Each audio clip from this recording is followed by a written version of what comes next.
When you watch, you see why it matters. When terror touched us all, you were in touch. We would like to thank the viewers of KOMO television. With the one team who delivered your help. When a gunman unleashed his anger in our streets, Dan Lewis found answers for you. How do they get from a slum like this in Manila to Seattle? Half a world away. When news matters, it matters where you get your news. Como News 4. What's wrong with welfare? Town meeting tonight.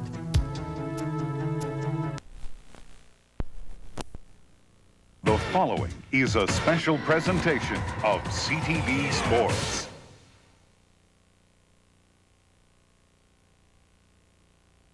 This is ABC's Wide World of Sports.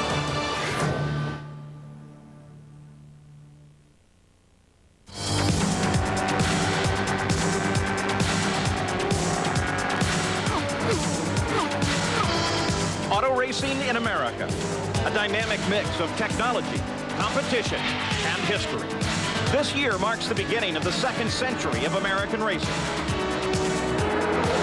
The sport has always been immensely popular. The Vanderbilt Cup races in New York at the turn of the century drew gigantic crowds. As the new sport evolved, heroes emerged. The drivers, the human element inside the cockpits, the men who piloted the machines. 1911. A new racing facility in Indianapolis staged the ultimate test of man and technology, a 500-mile race.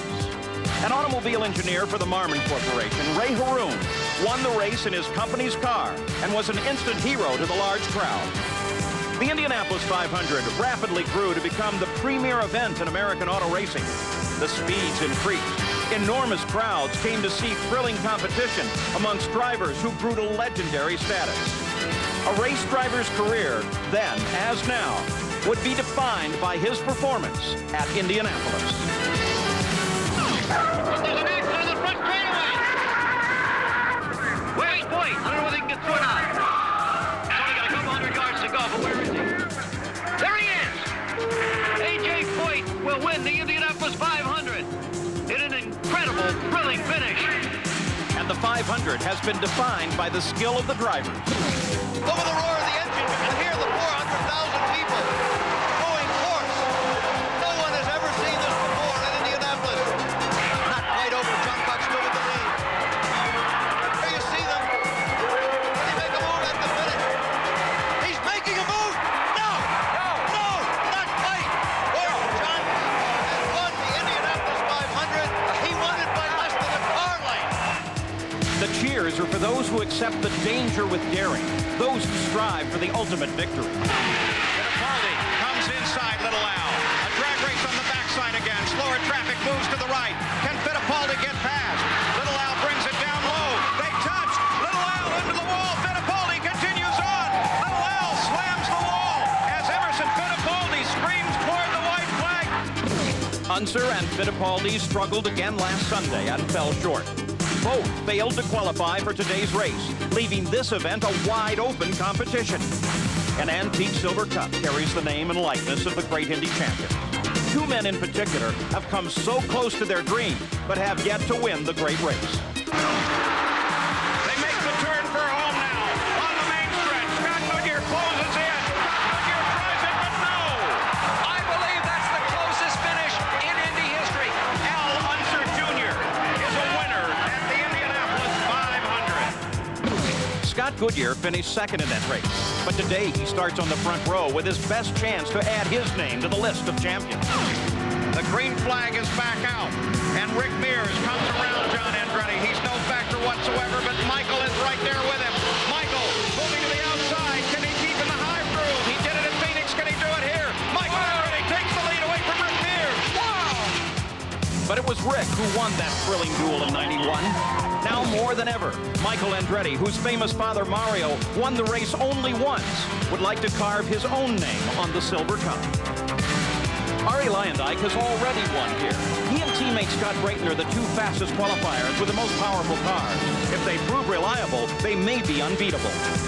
100 years ago, America's first ever automobile race. The spectators followed the two racing cars on foot. Today, 33 drivers will pilot their race cars at speeds over 240 miles an hour in front of 500,000 people. A new face and name will be added to the old Silver Cup. A new champion of the greatest spectacle in racing, the Indianapolis 500. From the world's greatest race course, the Indianapolis Motor Speedway, ABC's Wide World of Sports is proud to present live coverage of the 79th running of this great race. Since 5 a.m., the largest crowd for a single-day sporting event in the world has been filing into this historic track. The cars very shortly will be moving into their positions on the main straightaway. There's the pole sitter, Scott Brayton's car. Also coming out will be the remainder of the front row, his teammate Arie Luyendyk. They both have Menard power. And with Honda power on the outside of the front row will be Scott Goodyear.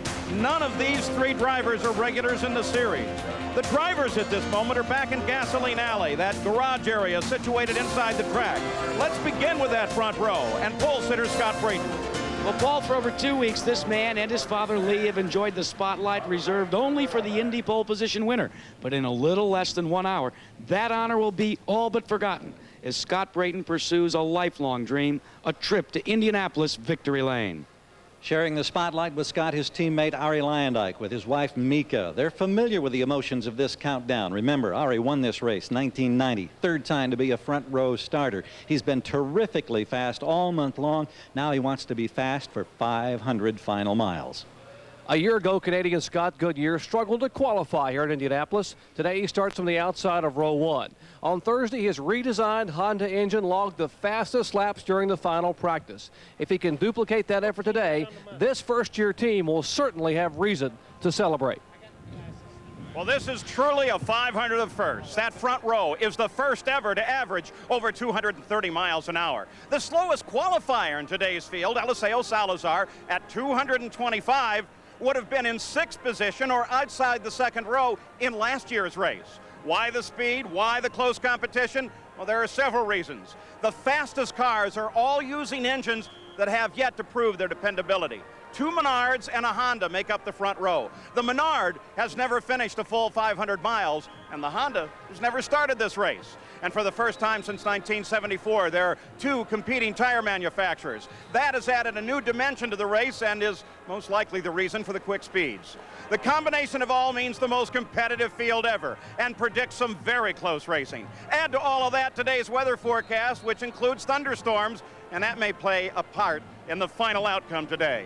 Now, one of the biggest racing stories of the month has been that Penske Racing has failed to qualify after 26 years of top 10 starts here. Team Penske came to the Speedway as the favorite, just off back-to-back series wins. Almost immediately became apparent the Penske chassis just wasn't fast enough. They failed to qualify the first weekend. Then they leased a Renard, but failed to get it up to speed. Then they borrowed a Lola from Bobby Rahal.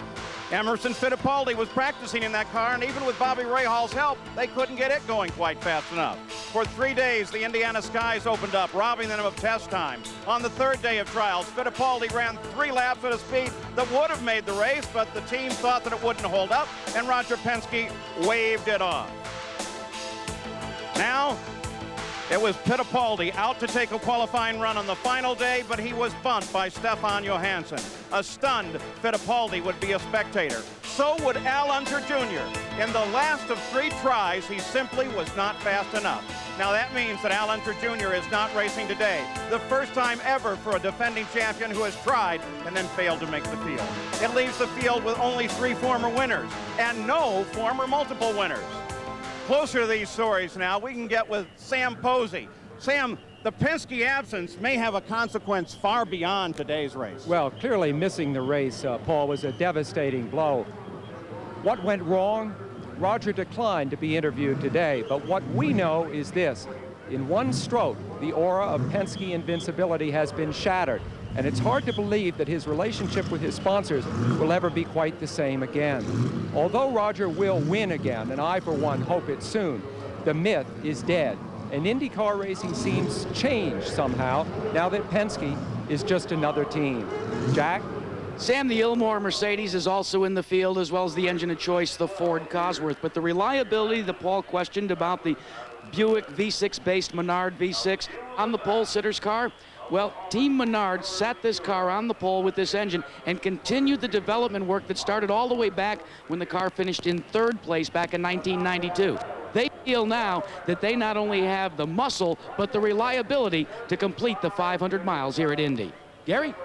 Jack Firestone is back in IndyCar racing with 8 cars in the 33-car field, including 1 in the front row. They've had terrific success in qualifying, and because of that success, Goodyear came up with an optional tire made available in the final practice just last Thursday. They think it's softer, stickier, more grip, and faster, and they think that all of their teams, before the 500 miles is over today, will be switching to this optional tire. Jerry? One of 3 former winners in today's field is Ohio native Bobby Rahal, who starts the car he also co-owns from the outside of row 7. Now, Rahal is a master race day strategist and should be a factor today, given his experience, in contrast to the overall youth of this wide-open field. Bobby? Well, everything we've heard means that this will be the most competitive race ever. Just think, almost every driver getting into their car today thinks that they really have a chance to win. It's so wide open, I think even I would have a chance to win this one. But seriously, the winner could come from any row, with the pit strategies playing a very important part. This one, I guarantee, is going to be really exciting. Paul? Well, Bobby, the clock is counting now as we take a look at the Indianapolis Motor Speedway, its long straightaways and its 4 turns. We'll be taking closer looks as the day goes on. With 40 minutes to go now, let's take a look at turn 1. Some think that the best seats in the speedway are right here, the southwest turn. There the fans get the best look at the leader on the start of the race itself. In 1992, Mario and Michael Andretti charged around Eddie Cheever and began a battle for the lead as the fans in that first turn stood and cheered for the first 20 laps. So at the Indianapolis Motor Speedway, we're close to a start. We'll be back. To prove that Armor All with Dust That X keep your dash looking clean, we're here at the Desierto 500. Well, there you have it. Armor All with Dust That X keeps your dash looking clean. Car and Driver has chosen their 10 best automobiles for 1995. Quite a select group. They all have the kind of safety features you would expect, like dual airbags, anti-lock braking systems, and reinforced body structure. They all have outstanding performance credentials, as you would expect. And they all have the kind of sticker price you would expect of a vehicle in such an elite group. All except one, the 1995 Ford Contour. It's nice to be in such good company, but not all the time. The land, mark of characteristically clean, cold, and crisply defined by a consistently held and fluid belief in everything you're made of. Why? Because I am.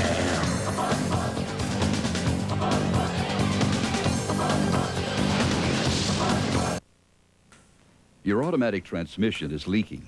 Maybe it's not operating as smooth as it used to. Repairs could cost hundreds. But for less than $10, there's Transex to stop leaks and restore smooth operation. Just pour it in, drive 5 miles. It removes varnish buildup and restores the seals, so your transmission is running smooth again. Transex, guaranteed or your money back. Available at fine auto parts stores throughout the U.S., Canada, and Mexico.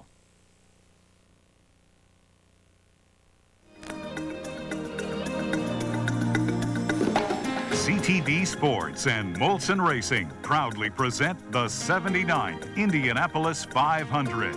Sponsored by Armor All Protectant. When it comes to protection, there are no bargains. And by IBM Canada Limited.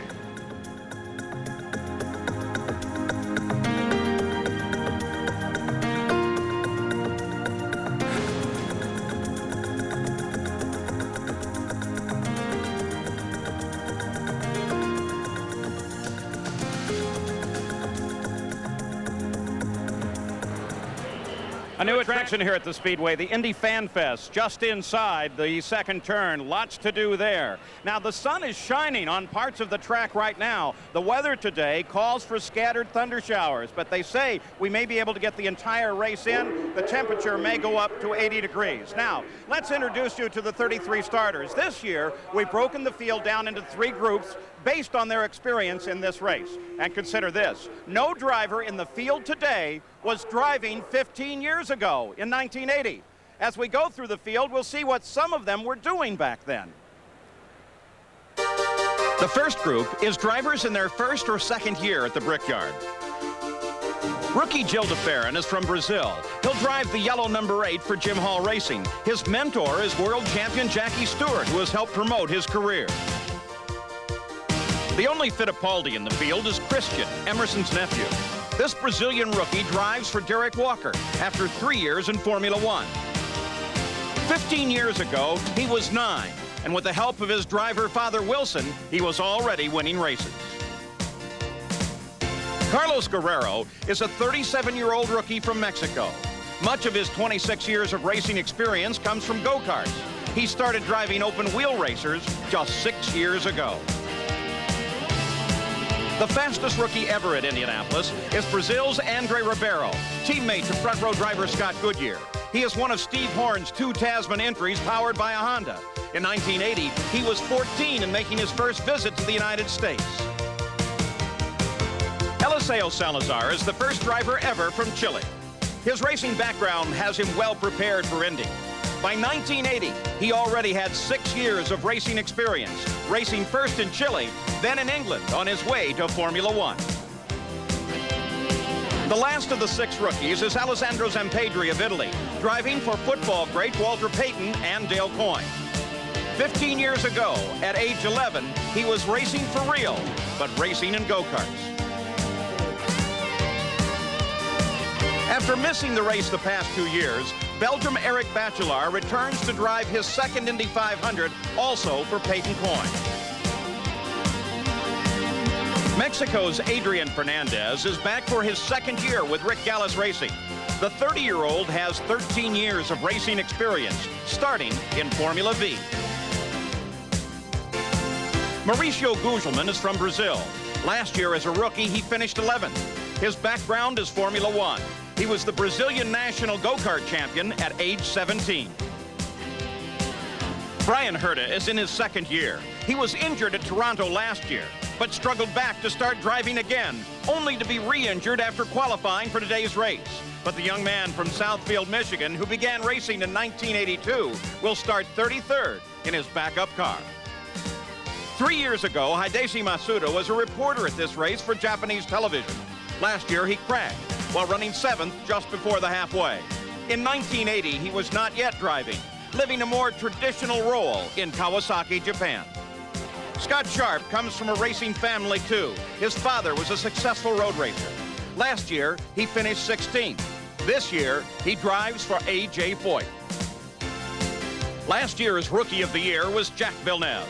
He started 4th and finished 2nd. Today, he starts 5th, driving again for Barry Green. Since last year, he's scored 2 Indy Car wins. As a freckled-faced 9-year-old in 1980, he already had years of racing experience. A lifelong dream about to be realized for Andre Ribeiro. The emotions of this moment, Andre. It's incredible, so difficult to say. This month has been so good that now it's just a dream come true. We hope it's a good, safe day for you. Thank you very much. Thank you. Jerry? Christian Fittipaldi, experienced as a driver with 3 years in Formula One, yet your first ever oval track super speedway race today. What advice have you gotten from famous Uncle Emo? I think he taught me a lot this past 2 weeks, and I'm sure that with all his advices, I'm very well prepared for the race now. Let's get the show rolling, and let's see if that's true, right? Emerson, what are the emotions as race time draws near and knowing you will not compete today? Well, Jerry, it's very, very difficult to come back here after 11 years and not be able to compete, but I'm looking for next year. Marlboro Team Penske will be coming strong back again here. And then I race together with Christian next year, and I wish him all the best. I'm sure it's going to be a great race. We're going to enjoy the race today. He's going to do a good race. 2-time winner, always a gentleman. Jack? Jack, second place last year, your rookie year. What did you learn from that run that you can apply to this Indy 500? Well, from running here, you get used to running in the traffic at high speeds, and you get used to the amount of downforce you lose being behind someone else. So you know, there's not going to be any unknowns this year, a lot less anyway. And last year I was with a great team, and this year's the same team, and all the people in Team Green, I know they're going to do a great job during the race. Paul? Well, the minutes continue to tick away to the start of the engines. There's turn 2, the southeast turn on the outside of the exit, the original VIP suites where Bobby Unser is watching. Turn 2 is an action spot. The collective tiny mistakes of the front straight in turn 1 catch up with the drivers in this turn. In 75, Tom Sneva got caught up with a slower car and cut his car in half. It was a great surprise when he actually walked away from this accident with the help of his rescuers. The fans now filling into the southeast vista there, a huge grandstand that gives a view of turns 1, 2, 3, and all the way down the backstretch. Squids, we got snake big time in Barneyland. They dream Green Room. We sent shore slop. Holmes, let's get aggro on IBM stick before we get churned. We'll bust the lip, get locked in the barrel, and we won't need a swami to keep us from going over the falls. Are we talking triple concave? Nectar. All the way. Pure guava. These lineups have been totally glassy since they chilled on the SEAL suits. If A were here and B were there, you could say the new Cavalier gets you from A to B with a little more confidence. The new Cavalier, genuine Chevrolet. The land, mark of characteristically clean, cold, and crisply defined by a consistently held and fluid belief in everything you're made of.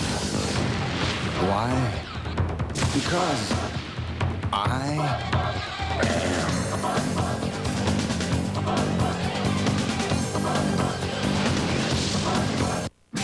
In the PPG Indy Car World Series, you need a great team behind you to be a winner. A leader in Canadian motor racing, Players Limited continues this proud tradition by sponsoring 1994 Indy Car Rookie of the Year Jacques Villeneuve and the Players Limited Racing Team in the PPG Indy Car World Series. The ultimate test of man, machine, and team. Players Limited, a tradition of excellence. If A were one place and B were another, you could say the new Cavalier will get you from A to B quite handily. The new Cavalier, genuine Chevrolet. Twice, Michael Andretti has appeared on Tim Allen's Home Improvement Show here on ABC. Tim's at many of the races, done a little road racing as well. Now let's continue our look at the starting 33. Here's Sam Posey. Well, Paul, the second of our 3 grid groups is comprised of drivers who have raced here from 3 to 7 times. Sophomores, you might say. None of them has ever won the race, but 2 or 3 are among today's hottest favorites.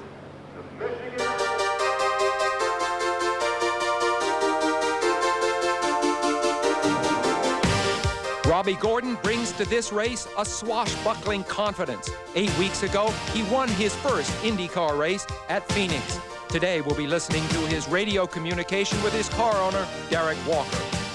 A racer all his life, when he pedaled to this win in 1980, he was just 11.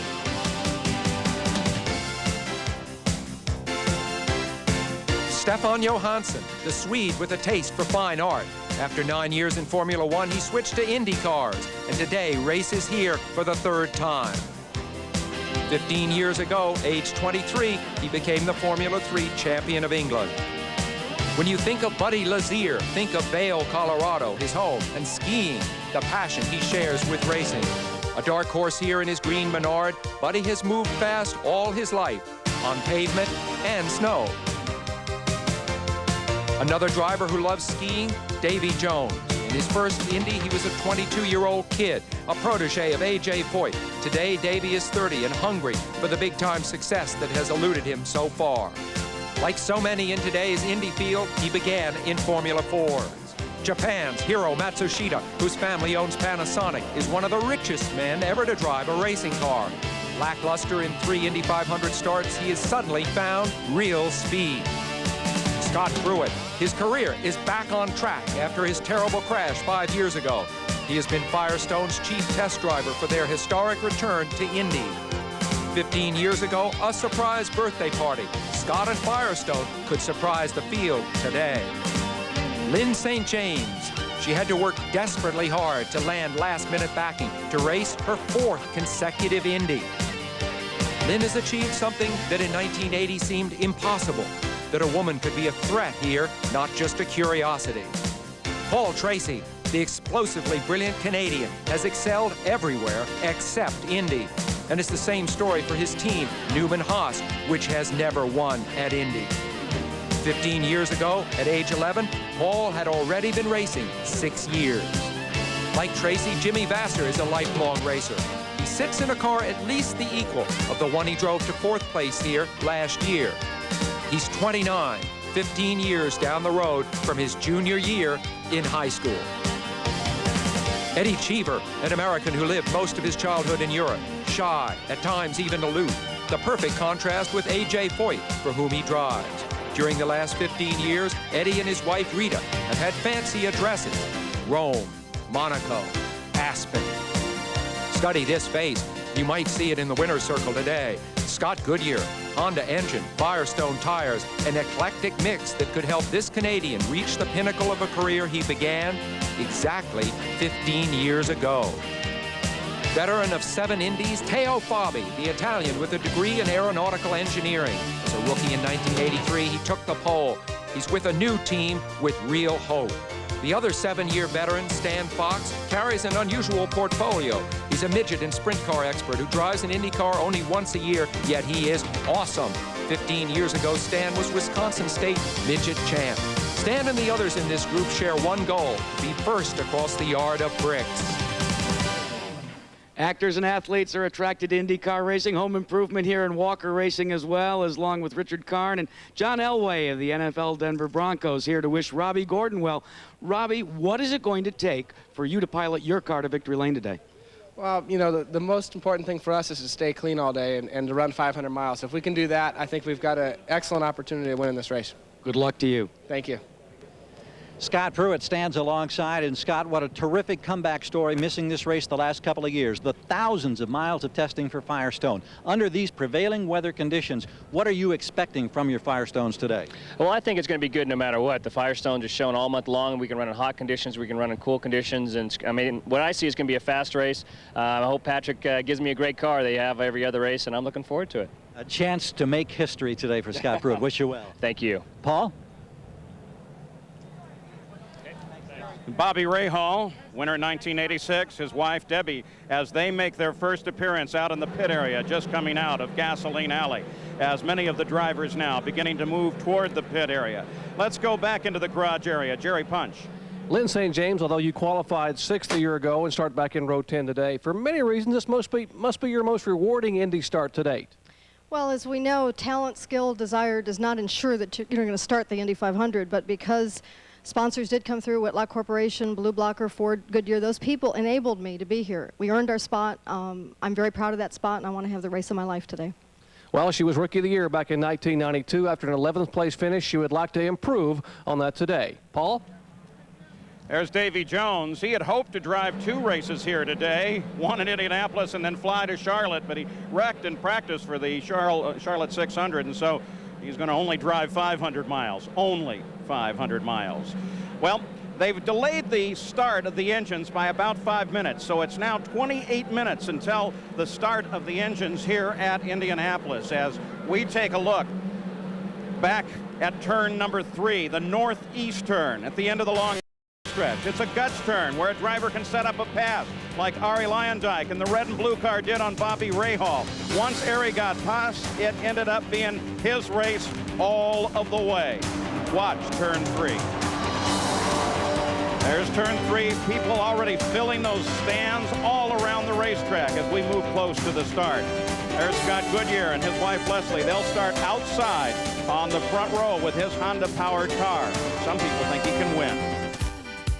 It's here, the magic of Tiger Days, only at Esso.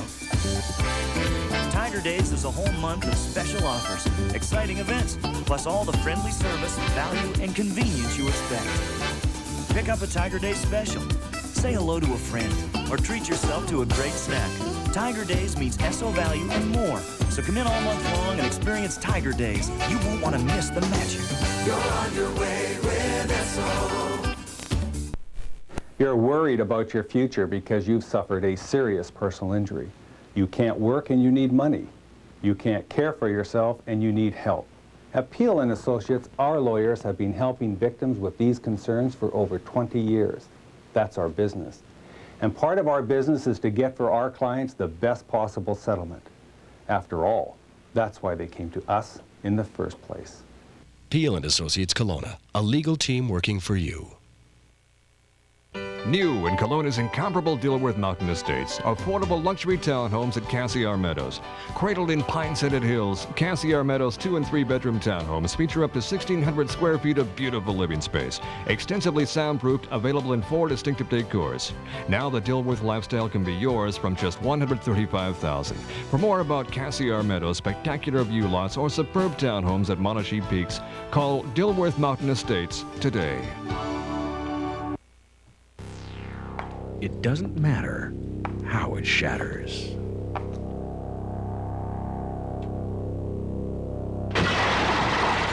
Who repairs it does. Come to First Class Glass. See Morgan's Glass, 4709 29th Street in Vernon. Competition Glass, 555 Groves Avenue, Kelowna. Precision Glass, 145 East Okanagan, Penticton. Come to First Class Glass in Vernon, Kelowna, and Penticton.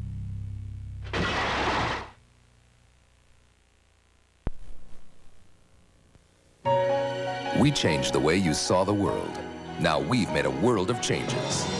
Introducing the new Ford Explorer, the only leading sport utility with standard dual airbags. The only one with Control Track, which provides 4-wheel drive traction automatically. Plus, the peace of mind that comes with Explorer's proven standard V6 engine. The new Ford Explorer, far and away the best the world has to offer. You hear me? Thank you, everything worked right. I'll see if he's at his garage. We're back live at Indianapolis. There's Paul Newman, great actor. Very, very good race driver, one of the co-owners of Michael Andretti's and Paul Tracy's car. Roberto Guerrero, he still holds the track record here at Indianapolis. Many thought that he would lose that honor this year, but he still has it. They didn't get up above his speed. And Danny Sullivan, been 10 years since he won here with that very famous spin and win. There are 3 former winners in the field. Here is our final look at the fastest 33. Our next group is the most experienced and includes the 3 previous winners. Raul Boisel has led 19 laps in the race in his 8 years at the Speedway. Twice, he started on the front row. This Brazilian has been racing since 1980. That was the year that he married Vera. Now they have 2 children. With a decade of experience at Indy, Michael Andretti is driving for the first time without his father in the field. He's led 337 laps, twice as many as any other driver in today's race. In 1980, Michael was graduating from high school in Nazareth, Pennsylvania. Roberto Guerrero has been racing Indy 10 years. He started out strong. He is still the current track record holder. The 36-year-old Roberto has been racing since he was 11. In 1980, he was driving the British Formula 3 series. Arie Luyendyk won the fastest 500 ever in 1990. In 93, he was the pole sitter. This is his 11th 500-mile race. When he married Mika in 1980, he already had 8 years of racing experience. This year is the 10th anniversary of Danny Sullivan's spin and win. He returns for his 12th start after sitting out last year's race. In 1980, when not driving Can-Am or Formula Atlantic, he was an avid outdoorsman. Bobby Rahal has competed in the Indy 500 on 12 occasions. In half of those, he has finished in the top 10, winning in 1986, driving for Jim Truman, who died just a few days after that win. Together, he and Truman rolled up quite a record as a racing team. Bobby's been racing for 22 years. The most experienced driver in the field is the pole sitter, Scott Brayton, with 13 previous starts. In 1985, he held the single lap record. His pole position is a dream come true for Scott and his dad, Lee, a former driver himself. Headed through Gasoline Alley with the entire Newman Haas team. Paul Tracy, his wife Tara in front of us. Here's Sandy and Michael Andretti, Mario Andretti. Michael, you've come close so many times at winning this 500-mile event. A lot of people say you're the favorite today. Is this your best chance to win this race? I think it's one of them for sure. You know, there's been a few other years where I think we were in pretty good positions, but I feel good about it. The car's been running great all month, so we'll see. And over here, Mario, we can't ignore you. I know the emotions must be just awful right now for the first time not being in this field as a retired racer. Well, no question. You know, it's certainly a different feeling for me because I always felt quite cool, you know, walking out like we're doing now. But now all of a sudden, you know, I feel some anxieties that I haven't experienced before. But, you know, leave it all up to Mike. I have full confidence in him, and Godspeed for all these guys. Mario, you're always cool. Jack? Gary, it's awfully hard with a crowd of 400,000 to find a place to gather your thoughts, but Bobby Rahal has done it right next to his car up against the outside wall. Bobby, 86 of victory. What do you think it'll take for you to get to victory lane and make your second Indy 500 win? Well, a good, well-balanced car throughout the field run, and really staying out of trouble, I guess. You know, last year we managed to avoid a bunch of incidents in front. I just hope we can do it again if we have to, and the car feels good. I just, you know, you just hope everything hangs together, and if it does, I think we have a good chance. He likes his chances. Let's go to Jerry Punch. Well, pole sitter Scott Brayton, along with teammate Arie Luyendyk, will lead the fastest field in Indy history to the green flag. And Scotty, got to ask you, what concerns you most? All the congestion at the start, or the challenge of completing 500 miles? Well, they both concern me, but the challenge between the 500 miles will be the most difficult one to master. And I think we're going to have a great start and a great race. Let's ask your teammate, Arie. Arie, how about the start? Have you and Scotty worked something out as teammates at the beginning? Well, we're looking for a safe start, obviously, and whoever gets the corner first, gets through the corner first, has it. All right, no deals here. First speed to the corner in turn one will lead the first lap, guys. Well, the clock continues to count to the start of the engines. Last year, the 85 winner Danny Sullivan spent the day high over turn 4, the northwest turn, working with our announcing team. He was the one to make the call as Emerson Fittipaldi hit the wall while in the lead. Emo had a lap on everyone but Little Al and was uncertain about Junior's true position. So when Junior passed him, he picked up the tempo to get him back and drove it right into the wall. Now in turn 4, nearly everyone is at their seat. The pre-race ceremonies here are very traditional and immensely popular. Most fans are seated an hour or more before the start just to watch the preparation. It's big and it's back. We are talking to you. Yeah, the Coors Light Talking Can and Cap events. Hey, all right. All right yourself. Now this year there's 8,000 Timex Ironman Triathlon watches, 6 Suzuki Sidekick 4x4s, and 20 CMH heli hiking trips for 2. Keep talking. Thank you so much. To play, just open a Coors Light Talking Can or bottle, and for no purchase, scratch one of those.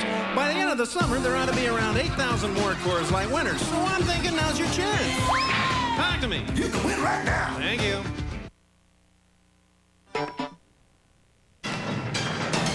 Now, a CTV Sports Break. Here's Rod Black. And good morning, everyone, from CTV Sports Control here in Toronto. We'll keep you up to date on other happenings in the world of sports today as we prepare to watch the Super Bowl of auto racing, the Indy 500. Another prestigious car race, the Formula One circuit, the Monaco Grand Prix going today. Damon Hill, Michael Schumacher on the front row, and early on, first lap, David Coulthard bobbles a bit, and then behind him, Jean Alesi and Gerhard Berger get tangled up. But it has all been Michael Schumacher. About 6 laps left in Monaco, and Schumacher has the lead. He appears to be racing away with it. A special hello to the people watching at the Breakfast at Indy 500 party at the Concord Pacific Place in Vancouver. I know it's a tough day in Vancouver after the Canucks lost yesterday, swept by the Blackhawks, but hello to everyone watching there and all of the Indy 500 parties across Canada. Enjoy the race, everybody.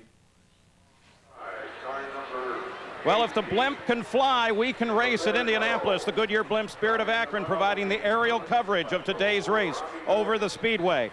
Last year's champion, not in this race. Let's go to Gary Gerald. And it's been since way back in the early 80s that he hasn't been in this race, and I know this has got to be a terrible feeling right now. How are you handling this emotion? Well, Gary, it just feels very empty. You know, we tried our best with the Marlboro Team Penske, and we just came up short, and now, you know, race days come, and I just feel very empty inside. You watch it from the suite? Yeah, we will. We'll go up and join the team and you know, be a team today. So. And we look forward to seeing you at Milwaukee next week. Thanks, Junior. You bet. We'll be there. Paul? And the little Al is not in the race. Alessandro Zampedri as he waits for the start of the Indianapolis 500. The clock continues to count. There's Michael Andretti. And, of course, the front row team. At BCAA, we're in business for one reason and one reason only, our members. That's why we invest in services like our new 24-hour hotline for your home insurance claims. You can also enjoy member-exclusive discounts on luxury cruises, selected hotels, even a discount on your membership when you use your special Mohawk credit card. So, no matter where you're going, visit BCAA first. For a scenic and relaxing vacation getaway, it's Three Valley Gap. Nestled beside the lake of Three Valleys, this comfortable modern resort motel is surrounded by warm sunshine and fresh mountain air. Right next door is the Three Valley Gap Historic Town. Buildings collected from around BC and assembled on site. Don't miss the famous Cave Honeymoon Suite. And while you're in this part of high country, visit Beardale Castle, the Enchanted Forest, or take a cruise on the Phoebe Ann. Three Valley Gap, part of your supernatural high country vacation. Kelowna Motors is 50 and feels great. Join the celebration now and get financing from just 3.9% on new 95 Mazdas. All remaining 94 Mazdas slash to below invoice prices. Hurry, the first 50 new Mazda buyers receive no charge scheduled service for 50 months or 50,000 kilometers. Don't miss zero down lease rates. Drive away with just your first payment, plus spectacular savings on pre-owned vehicles. 50 fantastic years. Celebrate and save now. Hurry to Kelowna Motors from Mazda. Safe, secure storage is yours at the Space Center, a better idea in personalized mini storage. The Space Center is Kelowna's largest selection of spaces. You just rent what you need. Inside storage for vehicles and boats is also available. The Space Center, secure, convenient, affordable. Call 765-4125. Going fishing? Go all the time. Doesn't that cut into the time you spend with your family? No. Why not? Because they come with me. The best time for your family is your time. From the Church of Jesus Christ of Latter-day Saints.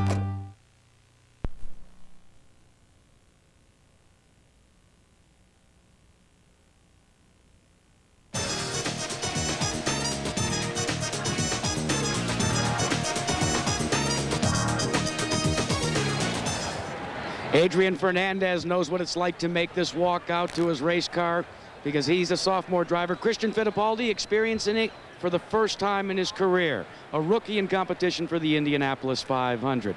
Danny Sullivan, who could ever forget the spin to win where Mario Andretti thought he was going to win his second Indianapolis 500. You know, in just a couple of minutes, Scott Brayton will strap himself in this sleek race car and begin to run from the pole position at speeds in excess of 240 miles per hour. Now, the car is very sleek, side pods. The idea is when you're running at 240 miles an hour, you need wings, front and back, to be able to keep the car on the ground. The tires, you've got to change them between 7 and 8 times during pit stops. No need for gasoline. The car runs on methanol. But miles per gallon, how about only 1.7 miles per gallon? Now, what about 500 miles in just 2.5 hours? That'd be like if you got in your car in Washington, D.C. and drove all the way to Detroit, Michigan. Now, the cost of this entire package to compete in the Indianapolis 500, how about $500,000? The horsepower in the engine, 900 horsepower, 6 times what you have beneath the hood of your car. What's the cost to repair the car and get it ready for the next race after 500 miles? You aren't going to believe this. $200,000 additional. So for a driver, it's not only his office, it's his meal ticket to fame, fortune, and hopefully a trip to victory lane. Robbie Gordon finally making his way out to the field as he looks for his first victory ever in the greatest spectacle in racing. Michael Andretti starting to get out to his car, but some drivers are actually beginning to strap themselves into their car, and there's a reason for this. One of the things that drivers wish to do is begin to dial out the crowd, the people, as Lynn St. James is trying to do right now. St. James enjoys trying to visualize what a race lap around the Indianapolis Motor Speedway would be. Jacques Villeneuve also attempting to do the same thing. Visualization is so very, very important. And now let's pick up the track public address system with the man who's been calling the events here, Tom Carnegie.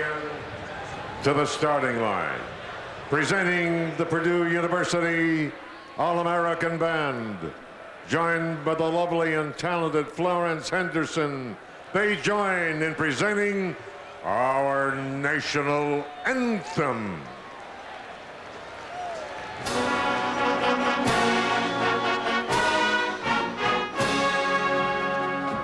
Oh, say, can you see by the dawn's early light what so proudly we hailed at the twilight's last gleaming, whose broad stripes and bright stars through the perilous fight o'er the ramparts we watched were so gallantly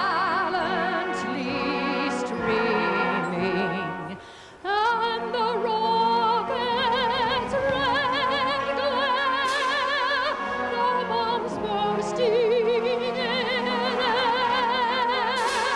gave proof through the night that our flag was still there. Oh, say does that star-spangled banner yet wave o'er the land of the free and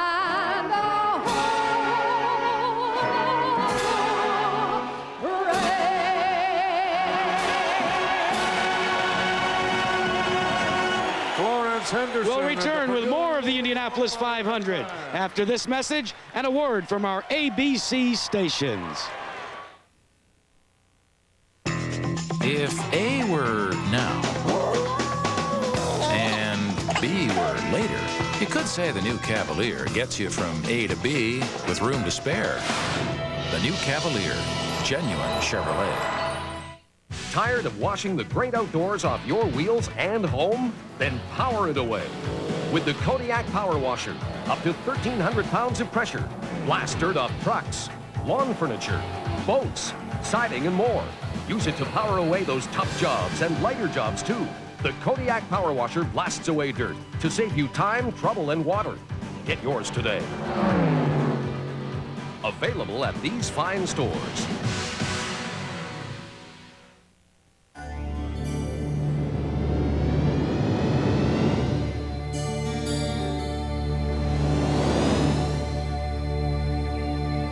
For drivers like Jacques Villeneuve, the morning becomes electric. Because there's a black asphalt battlefield ahead, where legends like Andretti, Unser, and Fittipaldi are waiting, and where a legend in the making is waiting for them. Players Limited's leadership in Canadian motor racing continues as it sponsors 1994 Indy Car Rookie of the Year, Jacques Villeneuve, and the Players Limited racing team in the PPG Indy Car World Series. The ultimate test of man and machine. Players Limited, a tradition of excellence. So, if A were then,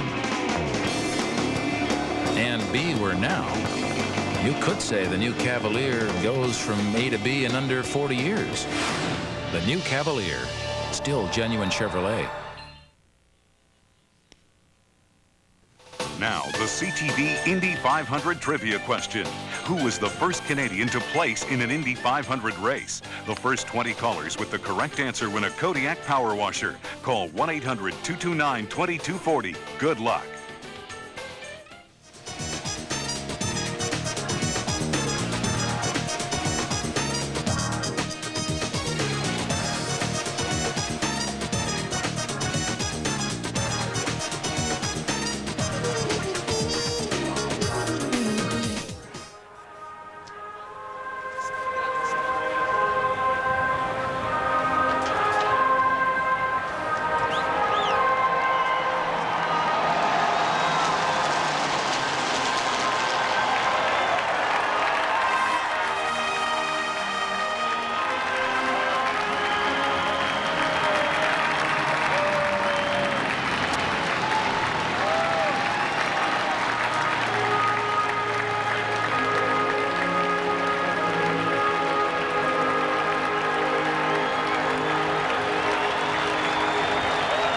Honoring the Memorial Day weekend, the larger purpose of this weekend, a flyover by a B-17 and the rendering of taps.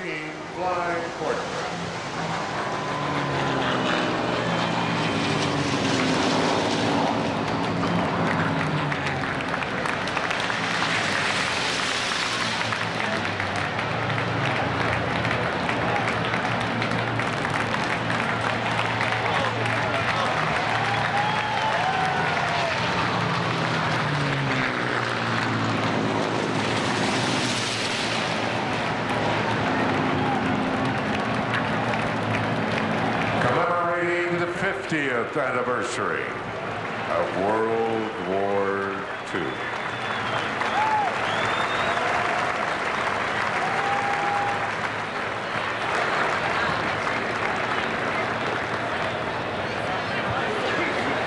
We celebrate the 50th year of the conclusion of that worldwide conflict. After that, the Indianapolis Motor Speedway began again under the Holman George banner.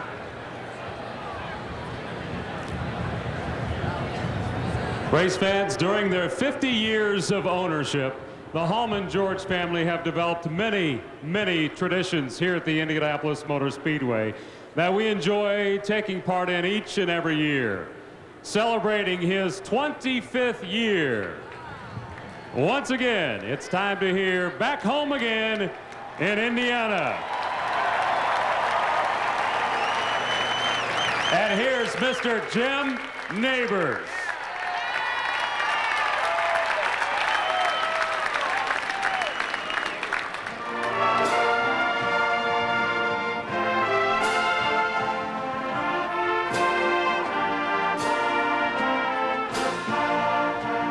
Back home again in Indiana, and it seems that I can see the gleaming candlelight still burning bright through the sycamores for me.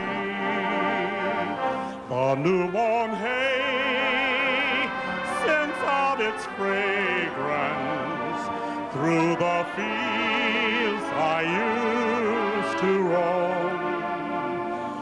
When I think about the moonlight on the Wabash, how I long for my Indiana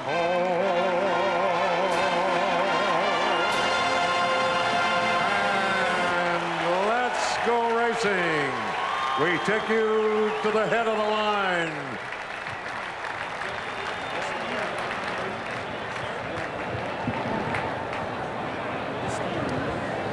Well, we are just a few seconds away now from hearing those famous words.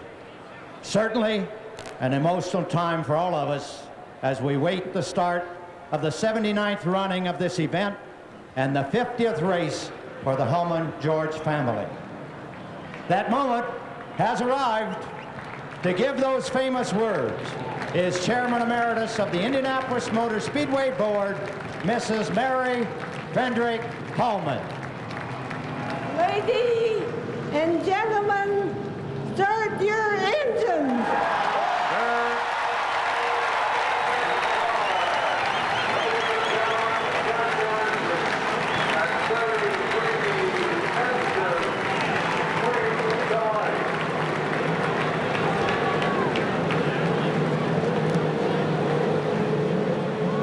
Now on the 5/8 mile main stretch at Indianapolis, the engines begin to roar as all 33 respond to Mary Holman's command. There's Robbie Gordon. Many of the associate crew members now are moving away from their cars, and very soon they will be rolling away for the start of the race. Let's go down to Jerry Punch at the back of the field. And Chip Ganassi, after all the years, does the thrill of this moment ever go away? Never, Jerry. It just keeps getting bigger and bigger. I'm coming back every year. How about your partner here, Joe Montana? Joe, your first ever Indianapolis 500. What are your emotions? I'll tell you what, they're as high as they've ever been. You hear a lot about it, but I'll tell you what, the excitement when you're here is more than you can ever imagine. Those are the words from a man who played 4 times with the world watching in 4 Super Bowls. Paul? And a phrase repeated by almost everyone who comes to their first Indianapolis 500. Let's go to Gary Gerald. Well, here's Steve Horn. He's been away from the Speedway for a couple of years, but he won here with Bobby Rahal in 1986. Now with Scott Goodyear and Andre Ribeiro, Honda, Firestone, and a great chance to win. You've got to be thrilled. It's been a great thrill for us all month. The team's done a great job, both drivers, and just really excited to be back here. Well, I know it's a lot of emotion for everybody right now. You got everything under control? Yeah, I think it is. All right. He says it somewhat cautiously. Jack? Well, Gary, what about John Menard as the cars begin to pull out? You've got 2 on the front row. What was the last thing you said as a car owner to the pole sitter, Scott Brayton? I said be safe and kick some butt. Well, there you go, Paul. All right, John Menard owns the 2 cars on the inside of the front row. There's the pole sitter, one of them, Scott Brayton. Race analysis for the day. 200 laps, 500 miles lie ahead for these 33 starters. And the best indication is that they should have pit stops coming right on schedule. But look here, Buddy Lazier has not yet started, the 3rd of the Menard cars. Now, once again, 200 laps, 500 miles. Race record, 185.9 set by Lyondike. Expected fuel stops coming between the 24th and 27th lap, depending on how many caution flags come out. Now, sticking at 6,000. Listen to that. You're listening to Robbie Gordon talking with his car owner, Derek Walker. We'll stay with them throughout the day. In today's field, there's the chassis, the engines, the tires, as Buddy Lazier finally gets to roll away. And he will join up in that starting field in his original position. Now let's review for you once again the entire field for the Indianapolis 500. In the front row, on the pole, of course, is Scott Brayton with his teammate Arie Luyendyk sitting alongside. And on the outside of that front row is Scott Goodyear, 2 Menards and then Honda power. Jim Perkins is driving the pace car. There are 3 safety cars in front of the official pace car itself. The Corvette, beautiful machine. There's your front row. Now let's take a look at row number 2. In the second row, Michael and Jack are both looking to improve their best 500 finish of second. In the third row, Gordon and Vassar both finished in the top 5 last year.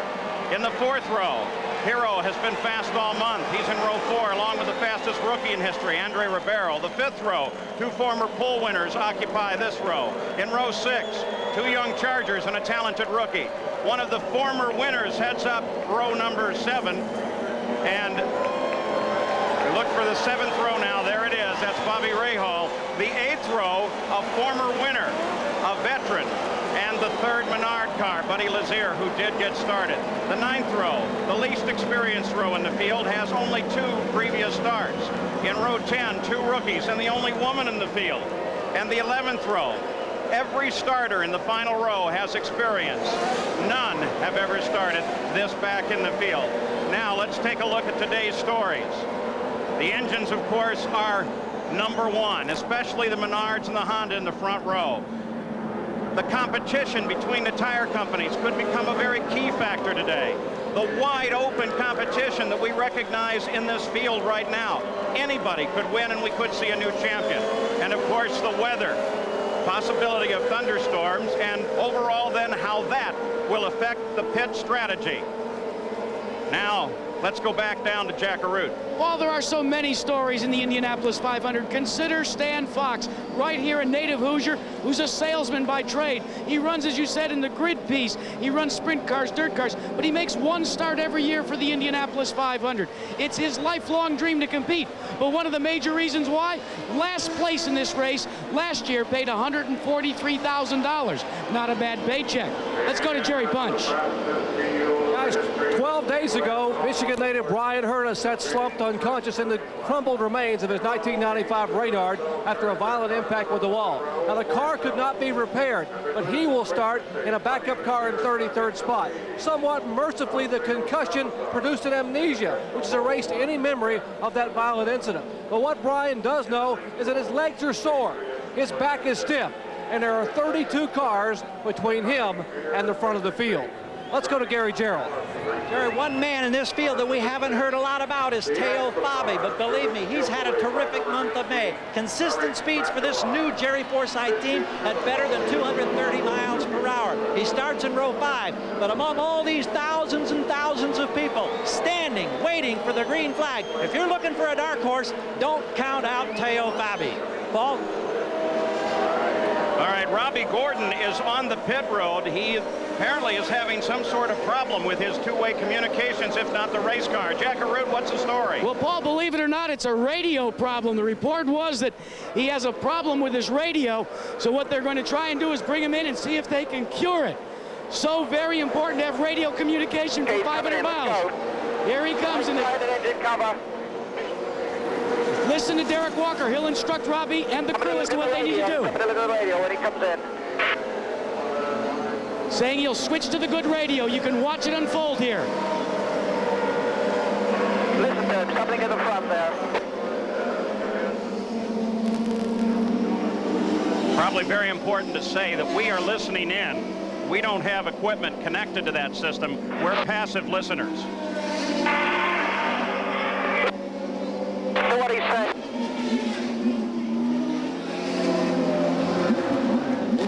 What's the switch it? We don't have another one. You got plenty of time. Just take your time. Get ready. Get ready. We got plenty of time. So Derek Walker encourages Robbie Gordon as the field moves on to the long backstretch now. Very soon they'll move into their rows of 3. And hopefully Robbie Gordon will be able to catch up to the remainder of the field before the start. He still has about a mile before the front row reaches the green flag. Very nice alignment here in 4. Robbie Gordon still sitting in the pits with radio communications trouble. The pace car begins now to accelerate. Scott Brayton, the pole sitter, leads the front row around. Good alignment on the front row. Pace car is off the track now. They're a bit straggled beyond the front row. Brayton begins to accelerate. There's the green flag.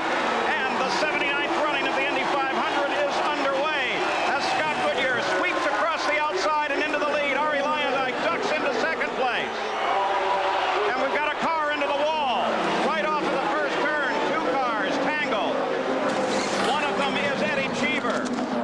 The other looked to be Stan Fox. And the front end of one car cut away. The rest of the field slows. All right, Paul, in turn 2 we can see debris, the main bad thing. Debris, broken race cars, laying all over this race track. Clear down into turn 2, all the way from turn 1, clear down here. There's Dan Fox sitting right in front of us there. The biggest thing the guy's going to have to worry about when they come back around, cutting their tires and all the carbon fiber laying around. So we've seen 3 cars. Eddie Cheever is out of his, Stan Fox is his, and it looks like Lynn St. James, the 3rd car. She is still in her car. A.J. Foyt down in the pit area, no longer in two-way communications with his driver, Eddie Cheever. But the yellow flag out right here on the start. And there is DeFerrin trying to drive a broken car back to the pit area. Paul, the track is blocked so bad down here, they're going to have to put the cars down on the pit apron to get them through in my area. Let's go to the pits, Gary. And a quick radio report from Paul Tracy. Paul, he said, Tracy told his crew he barely missed that accident as it happened. He said it's the luckiest thing that's happened to this team this season. Well, a first lap incident is one of the great fears. Here it is as the leader, Scott Goodyear, came off of 2. Now watch, way up in the corner. Suddenly 2 cars get together. And that was Cheever and Fox. The field darts to the inside. Many using the warm-up lanes, which were only built here a few years ago, but probably saved many drivers here today. Stan Fox looks like he got into the wall incredibly hard. We're concerned about him, very concerned. We'll keep an eye, and we won't report anything until we actually have it confirmed. You can see as we look at this second replay how many tires and suspension pieces began to come off the cars right away and affect cars that really were not part of the original accident at all. Lynn St. James was one of those who was tagged by flying debris. Here's a third one from the car of Bobby Rahal, who of course started fairly far back in the pack. Watch to the right of the screen, and there's where the debris is already bouncing around. Remember, carbon fiber is dark gray in color. It's very hard to see against the track, particularly on a day like this, so it's easy to pick up a flat. It would look from my vantage point down here in turn 2, Sam and Paul, that something must have broken on the Fox car, because it immediately made a right-hand turn. That's not normal. Let's go to Jerry Punch.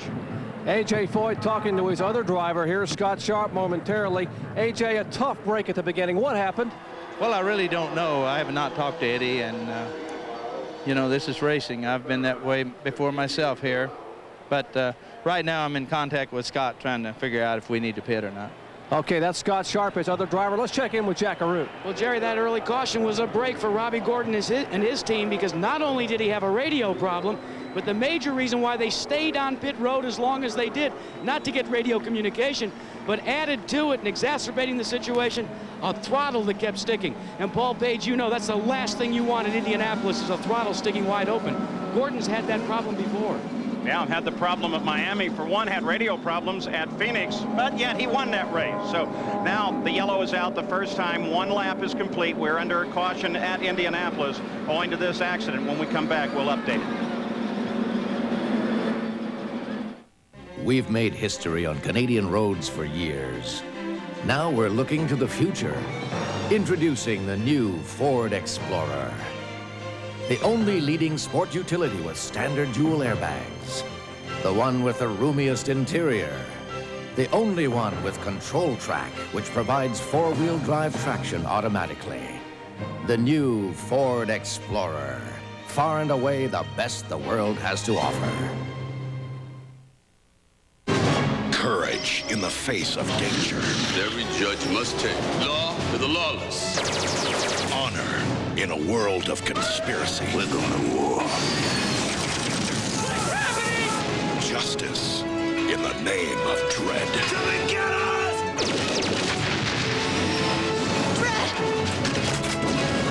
Sylvester Stallone is Judge Dredd. Starts Friday, June 30th. Your car is a high-precision instrument. Take it to AutoPro. With qualified personnel and state-of-the-art equipment, it's the expert on brakes, front-wheel drive, steering, suspension, and mufflers. All protected by AutoPro's national warranty. AutoPro, the largest network of car care professionals. The world of red radiates warmth, but never forgets how to play. Can your film catch all these different reds the way Kodak film can?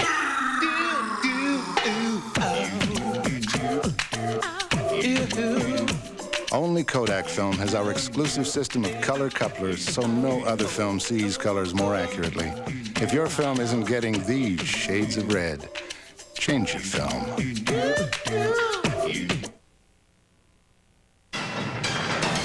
Now, a CTV Sports Break. Here's Rod Black.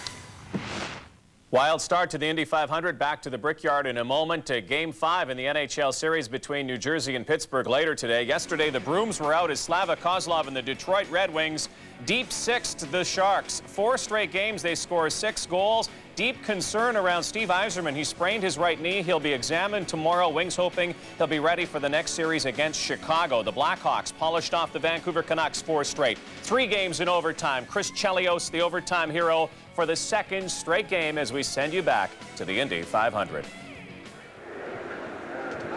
We're back live in Indianapolis, still under yellow after a first lap accident, first turn actually. The field is still circulating on lap number 3. These are the cars that we believe are involved in the crash. Eddie Cheever, Lynn St. James, Eric Bachelard, Stan Fox, Carlos Guerrero, and Gil DeFerrin. This is regular speed. Now look back in the field. See, looked like Cheever was right down on the grass as Fox and Cheever got together, and then everybody else involved. The trouble started in rows 4 and 5 with Stan Fox and Eddie Cheever. Stan Fox, low down, appears to lose control and go across the track up toward the outer wall and strike Stan Fox.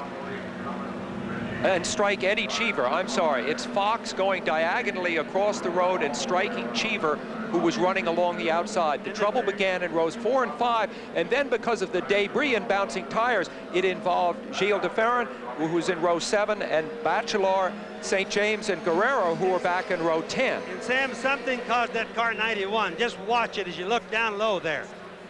And you'll see it. It just makes a right-hand turn. Now just watch it on the right there. Purple car. What he did is I don't think he got touched or anything. He lost the rear end a little bit to the right. The car hooked. It immediately made a right-hand turn and right straight into the wall. Of course, that's what we're really worried about with Stan Fox the most. He really hit the wall head on. Yeah, took the front of his Renard off. Looked like it may have been Cheever, though it might have been Fox. Got into the grass, lost the back end, then turned up in the wall and started this melee here at Indianapolis. The caution is on now. Now tonight, Sybil Shepherd stars as Stormy Weathers on the ABC Sunday night movie. And tomorrow, Roger Moore in a world premiere movie, The Man Who Wouldn't Die. Go to the movies with ABC tonight and tomorrow at 9, 8 Central Time.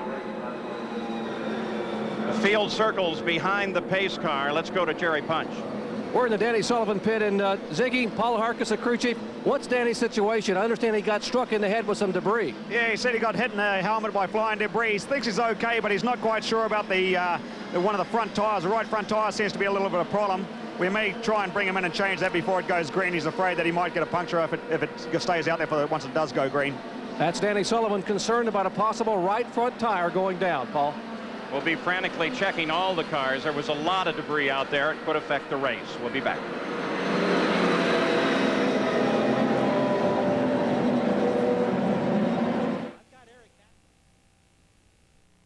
The World According to Ellen. Number 5, opera. We're going to the marriage of Figaro. Oh, I'm not dressed for a wedding. Number 6, the arts. Look, tic-tac-toe. I'll be X's, you be O's. A World of Laughs. Ellen, comedy for BC, 8:30 Wednesday, BC TV.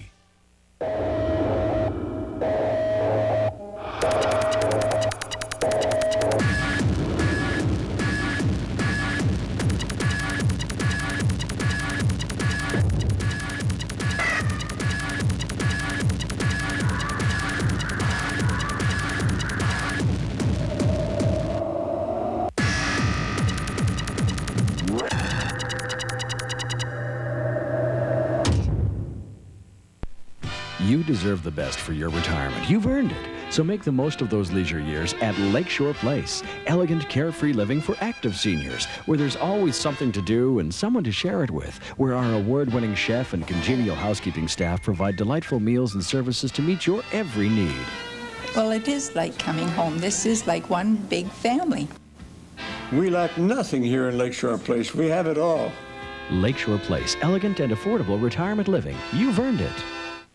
A spectacular show home looks like a dream, looks like a touch of class. Like every stitch of fine furniture was formed for that room. Did you ever wonder who creates the furniture for those one-of-a-kind dream homes throughout the valley? looks like a touch of class. The finest wood and fabric products come together in the hands of experts. When you want it all for less than retail but custom made for your dream, let Jerome and his team create your dream and make it a reality. A touch of class, Banks Road, Kelowna. Going fishing? Go all the time. Doesn't that cut into the time you spend with your family? No. Why not? Because they come with me. The best time for your family is your time. From the Church of Jesus Christ of Latter-day Saints.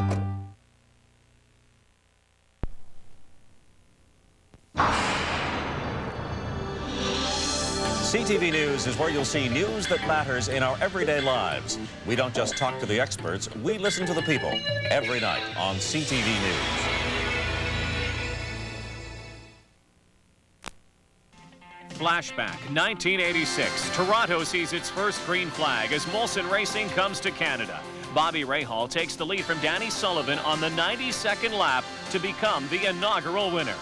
The 1995 Molson Indy. Experience the spectacle.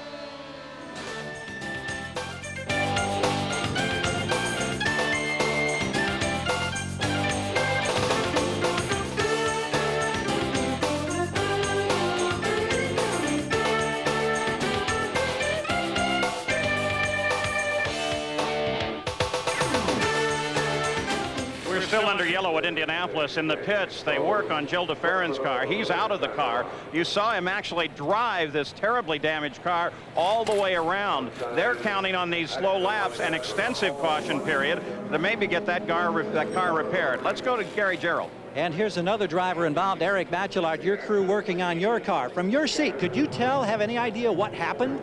No, I was too far away, so I just suddenly I could see Chive was in the wall and there was parts flying all over the track, and I was more a victim of that because there was one wheel flying and hit my front right, so all the front right of my car is damaged, so they're gonna fix it now, and I should be able to restart, but I hope the car is gonna be set up properly again. Well, let's swing over here. Thank you, Eric. Walter Payton, of course, your first time involved now as an Indy Car owner in the Indy 500, and here we are in the opening lap watching your crew dig into your checkbook. It can't be a very comforting feeling. Well, that's all the part of racing, because you never know what's going to happen. An accident into the first turn, wheel comes off and it goes in the air and comes down and hits us, but we'll still get back into the race. Appreciate your time, Walter. Let's check in now with Jerry Punch. How important is experience here at Indianapolis? Well, Danny Sullivan drove through that debris today. He thought he felt something a little bit strange with the right front tire. They were trying to decide whether to pit or not. Well, Danny said, I'll make the call. I'm going to come in. And here's what they found. A tiny sliver had been sliced out of the inside of the right front tire. Now, it's not flat right now, but by the time the green flag waved, this tire would have leaked out enough to go flat completely, and Danny would have been in the wall. What a call from an experienced driver. Paul? Well, great call, Danny Sullivan. There he is.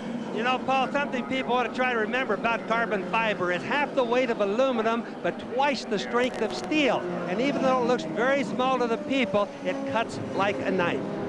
You know, it's funny, we talked about how inexperienced the field is. In 1992, if you totaled up all the number of years of experience of all 33 drivers, you had 262 years of experience. Less in 93, less last year, and finally this year, 129 years only.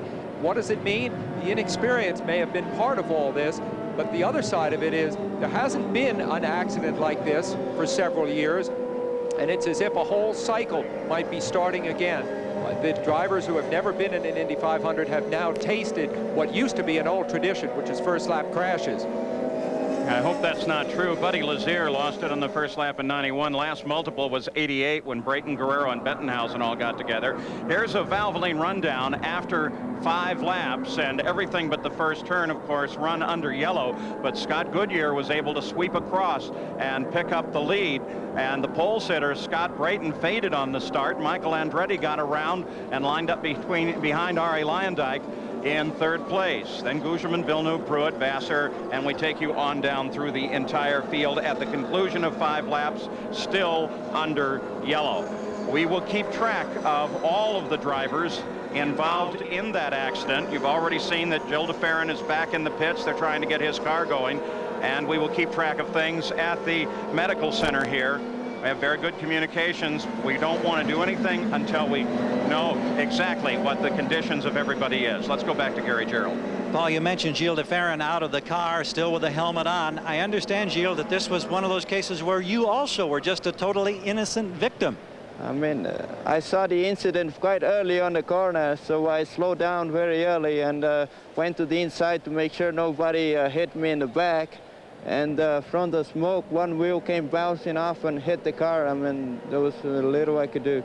We're nearly 12 minutes now into this yellow situation. Your crew continues to work. You have the helmet on. Obviously, it looks like you want to get back out here and run some. Oh, sure. I want to do as many miles as I can do, and we'll see if we can fix the car. If we fix the car and the car is safe, we'll continue. Otherwise, there'll be little point. Well, we're glad you're safe. Thank you so much. Thank you. Gary, Gilles was so far away from the incident, he'd driven way down on the apron. I thought he was leaving the track altogether in an effort to get out of that. I think it's pretty obvious, too, why it's so important to start up front and why they qualify so hard. Guys like Scott Goodyear in the front group don't want to be in accidents. Of course, everybody doesn't want to be in the accidents, but it shows you that there is a difference. You look down on this giant speedway from the Goodyear blimp floating overhead. Captain John Moran is at the helm of the Goodyear blimp. It is the blimp Spirit. And the indications are that the track has been cleaned and that we may go back to green flag racing, actually the restart of the race, within one lap. We'll keep an eye on the pace car and the signals from there. Paul, you talked during the pre-race show about how to expect the unexpected, and Bobby, how open this field really was. Well, now it's even more open than ever. Fortunately, a couple of the favorites were not affected there. Bobby Rahal and Paul Tracy were right in the middle of it, but as far as we know, did not suffer any damage. We'll watch for them to move up. Sam, we said this was going to be an exciting race, but we didn't want this type of excitement, did we? Exactly. They were almost in your lap, Bobby. Bobby, as they roll past you, that debris could have been critical in causing damage to other cars. Do you see anything there? Well, Paul, I don't see it. You got to remember that carbon fiber is so small. But, you know, just imagine every one of these drivers is worried about it. It's not what they got going through the accident. It's what they even got coming around the next time. Did they run over some little sliver? They're all trying to feel, do they have a tire that's going slowly flat? That's a very serious thing here. Well, the United States Auto Club and the Speedway crews did a great job of getting the track clear so very quickly. 8 laps are in the record book, all of those except for the first straightaway under yellow. And now the pace car has accelerated. The field now comes under the control of Scott Goodyear, the leader of the race. Second time that he's led the Indy 500. He led twice for 5 laps in '93. Pace comes up.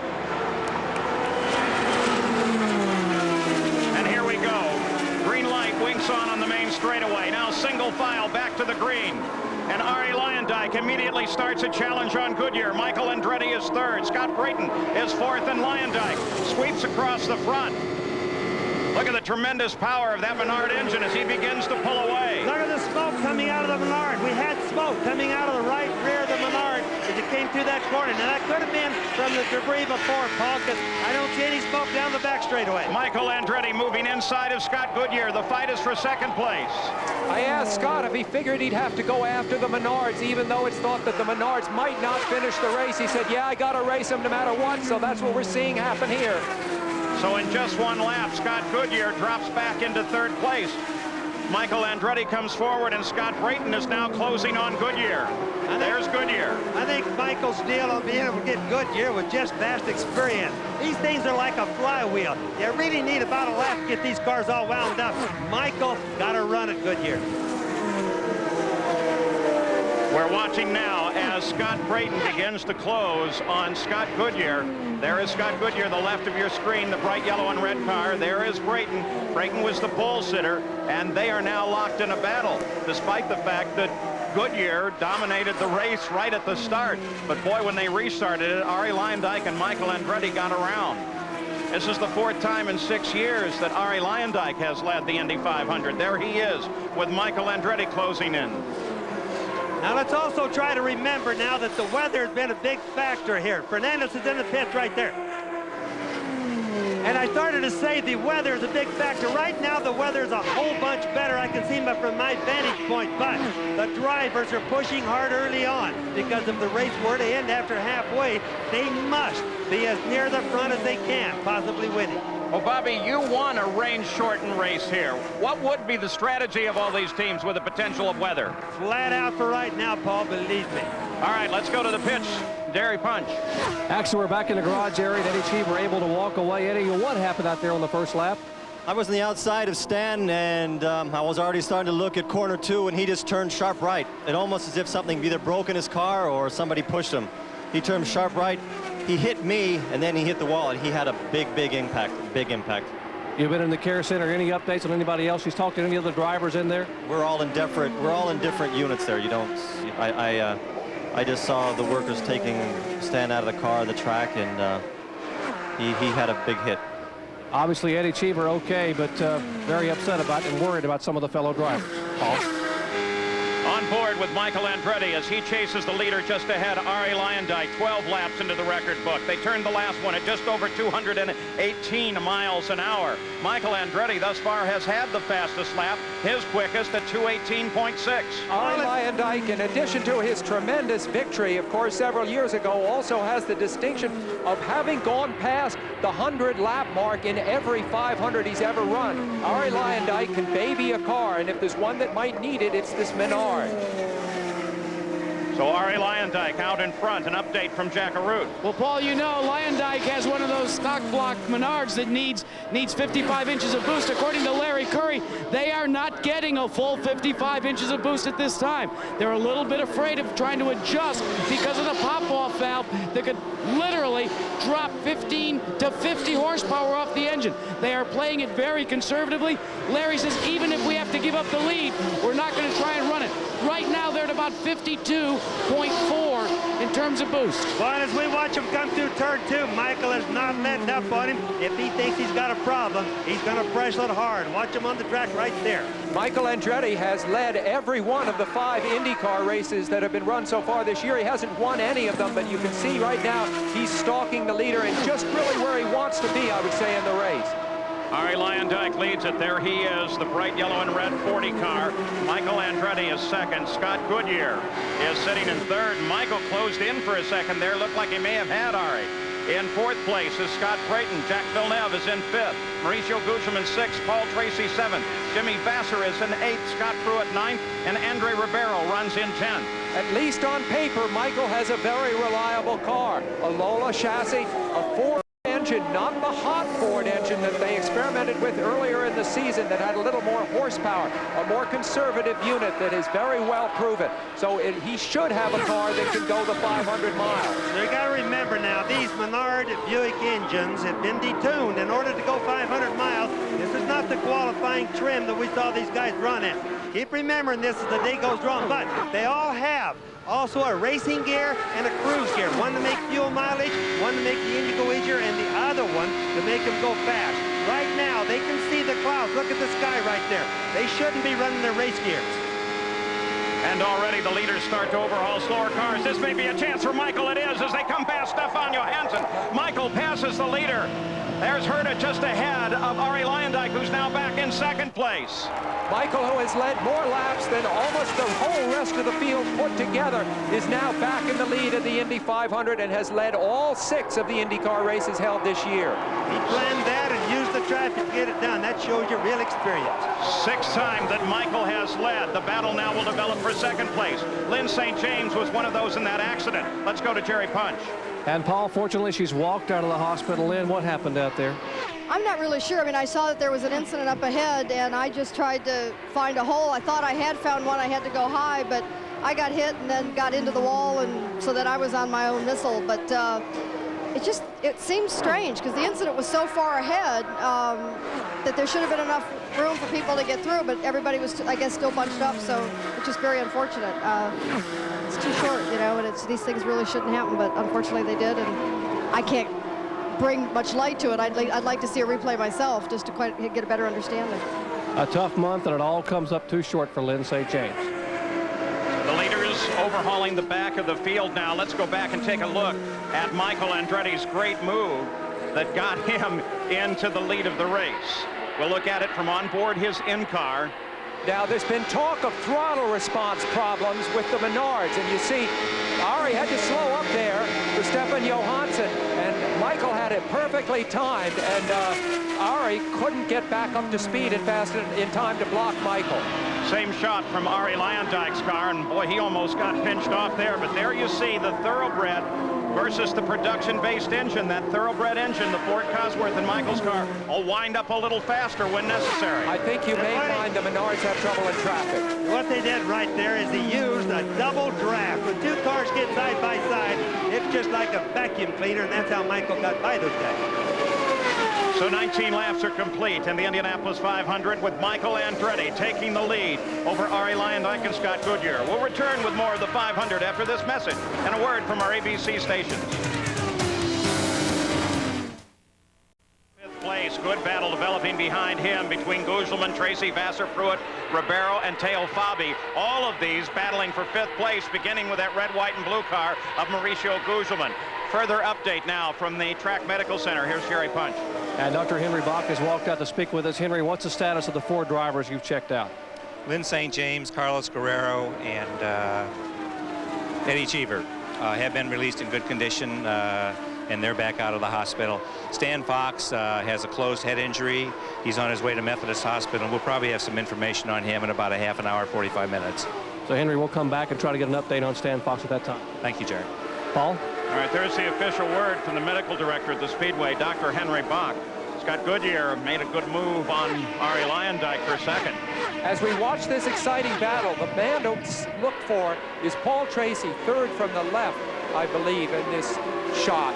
And he has moved up from 16th on the grid to 7th. He is moving fast. Tracy, the story there, of course, is that he's mistake-prone. He's one of the most brilliant drivers in the field, but he's been known to get into tangles with other cars. You see him on the left of the screen right there. Paul Tracy, center of the screen right there, the great Canadian driver. If he can get through the first 100 laps or so of this race in good shape, he may very well have a big day here at the Speedway. You see the running order at the conclusion of 20 laps. You're on board now with Ari Leyendijk. He runs in third place. He was passed by Scott Goodyear, who moved up into second place. And there is Goodyear. And DeFerrin's car being pushed back to the garage area. I guess they've decided no go on this, because if they put it in the garage area, it cannot come back out. And of course, the key here is to have that car out of the way when the pit stops begin, which should be very, very shortly. Jack Arute, isn't that correct? Well, Paul, it should be as early as maybe 3 laps from now. Ari Leyendijk should be the first of the leaders to come in. And you know, Goodyear Tire and Rubber Company brought a second compound tire to Indy for Carburation Day. It's a little bit softer, and many of the teams are planning to switch to it somewhere during the course of the race. But because of the caution that came out early, many of them are electing not to do it this time. You have to qualify. The tire that you qualified on, you have to start the race with. But you see these tires here in Ari Leyendijk's pit that are covered up? Those are the softer Goodyears. Look for them possibly in the 3rd stop of the race. Right now, Leyendijk's going to change back to the old Goodyears, the style that he qualified on. It's nice to be able to have 2 different tires like that. One of the things bothering the drivers right now, guys, is the wind. It's gusty at times, goes away at times. The drivers have got to be a little bit spooked, because one time they go at the end of the straightaway into one of the sharp turns, and they've got a big wind. The next time it's really still. They probably think their cars are giving a problem. Wind is blowing from the south, so it's a headwind up the main straight. As Ari Leyendijk has reported, heads for the pits. And this will be his first stop of the day. He comes off of 3rd place to the pits, and Jack Arute's right there. First stop is always the most difficult. You have to get acquainted, coming down out of 240 miles an hour, and hit the marks precisely. Leyendijk does. The onboard air jacks go up. He passes off on the water. He's right now just going to take on tires, a full load of methanol fuel, and we look for no major adjustments. Now, yes, they are putting 3 turns of front wing on both sides on Ari Leyendijk's car. He is off and away. Almost stalls the car and having trouble getting back up to speed. They're still pushing, and he's killed the engine.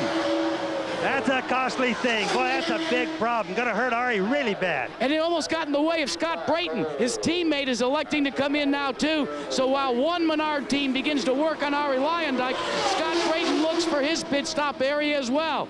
They get the jack in. They're having trouble getting the onboard starter connected. They do now as Scott Brayton goes to work.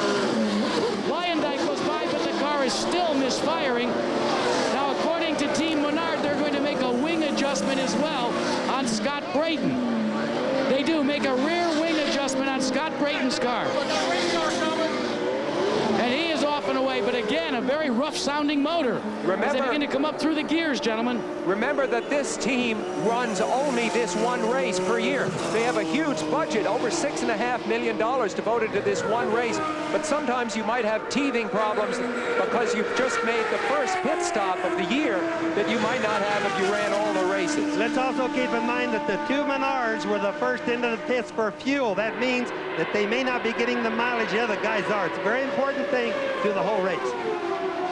Bobby, that indeed is one thing we should remember, and more importantly, who can forget the problems they had coming back out of the pits? In both cases, in Lyondike's case, he stalled the car, but Brayton was none better in terms of riding the clutch and coming back up through the gears. That could spell problems in a long race. We got to come in and out of here 7 to 8 times. Well, Jack, that valve train, I understand, is very sensitive, so you have to be careful not to over-rev it, too, coming out of the pits. Here we are with Michael Andretti. The leader of the race. As the leaders flashed by last time, it was Michael leading, followed by Scott Goodyear and Jack Villeneuve. Those three have not stopped. Gugelmin, Vassar, Tracy, Rivero, Pruitt, Bobby, Roberto Guerrero, Matsushita, Salazar, Rahal, Zampedri, and Bosell have all stopped as we are watching the fight for first and second. And Goodyear is now beginning to close in. And there was Robbie Gordon they just went by, so he's still not up to speed. Both of them due for the pits any time now. That was Robbie Gordon. You see him third in the order. The true third in the race is Jack Villeneuve. He sits back just a bit. Remember, we ride with Scott Goodyear here. He has only won 2 Indy Car races. They were both 500 milers. Now, as we go along, Sam and Paul, and see the sky up there, we see that the clouds are breaking a little bit. There's Michael coming in the pits right now. So as Michael heads for the pits, Scott Goodyear stays out and will assume the lead. So the Honda engine, at least now we know, is capable of going the farthest, at least based on the first stop. The Menard stop first. Let's go to Gary Gerald. We wait with the crew anxiously. Here's the nose of the car. Watch for a slight wing change. They're going to go up a half turn, we're told, on the front. They're staying with the primary Goodyear tire. No change to the optional compound. There's the change at the front of the nose. Everything looks routine. Off the jacks, running about 15.5 seconds on our clock. And Gary, what that means, a half a turn up on the front wings, 15.110 seconds. But what it means is the front end's going to be a little tighter on the ground. It means it's going to turn a little better. So the leader of the race makes his stop, and Scott Goodyear assumes the lead. Goodyear has now gone 4 laps beyond Michael Andretti, and he is due for his stop on the next lap. So Scott Goodyear out in front. This could very definitely be a factor in this race, is how these different engines handle their fuel economy. As Goodyear comes around Robbie Gordon, that's not a pass for position. Gordon, remember, had trouble at the opening of the race and has continued to struggle since then. So Scott Goodyear, we watch for the turn down onto pit road. Goodyear left the team that he was with last year, Bernstein's team. You see him turning down here. He was without a ride at the beginning of this season, but when the Tasman team got to, with Steve Horn putting this team together, he got his old mechanic with him, Joe Flynn, and they've had terrific confidence over this month here. Scott Goodyear rolls in from the lead. Here's Jack. Well, Scott Goodyear has certainly cast the gauntlet down in terms of fuel mileage with his Honda and Firestone shot entry. Now, Firestone has 2 options of tires as well, but they are electing to stay with the same compound that they qualified on. Goodyear now on board in the cockpit, resetting the fuel metering device to tell them how many miles and how many gallons are left on board. They cleaned some debris out of the left front radiator area. A very uneventful pit stop, and he is off and away. Yeah, Jack noticed Steve Horn made no adjustments to that car. Now, that's something else we want to watch as the race goes on. So Jack Villeneuve, French-Canadian, picks up the lead of the race. He made his stop on lap 35. So Villeneuve now in front of the race as he moves up from his position past the front row. Villeneuve is at the top as 34 laps are now complete in the Indianapolis 500-mile race. We'll be back with more of our coverage from Indy. Fittipaldi. Unser and Tracy. Villeneuve. Players Limited continues its leadership in Canadian motor racing by sponsoring Road America 200 winner Jacques Villeneuve and the Players Limited racing team in the PPG Indy Car World Series, the ultimate test of man and machine. Players Limited, a tradition of excellence. This is the Delta single-handle faucet. Inside one moving part, the revolutionary stainless steel ball, so reliable that odds are less than 1 in 100,000 faucets will have a drip. We've been told this could be that faucet.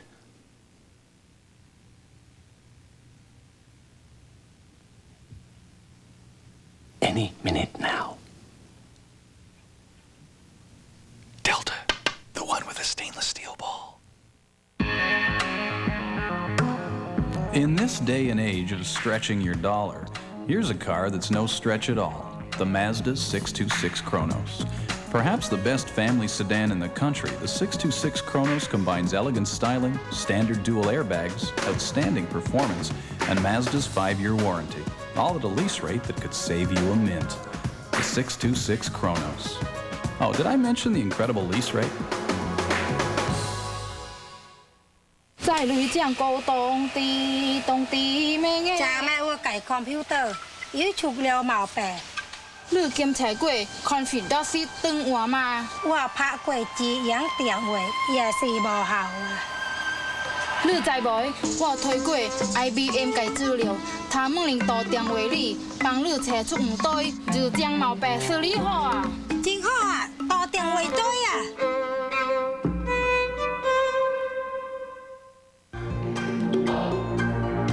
From headlights, to transmission fluid, to tires, inside, outside, top to bottom, Canadian Tire has you covered. Because we have the experience that comes from servicing over 10,000 cars every day and more than 65,000 auto parts and products, which means we help maintain more cars than anyone. So whatever you need, come to the one place with everything, Canadian Tire. There's a lot more for your car for a lot less. It's time. It's time. It's time. The construction work? Better. Take it off. Oh. See you Thursday. Thursday. You got it.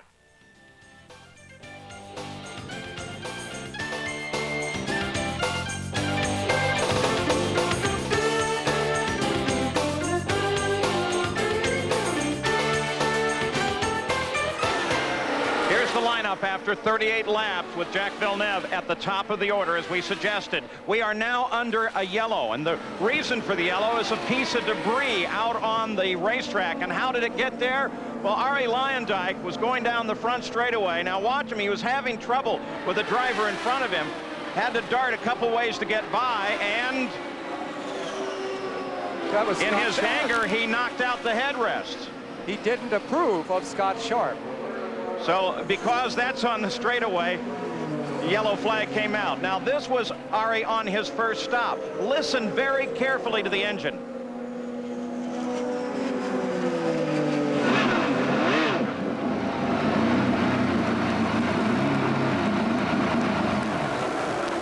And then he stalled it. Bobby Unser, that can't be a healthy engine, can it? No, what's happened is the computer just went astray on him right there. It's no different than what people can understand as a carburetor choke being on when they try to leave their driveway. It was just dead rich, wouldn't keep running. He had the throttle down, but there's nothing he could do about it.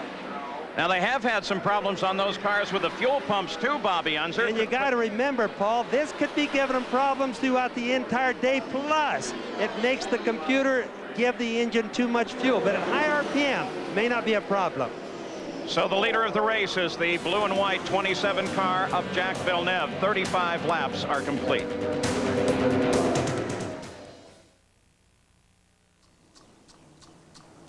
Just spray it on? Just spray it on. Quicksilver wheel cleaner from Armor All. Just spray it on, and then just spray it off. That's it? That's it. Quicksilver wheel cleaner. At Dodge, we thought about how cars like this have to respond quickly. Just like you. Cars like this have to maneuver through heavy traffic. And so do you. But cars like this have a double wishbone suspension to give them that kind of control. Well, when you buy a new Dodge Stratus, so do you. Dodge Stratus, the cure for performance anxiety. An ordinary hamburger and your Banquet Burger Deluxe. Either is good depending on what you want, which brings us to Midas Mufflers. At Midas, they have top quality Midas mufflers guaranteed for as long as you own your car. Or they have the Economizer at a very reasonable price and guaranteed for 1 full year. The point is, you get some choice in the menu, which is important. I like choice. I have one to make right now. I've made it. It's the way it should be. Midas. Everyone knows water and wax don't mix. Everyone's wrong. Introducing Wax Packs, the revolutionary car wax that disperses in soap and water to wax your car while you wash it. I'm waxy. New Wax Packs, waxes while you wash. Now, a CTV Sports Break. Here's Rod Black. Back to Indianapolis in just a moment, folks, but let's tell you about the Formula One race. The Monaco Grand Prix today captured by Michael Schumacher, who now leads the F1 standings. Damon Hill was second. Gerhard Berger was third. We're about half an hour or so away from afternoon baseball today. Tonight, the Expos play the Dodgers. Yesterday, Rondell White with this round tripper, his 4th homer of the year. Rookie Carlos Perez got his 4th win of the year. Expos trimmed the Dodgers yesterday by a score of 2-1. They're 5 games out of first. Meanwhile, the Blue Jays yesterday, 38-year-old Lance Parrish takes this pitch from Eric Plunk out. The Blue Jays, thanks to an Al Leiter performance, beat the Cleveland Indians yesterday by a score of 3-0. And the Seattle Mariners got bad news after a win against Baltimore Friday. Ken Griffey made a great catch against the wall, but he fractured his right wrist. Ken Griffey out of the Mariners lineup for up to 3 months as we send you back to the Indianapolis 500.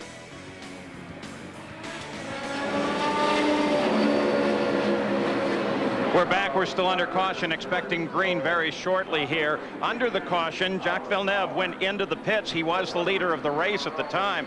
It was a very frustrating stop for him, though, filled with errors as the team tried to get him away. They were still connected when he pulled forward. Shades of Floyd Ruby. Fortunately, they didn't pull the hose free. Let's go to Jack Arute. Well, Paul, here's the problem on the Patrick Racing team with Scott Pruitt. During the time that it took to try and get the pack up, Scott Pruitt literally ran out of fuel, and he had to come in dead stick. Now, Pat Patrick is the car owner, and Pat, this is not what you wanted to see. You were shown in 5th position, and then you ran the car out of fuel under yellow. We had no choice, Jack. These stupid rules they have here, they close a pit. You can't come in if you're out of fuel. If you do, you get black flagged. It's horrible. I can't believe it. Well, here's the situation, gentlemen. Here's what happens under the rules. Until the pace car gets the leader, the pits are closed for service. Well, there was a mistake made. They had a problem picking up who the correct leader was. So lap after lap ticked off with the pits closed. We were in the end of the window for pit stops for many of the front runners. And what happened was Pruitt ran out of methanol. Yeah, they originally picked up Andretti and then had to cycle everybody through until they had Villeneuve, and then he went into the pits almost as soon as they had him. You got to really sympathize with Pat Patrick on that. He has to be right. And Jack, that closed pits business, of course, removes some of the tactical advantage of having a man like Jim McGee on your team. We come back to the green light. And we're back racing again, riding on Bobby Rahall's nose as we head down into turn 1 at better than 215 miles an hour. The leader is Andretti. Scott Goodyear is in second. There is Michael. The order now with the pit stops. Some of these slower cars and backfield cars are mixed in with the leaders of the race. There's the running order after 42 laps. As we look at the Valvoline leaderboards,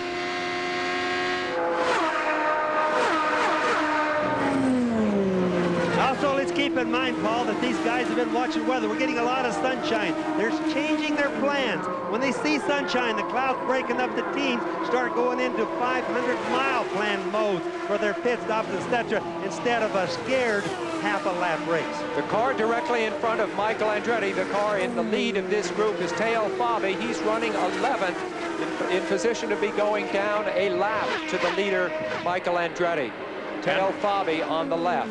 Andretti is 5 seconds ahead of the second place car of Scott Goodyear. And then Jack Villeneuve is just a little bit back, about 2 seconds back from Goodyear. Fourth place is now Ribeiro, then Gugelmin, Bosell, Johansson, and Sullivan. You see Michael Andretti's stats. Of course, the one stat that never really comes up is the unlucky times that the whole Andretti family has had here at this track. You wonder now, perhaps with Mario out of competition, you see Scott Goodyear coming by Hiro Matsushita there. If maybe Mario took that bad luck with him and there's a chance for Michael to win here today. Certainly he's doing great so far. Okay, clarification of a report coming from race control. They indicate that the problem was not so much with how the pace car picked up the field, but with the fact that Villeneuve did not pick the pace car up properly, and that caused for the delay. There is Jack Villeneuve. He runs in third place right now. Actually, that pit stop problem didn't really cost him that much. It was under the yellow, and he was terrific getting the clutch in, getting the car started again. Yeah, it really didn't hurt anything, Sam, but it certainly did hurt the Pat Patrick car. Good presence of mind for the young Canadian. Before the pits were closed, this is what Jack was talking about. When the yellow flag came out, certain crew chiefs, certainly Jim McGee among those, would call their cars to dive into the pits. Andre Ribeiro there, he currently runs in fourth place in the 31 car. The second of the Honda-powered cars here, the fastest rookie in the field. Yellow, blue, and red, the colors. Very likable young man. Ribeiro, of course, had the accident in practice the day before qualifying, shook him up. You see him on Davy Jones making a move inside of Matsuda. Davy Jones in the red car. He would have been down at the Charlotte 600 after this race. That was his plan, to try to do both races the way John Andretti did last year, but he crashed his Winston Cup car. If everybody notices that the cars go down the straightaway, they seem to be about the same speed. They're picking up drafts. And then when you get to the end of the straightaway is where the cars pull out and do their passing. And sometimes when you have two cars there, it's really a good draft to get. So Ribeiro still on the move. We'll keep an eye on him as he runs in fourth place. Way out there, Paul. Ari got way high. He's slowing. Almost crashed out there. He was in the gray stuff. Only experience kept him going. Look how much slower he's going after that scare. So he gathers the car back under him and tries to get her back under operation. The question was, for a moment there, everybody's so concerned about the engine on these cars. Was it the engine? Here comes Raul Boesel into the pits. He's answering a black flag for a stop-and-go penalty. He ran over a hose on the way out of his pit stop. So Boesel has now answered that black flag. Leader is still Michael Andretti. There he is. Jack Arute. Well, Paul, this is Buddy Lazier, who is the third member of Team Menard. Buddy, what dropped you out of the race? Well, the car was really fantastic, and we were able to pass a lot of people. Our fuel pressure dropped down to about 10, and it was, we were running 7,000 RPMs, and it was dropping in RPM. But for the first 5 or 10 laps, it felt really good. It's the best car I've ever been in. It was so exciting, and to have it in with a bad fuel pump it gets you right here. Gentlemen, remember, this team has experienced fuel pump problems all month. That's one of the things that they worked on since they qualified on the pole position. They refashioned fuel pumps. This does not look good for the team if this early one of the members has had a fuel pump problem. Jack, I think one of the things you brought up earlier is they only run these Menards once a year. That really hurts them overall. All right, now the word comes from the stewards of the race and race control while we watch Michael, the leader, and we look for Jack Villeneuve, who runs in third place in that blue and white number 27. Because he did not pick the pace car up properly, there he is. They're going to assess a two-lap penalty on this car. They'll just take it off of his total and drop him down through the field. Well, that's got to be a disastrous thing. I'll guarantee you, Barry Green is going to really worry about this one. This is a serious penalty. So Andretti leads, Goodyear second. With that penalty, Ribeiro moves up into third. Now here's a look at them trying to get Villeneuve about 10 minutes ago behind the pace car. Now that's Villeneuve on the outside of the pace car. He went by the pace car. Now he's coming back to it. So far, he hasn't broken any rules. And the move of not following those orders precisely cost him 2 laps in the race, and he has dropped well down in the field. In fact, out of the top 20. So Jack Villeneuve with a tremendous penalty. They haven't assessed one like that in several years at Indianapolis. Now he runs in 24th position. The leader of the race is Michael Andretti. We'll return with more of the Indianapolis 500 after this message and a word from our ABC stations.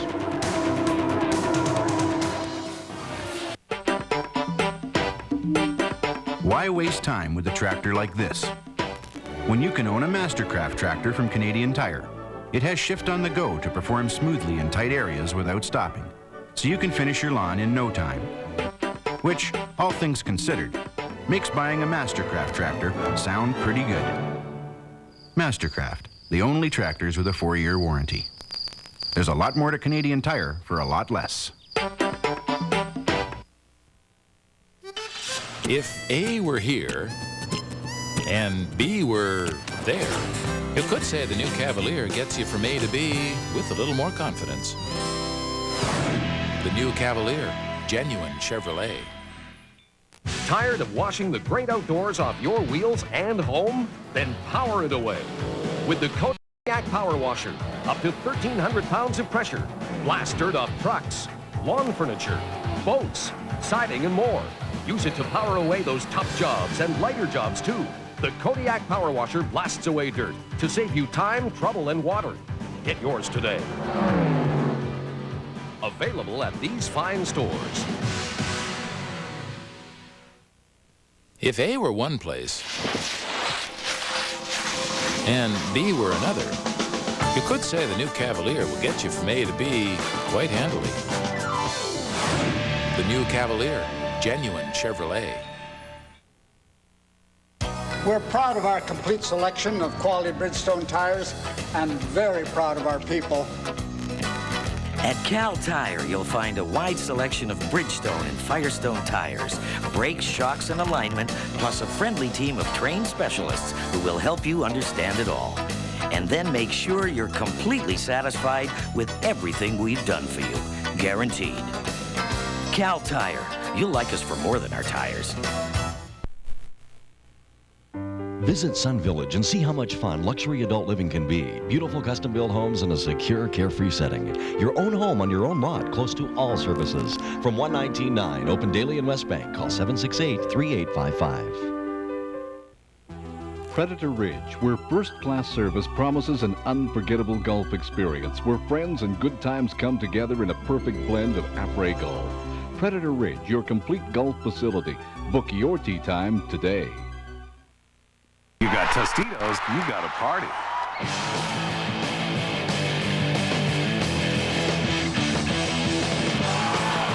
The NBA Finals start June 7th right here on CTV. Flashback, 1990. Al Unser Jr. mastered his way through the rainy streets of Toronto. The win vaulted little Al to the top of the Indy Car points race, and later that year, his first Indy Car title. The 1995 Molson Indy. Experience the spectacle.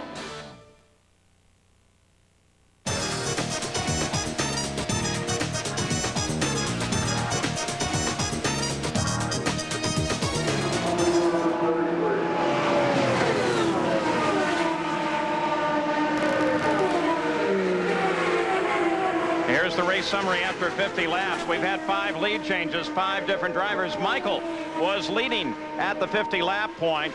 2 caution periods totaling 17 laps, including that accident that involved 6 different cars on the start of the race. And very shortly, we should be able to give you a further update on driver Stan Fox, who was transported to Methodist Hospital of Indiana from the Track Medical Center here. Now, here is the 31 car. That's Ribeiro. And they black flagged him because he was way over the speed limit of the pits. He was going 132 miles an hour, and he was in 3rd place at the time he answered this black flag. Well, Andre is a rookie, but that seems like a huge oversight for anybody. Well, it shows you that they just can't tell speed themselves. A lot of these cars have the computer set where if they're in a certain gear, they can only turn a certain RPM during the pit deal. Apparently, he doesn't have one. Computer speed limit at 100 miles an hour. Let's look down at the stories now throughout the race. We mentioned them at starting, beginning with the tracking of the engines here. Well, one of the Menards is out, 2 remain in, and Hondas are up at the front of the field. Michael Andretti is the leader of the race. Started 4th, now 1st. Led 33, as you see, of the 59 laps, and he is running a torrid pace. Let's go to Jack Arute. Well, Paul, at one time, this group, Team Green, saw themselves running in the top 3. And now you're all the way back to 27th after a 2-lap penalty. What does that do to your chances in this event? Well, I wouldn't count us out yet, Jack. Obviously, we're devastated. I can't understand what the hell they think they're doing out there, but they waved us by twice, you know. I mean, all the driver does is do what the pace car said, and I think I don't think it's a very good decision what they're doing, but we just got to soldier on. We just fight a little bit later. Well, we saw on the video when he finally got packed up properly. We didn't get a chance to see it on the video when he went by the pace car, but what was the conversation with USAC like? I just voiced my opinion. I mean, the driver says he was waved by. That's what I've told USAC. Thanks, Jack. Paul? You saw Lyondike was into the pits while we were talking with Barry Green. And we did not see then the actual video of what USAC perceived to be the violations. We saw it when he was finally picked up. The car directly ahead of Michael Andretti, who you see here, is his teammate, Paul Tracy, in the white car with red on it there. You see Paul Tracy. Michael Andretti is about to put his teammate 1 lap down, but the team of Newman Haas, so far shut out for many, many years, is very well positioned in the race here so far. Paul Tracy, she started 16th, now moves up into 6th place. Now let's consider these other stories of the day. We were talking about the engines. Well, Goodyear has been looking very strong. One Menard is out of the race. The second is the tire companies. Well, Firestone runs in 2nd place right now. Wide open competition. 6 cars run right now on the lead lap with some interesting names like Guzman, Johansson, and Paul Tracy. And then the weather. Well, it's still sunny. 77 degrees, may even get hotter.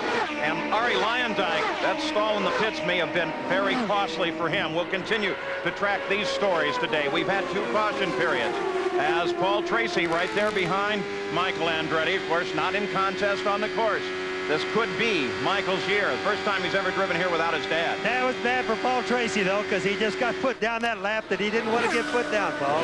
Robbie Gordon is into the pits. He has not been a factor. He came into the pits running in 17th. There's a new camera position for us at the end of the front straightaway. Great shot where you can see everybody coming down. We'll listen for a second and see if we can hear Gordon and Walker on two-way now.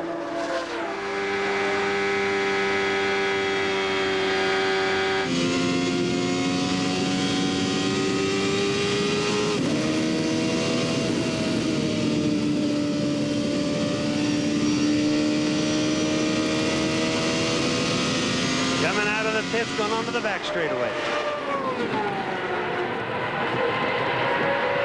Apparently everything nice and smooth. No two-way communications between the two.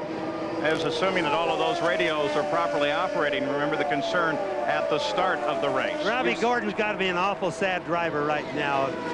I think himself and plus a lot of...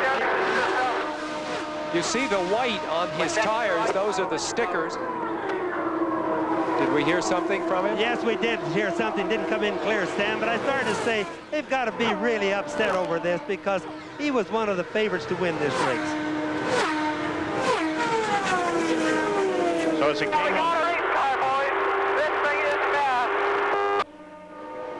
We're going to need to be. We've got to catch up with Michael. He's about 12 seconds ahead of you, so hustle it all the way. Michael's coming into pits, it looks like. Hustle it all the way. Leader of the race, lap 65, Michael Andretti, in for his second pit stop of the day. 18 seconds back as he headed for the pits with Scott Goodyear. Let's go to Gary. Tim Bumps bangs that right front wheel and goes to work with the wheel gun. They made a wing change on the last time. They're still staying with that primary Goodyear tire. They haven't gone to the option. They like the way the car car's handling. No change at the front of the car, just waiting to complete the refueling. He's gone. One turn up, one turn. Looked all routine for Michael on the 66th lap. Goodyear took over the lead of the race. Guzman is now second. You're on board with the leader, Scott Goodyear. Another thing about that Scott Goodyear tire car that we're talking about or looking at there, just believe that engine, when they want to go fast with it, turns 14,500 RPM. Amazing. Paul Tracy was running in 9th. There's Andre Ribeiro coming in. And there's Scott Goodyear in, the leader of the race, 24 car. Now let's see if they make any wing adjustments to their cars. Being very careful not to violate the speed limit there. Stop and go penalty here is really serious. Let's go to Jack. So far, gentlemen, they have made no chassis adjustments to this car. Now they're going to change to one full turn in the right side wing in 14.9. But the most incredible fact is when you start to log in pit stops, the car that is having the worst fuel economy, Ari Luyendyk in the V6 Menard. The best is the Honda, Gary Gerald. Jack, we saw no changes on Michael Andretti's stop, but for his teammate Paul Tracy, who's been battling his way forward in the field, they went up one full turn on the right front wing. We'll see if his car handles any better now. And again, that right front wing going up on it is to make the front end hold better. I keep telling people so they can follow the adjustments of the cars. With that Scott Goodyear stop, Mauricio Guzman becomes the 153rd driver to lead at Indianapolis. The land, mark of characteristically clean, cold, and crisply defined by a consistently held and fluid belief in everything.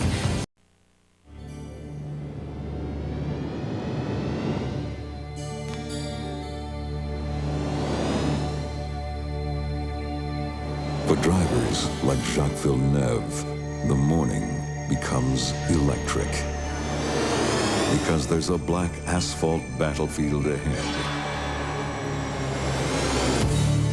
where legends like Andretti, Unser, and Fittipaldi are waiting, and where a legend in the making is waiting for them. Players Limited's leadership in Canadian motor racing continues as it sponsors 1994 Indy Car Rookie of the Year, Jacques Villeneuve, and the Players Limited racing team in the PPG Indy Car World Series. The ultimate test of man and machine. Players Limited, a tradition of excellence. Let's compare long-distance rates using these meters, the big guys versus Unitel. Let's say it's 2 p.m., and Chantel here is calling her mom in Montreal. And what do the numbers tell us?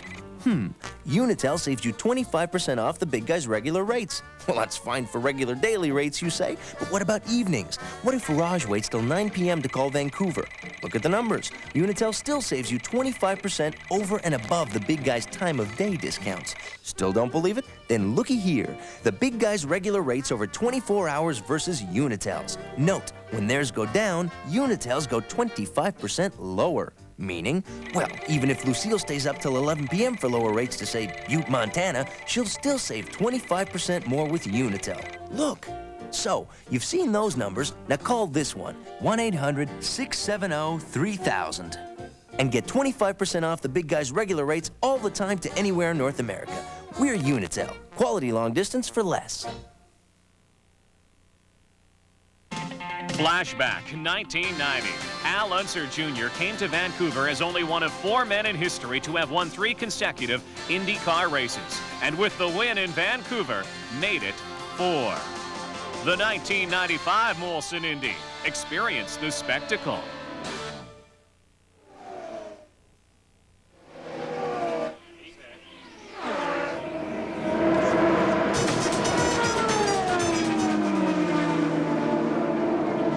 Back at Indianapolis, Mauricio Guzman is the leader of the race, the Brazilian. He made his last and only pit stop on lap 42. He should be due in shortly, but now he adds his name to race leaders at Indianapolis. Bobby Rahal was running back just out of the top 10 when he came in for what should have been a routine stop, watching the pit speed limit, looking to find his pit here, and this happened. Well, wrong pit. Well, that was a costly mistake for him. Now he's got to go slow, completely through the pits, get out of the racetrack, get back up to speed, and still do this again, so that was costly. So while we watch the leader, Mauricio Guzman, we have an official update on Stan Fox. He is still unconscious. He is at Methodist Hospital of Indiana. The report is he has a closed head injury, and he is in surgery. Now, Jerry Punch, a closed head injury. What are we talking about? Paul, that's sort of a generic term that goes everything from, goes all the way from a mild concussion to a more serious injury involving a bleed into or on the surface of the brain. Now, you got to believe if he's gone to surgery, it's more toward the more severe degree, and we'll try to get a further update from the hospital on Stan Fox. Jerry Bunch, of course, is a medical doctor, can help us with some of those things. Stan Fox is listed in serious condition at Methodist Hospital of Indiana. Now, after the race, we zoom off to the Lone Star State for the final 9 holes of the J.C. Penney LPGA skins game. Laura Davies has won 5 skins for $100,000, but Patty Sheehan leads the way with $110,000 after winning 4 skins. Only 9 skins remain. That's today at 3:30, 2:30 Central Time, right here on ABC Sports. Now, while we have a Brazilian in the lead, you can imagine how crazy they're going in Brazil. Let's listen in on the Brazilian television coverage. Eu vi várias vezes, inclusive eu estava junto com o Roger e a gente tocou o replay para ver o que aconteceu. E realmente ele perdeu a aderência da traseira. Eu acho que ele estava muito baixo na curva e deu o que a gente chama de overcorrect. Ele corrigiu o carro demais, o carro virou praticamente a 90 graus contra o muro e bateu um impacto violento, realmente foi terrível o impacto. Como é que acontece, Emerson? Eu nunca vi aquela imagem depois de 92, quando a segurança na Índia aumentou muito. Aquela imagem da parte da frente do carro sair, ele ficar com as pernas praticamente, vamos colocar. So with Emerson Fittipaldi as the analyst, in Portuguese, the transmission down to Brazil. Announcers are, by the way, with us throughout the year. Some fairly fun guys, too. Remember that Mauricio is a big hero down in Brazil. He appears in ads for, I think, poultry stuff, the chicken business. His father's a timber merchant and an antique dealer. He's been famous down there for a long time. Michael Andretti makes his move as Guzman heads for the pits, and Michael Andretti goes for the lead of the race once again. Mauricio Guzman makes his second stop of the day, and Michael Andretti assumes the lead. He was closing quickly on Guzman as he slowed down, and then Andretti came into the pits as well. Now, Andretti last made a stop just 10 laps ago, so this stop for Andretti is not routine. Guzman's stop is. Here's the Andretti stop. We're under the green. Michael, when Guzman slowed down, you saw him get out a little bit there, and he reported that he touched the wall, so he headed right down into the pits. That won't make Michael too happy. He's going to be screaming about that, saying that Guzman caused him to do that. And I don't know which side is right on that one. Remember at Miami earlier in the year when Michael rode for several laps after contact with the wall and another car. Here's Michael in the pits still. They're really looking it over. Obviously. Jack Villeneuve comes into the pits. Of course, he has not been a factor since that 2-lap penalty. He dropped down to 27th, now runs 19th as he came in on this stop. They're still working on Michael's car. He's obviously told him that it didn't feel good after he touched the wall. Of course, we don't know exactly how hard he hit the wall, but it meant something because Michael has a super good feel for things like that. Villeneuve back into the fight. The terrible Andretti luck. Michael Andretti climbs out. Many thought this was his best chance ever. Well, and Michael Andretti's out of the car. I think this is sad for everybody. I mean, you just really know. He's really controlled this race, really been quick, and we all thought he might win this one. He was driving just the kind of conservative race. Let's go to Gary.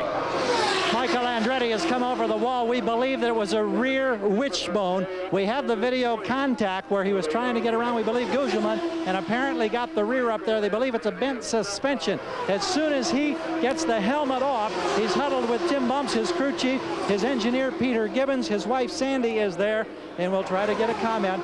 Boy, we thought maybe the Andretti jinx would be passed.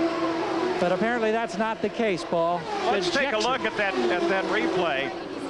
Maybe we can see exactly what happened to Michael. I'm sure that's what he's waiting for, as no, we've got another car in trouble. Looks like and the yellow comes out. Sharp. Yep. Now here is Michael Andretti. Yeah, that's not a brush. That's a solid hit. So as we come back to live coverage, that is Scott Sharp that you saw just get into the wall just before we ran Michael's replay for you. And the yellow light is out. This is the third caution period of the day.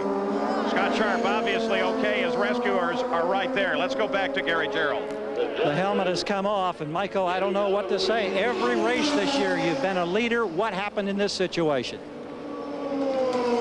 I guess Mauricio was coming into the pits because he slowed down, and I had to run, and I went to the outside because I didn't want to hit him, and it's like ice, and I hit the wall. How had the car been performing up to that point? Beautiful. Best I've ever had here. The car was great.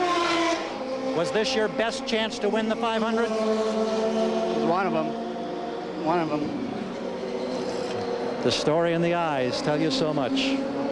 That's what happened when a car gets out of the groove. Now you can watch right here. He's coming out. He's out of the black, what we call the groove. He's in the gray. The car just doesn't have as much adhesion.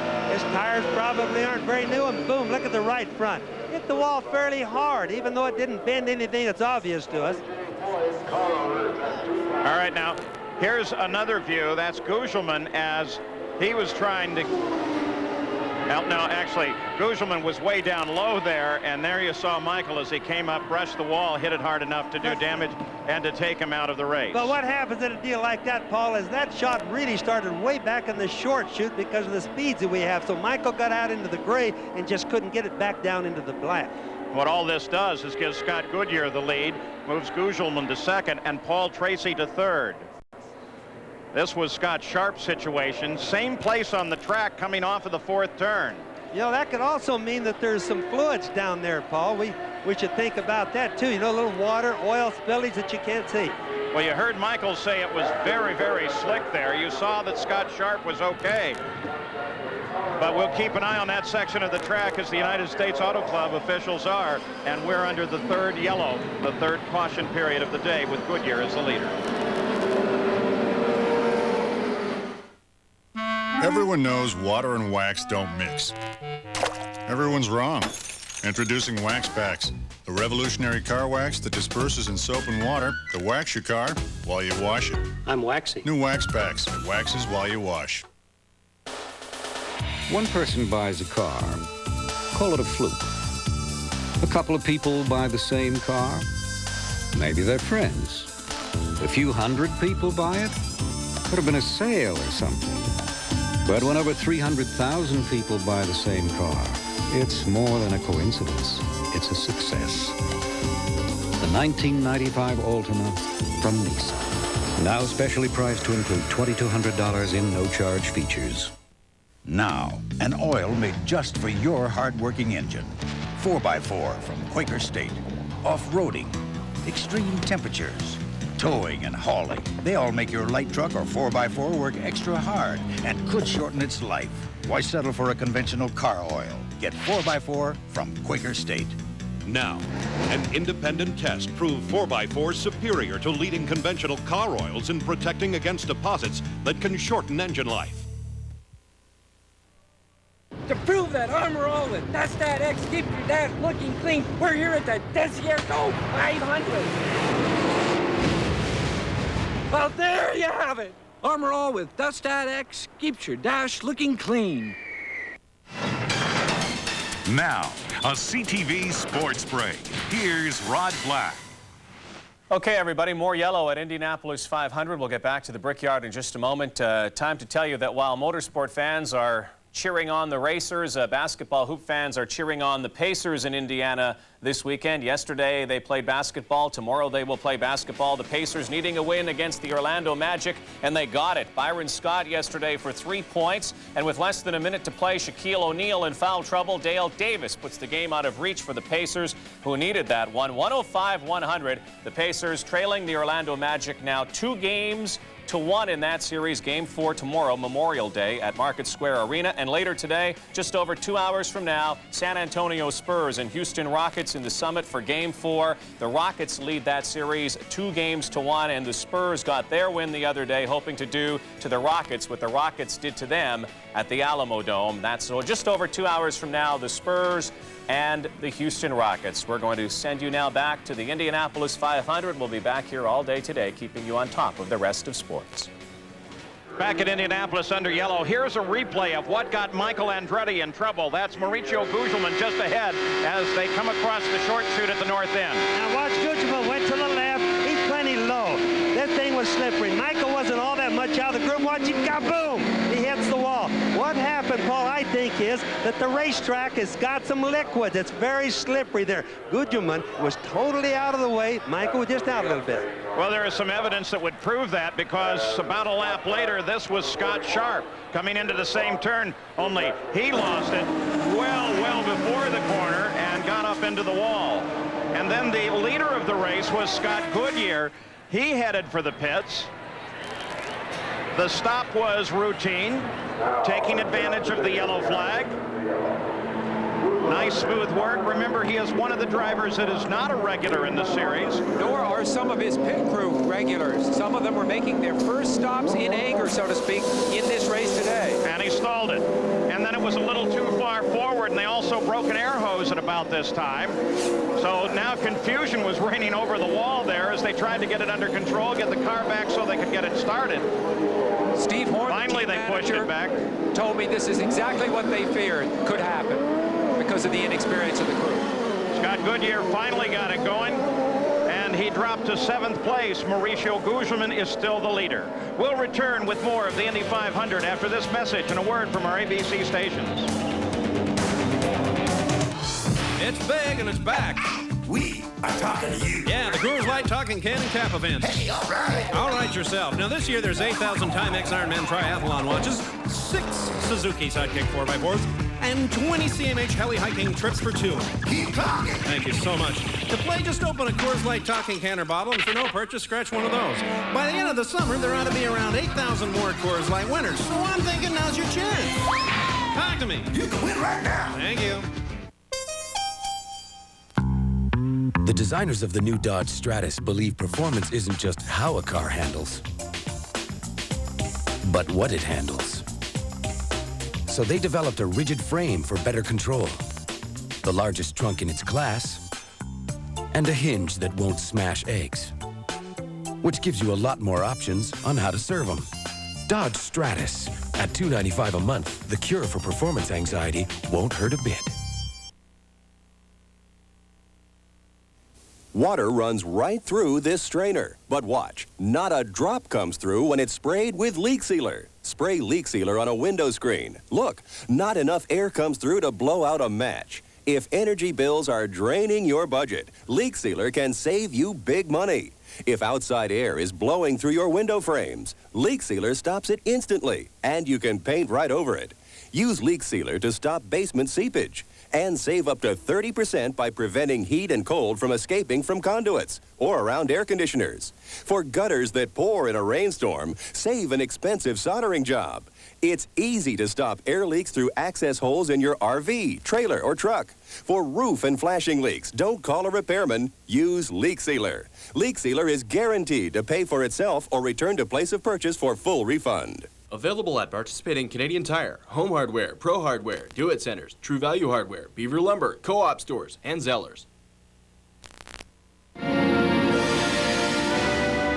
Auto Pro, 567 specialty repair centers across Canada. The largest network of automotive professionals and your traditional neighborhood garage, all in one. Flashback, Vancouver, 1994. A track that has been very good to Al Unser Jr. His win last year made him the first 3-time Vancouver Molson Indy champion. The 1995 Molson Indy. Experience the spectacle.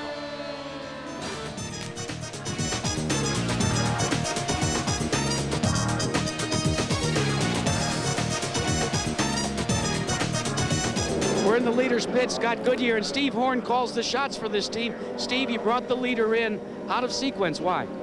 We wanted to make a little handling change on the car. Scott says the track's pretty slippery today, a lot of rubber out there. So we thought it was an opportune time to make a handling change. Car was getting held up a little bit in traffic.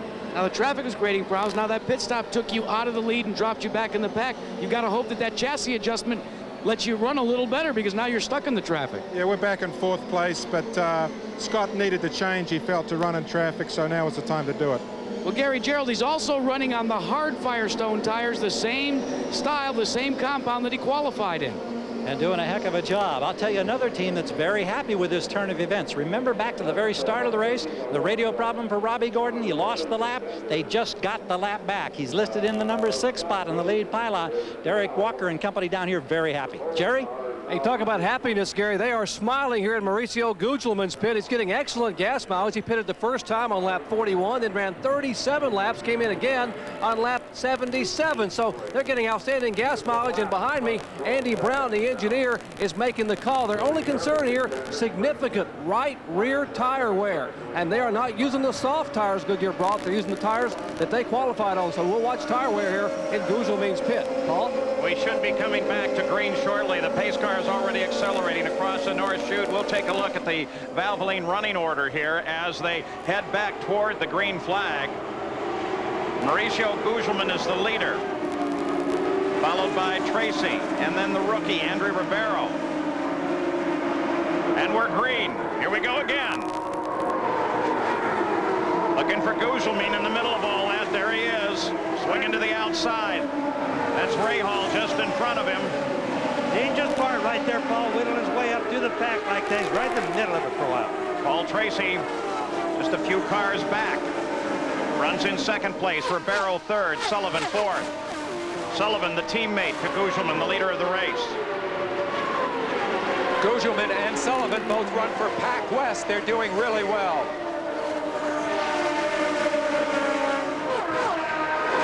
Black flag will be displayed to car 33. That's Teo Fabi, exceeding the pit speed limit. They'll bring him in for a stop-and-go penalty. Update on Paul Tracy. Here's Gary. Paul, the crew is laid out. They're waving him on pit road. They believe that he's got a tire puncture as they came green. He's running in 2nd place. This is a huge, huge disappointment. We wait with the team here on pit road. Tracy peeled off, is on the pit road right now, Gary. There he is. He comes into the stop. They'll change, of course, all 4. We were told they believed it was on the rear.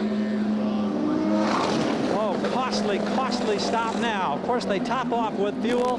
They're holding him, holding him. They're making a wicker bill change on the rear wing. It's complete. He's gone.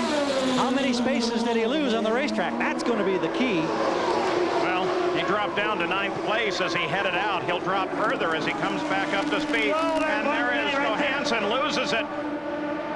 Bobby, what happened there? On the pit apron. Paul, I didn't see it. I honestly didn't see it down here. I was into the monitor. I did see it there. Right rear is flat there. Yellow flag is out again. It looked like a tire exploded, but why and how did it happen down on the pit apron? So Stefan Johansson, look at his helmet there. You see those markings on the side that are blue? They used to be green. Team convinced him green was bad luck in Indianapolis. Changed the color. Here's a replay. Watch Johansson. Now he's clear down on the apron, right there, right in front of us there. Oh, right all rear of a sudden, the right rear tire shredded. That means it was probably low, out of air, and when they're like that, they just come apart. Then, of course, he has no direction. Now, it also could have been that he ran over something, and then they look like they explode. So obviously Stefan Johansson is okay. The pits are closed until the pace car groups everybody up. Gugelman is still the leader. Ribeiro is 2nd.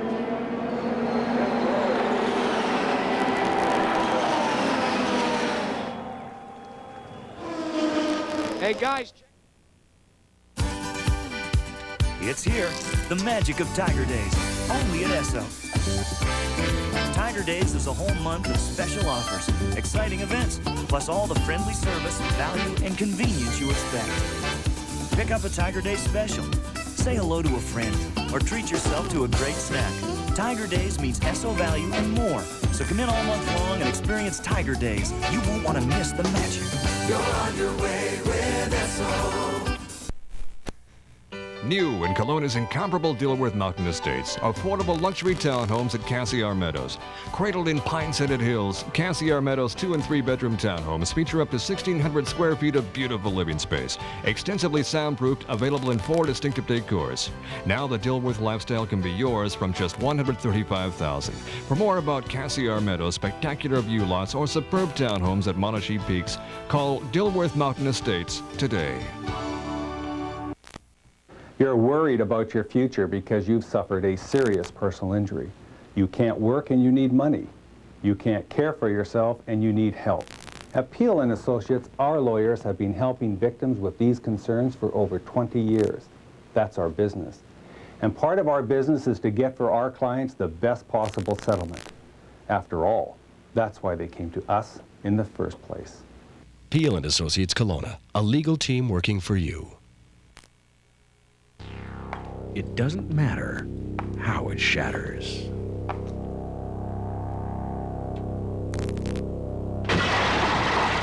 Who repairs it does. Come to First Class Glass.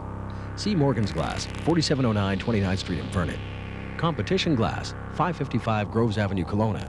Precision Glass, 145 East Okanagan, Penticton. Come to First Class Glass in Vernon, Kelowna, and Penticton. 2 more reasons that guarantee you'll be satisfied when you deal with us. Cal Tire's wide selection of tires is even more impressive when you realize that each one features our everyday low price and is covered by our free customer protection policy. From our own Cal Value tires manufactured by Bridgestone Firestone to our full line of brand names, you'll always find the right tire at the right price. Cal Tire. You'll like us for more than our tires.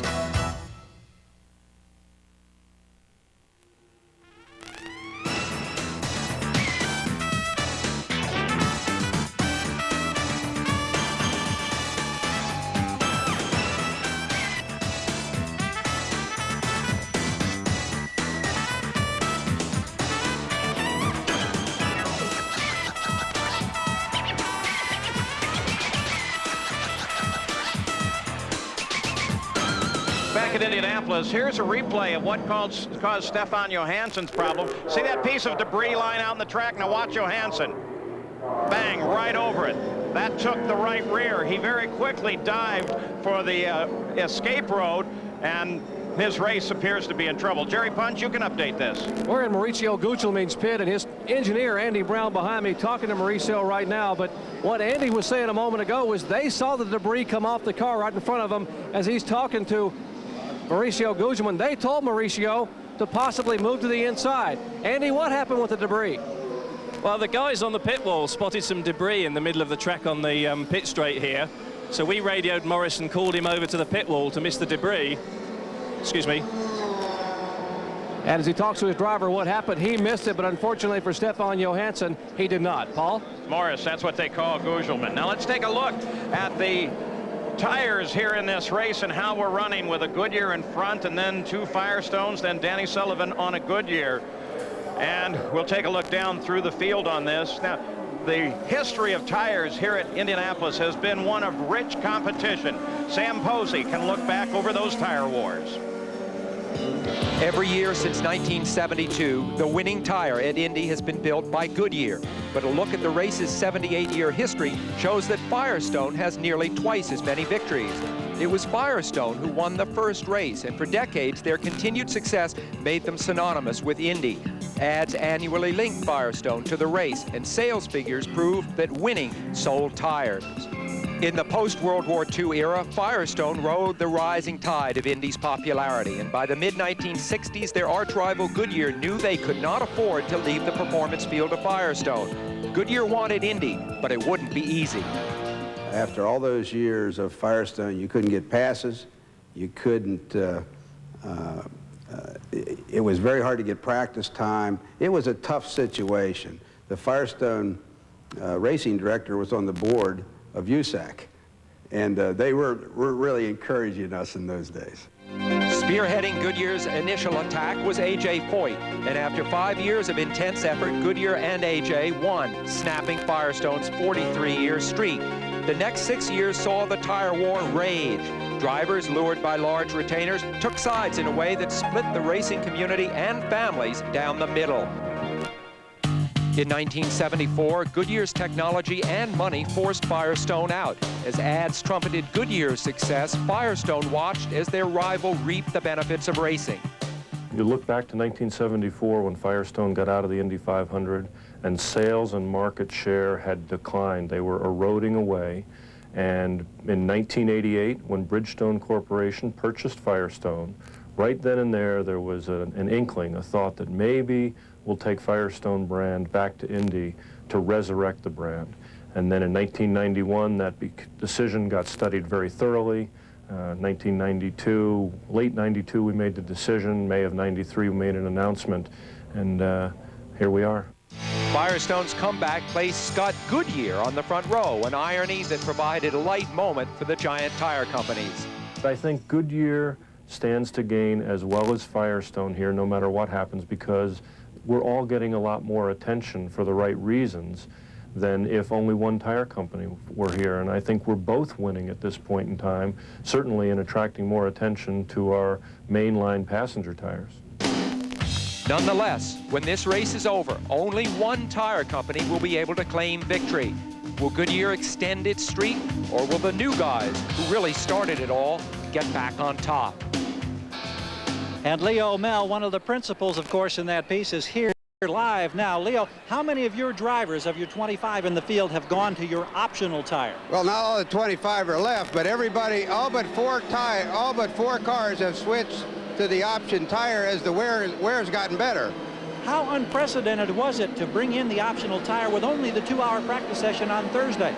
Well, we've done that sort of thing before. We've got a lot of lab experience, and we tested it well elsewhere, so we were pleased to do that. So all in all, your evaluation of the race to this point in terms of your tires and the wear? Well, it's exactly what we expected. The prime tire was wearing out quite fast at the beginning of the race. Now it's stopped wearing out, and we switched to the option, and it looks very good for wear. Thank you, Leo. Thanks, Gary. Still under caution. We expect to go back to green at the conclusion of this lap. They are, by the way, going to black flag as soon as they go back green.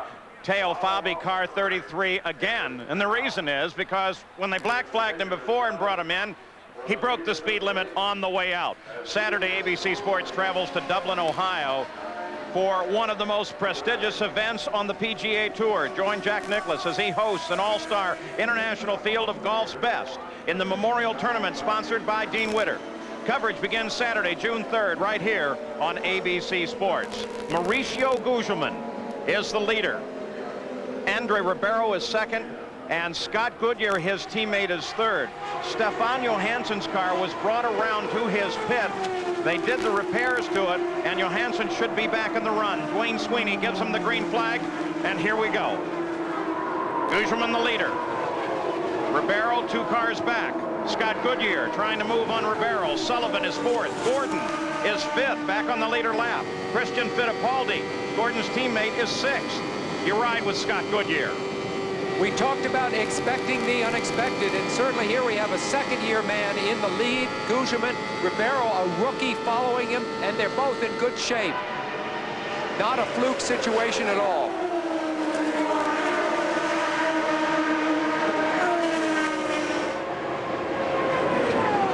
Goodyear tries to reel in Ribeiro. 105 laps to go.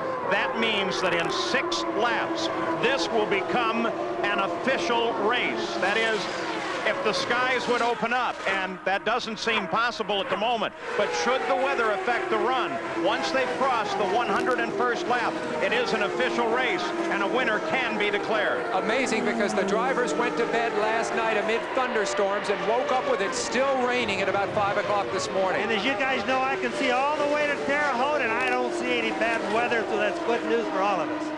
Update now on Scott Sharp after his accident in turn 4. They have taken Scott to Methodist Hospital for observation. He apparently was hit by a tire during the accident, hit in the helmet, and so they want to take him in for observation. Here's the pole sitter, Scott Brayton, in.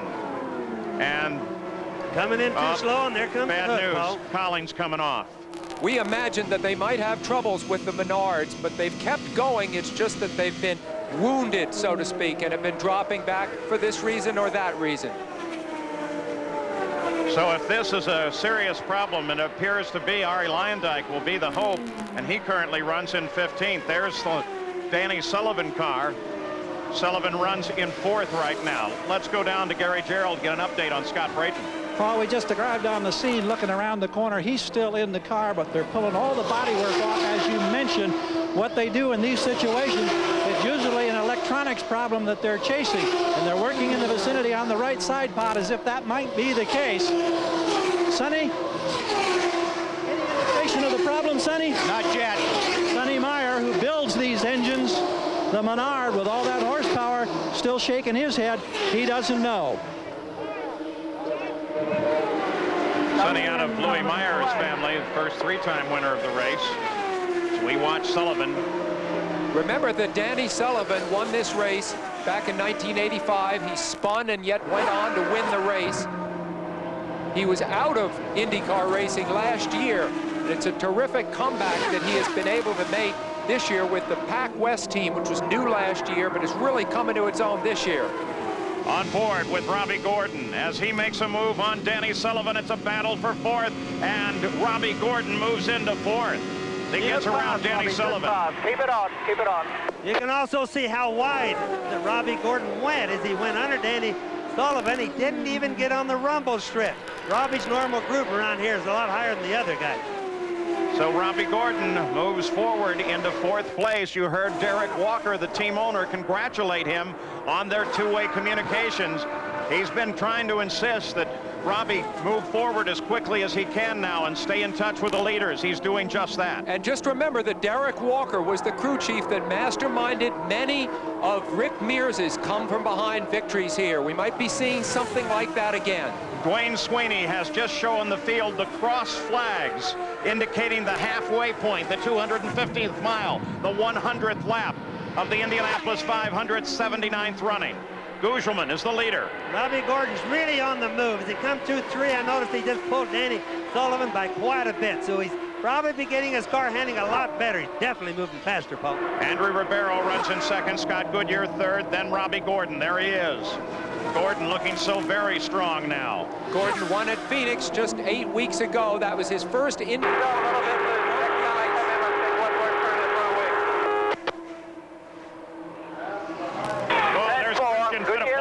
Goodyear's the guy you're chasing. About 7 seconds ahead. So Derek Walker is just giving Robbie Gordon an update on who to look for. He just said that Goodyear, the 3rd place car, is next. And Sullivan and Christian Fittipaldi now battle. This is a battle for 5th. Danny Sullivan, the car on the left, is in 5th. That's Christian Fittipaldi, another rookie here and teammate to Robbie Gordon, as he runs in 6th. And Scott Brayton, whatever the problem was, they think they may have it fixed, and he heads back into the fight, but well down in the order. Sullivan, as you can see, has been slowing and is having trouble coming off the turns fast. Let's update the situation on Brayton. Gary? John Menard, were you able to determine what the problem was? No, we changed the spark box and the ECU and everything we could find, but we're not sure if we fixed it or not. I'll know here shortly when he goes out. He also had indicated, Paul, that there was a possible valve spring that may have been broken. Well, it acted like either that or like the spark box or something like that was bad. So we changed everything we could. Of course, if it's a valve spring, there's nothing we can do about that. So. Absolutely. Thank you, John. Thank you. So we'll keep an eye on Brayton. His teammate Luyendyk runs in 15th place. The race is now at the 103rd lap. Whatever happens now, it is an official running of the Indianapolis 500. Right now, Mauricio Gugelman owns the thing.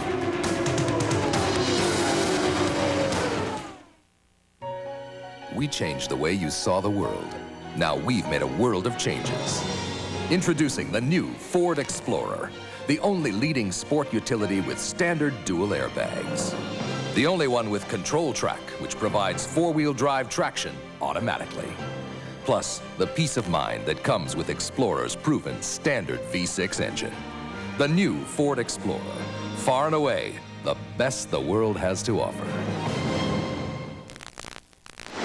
Squids, we got snake big time in Barneyland. They dream green room. We decent shore slop. Holmes, let's get aggro on IBM stick before we get churned. We'll bust the lip, get locked in the barrel, and we won't need a swami to keep us from going over the falls. Are we talking triple concave? Nectar. All the way. Pure guava. These lineups have been totally glassy since they chilled on the SEAL suits. Hey, check it out. Monday nights have changed on BCTV. No, not that. Not that either. Definitely not that. It's a new night of comedy for BC. Wow. Start the evening off at 8 with Full House. Holy foghorn, Batman. Then at 8:30, see the world through Dave's eyes. Ooh, wowie, ow, ow, ow! And believe it or not, the laughs continue at 9 with Murphy Brown. Hello, Mr. Ripley? And finish off the evening with Sybil, the season's funniest new hit. I mean, not funny weird, I mean funny ha-ha. Comedy for BC. Monday on BCTV. For a scenic and relaxing vacation getaway, it's Three Valley Gap. Nestled beside the lake of Three Valleys, this comfortable modern resort motel is surrounded by warm sunshine and fresh mountain air. Right next door is the Three Valley Gap Historic Town. Buildings collected from around BC and assembled on site. Don't miss the famous Cave Honeymoon Suite. And while you're in this part of high country, visit Beardale Castle, the Enchanted Forest, or take a cruise on the Phoebe Ann. Three Valley Gap, part of your supernatural high country vacation. Kelowna Motors is 50 and feels great. Join the celebration now and get financing from just 3.9% on new 95 Mazdas. All remaining 94 Mazdas slash to below invoice prices. Hurry, the first 50 new Mazda buyers receive no charge scheduled service for 50 months or 50,000 kilometers. Don't miss zero down lease rates. Drive away with just your first payment, plus spectacular savings on pre-owned vehicles. 50 fantastic years. Celebrate and save now. Hurry to Kelowna Motors from Mazda.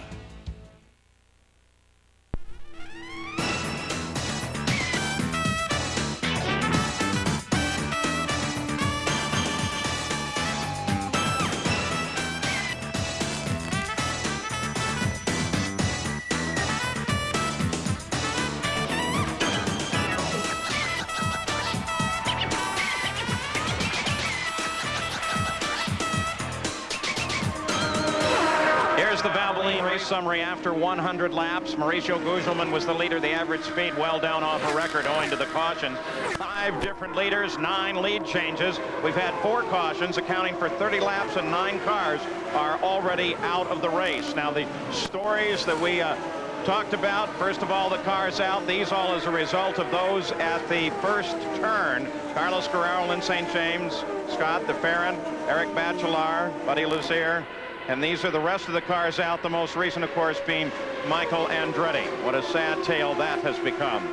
And now the stories that we mentioned at the start of the day. First of all, the engines, keeping track of the Menards and Honda. Well, there are 2 Hondas right now in the top 3, and Scott Brayton has a problem. His teammate, Ari Luyendyk, is running 15th.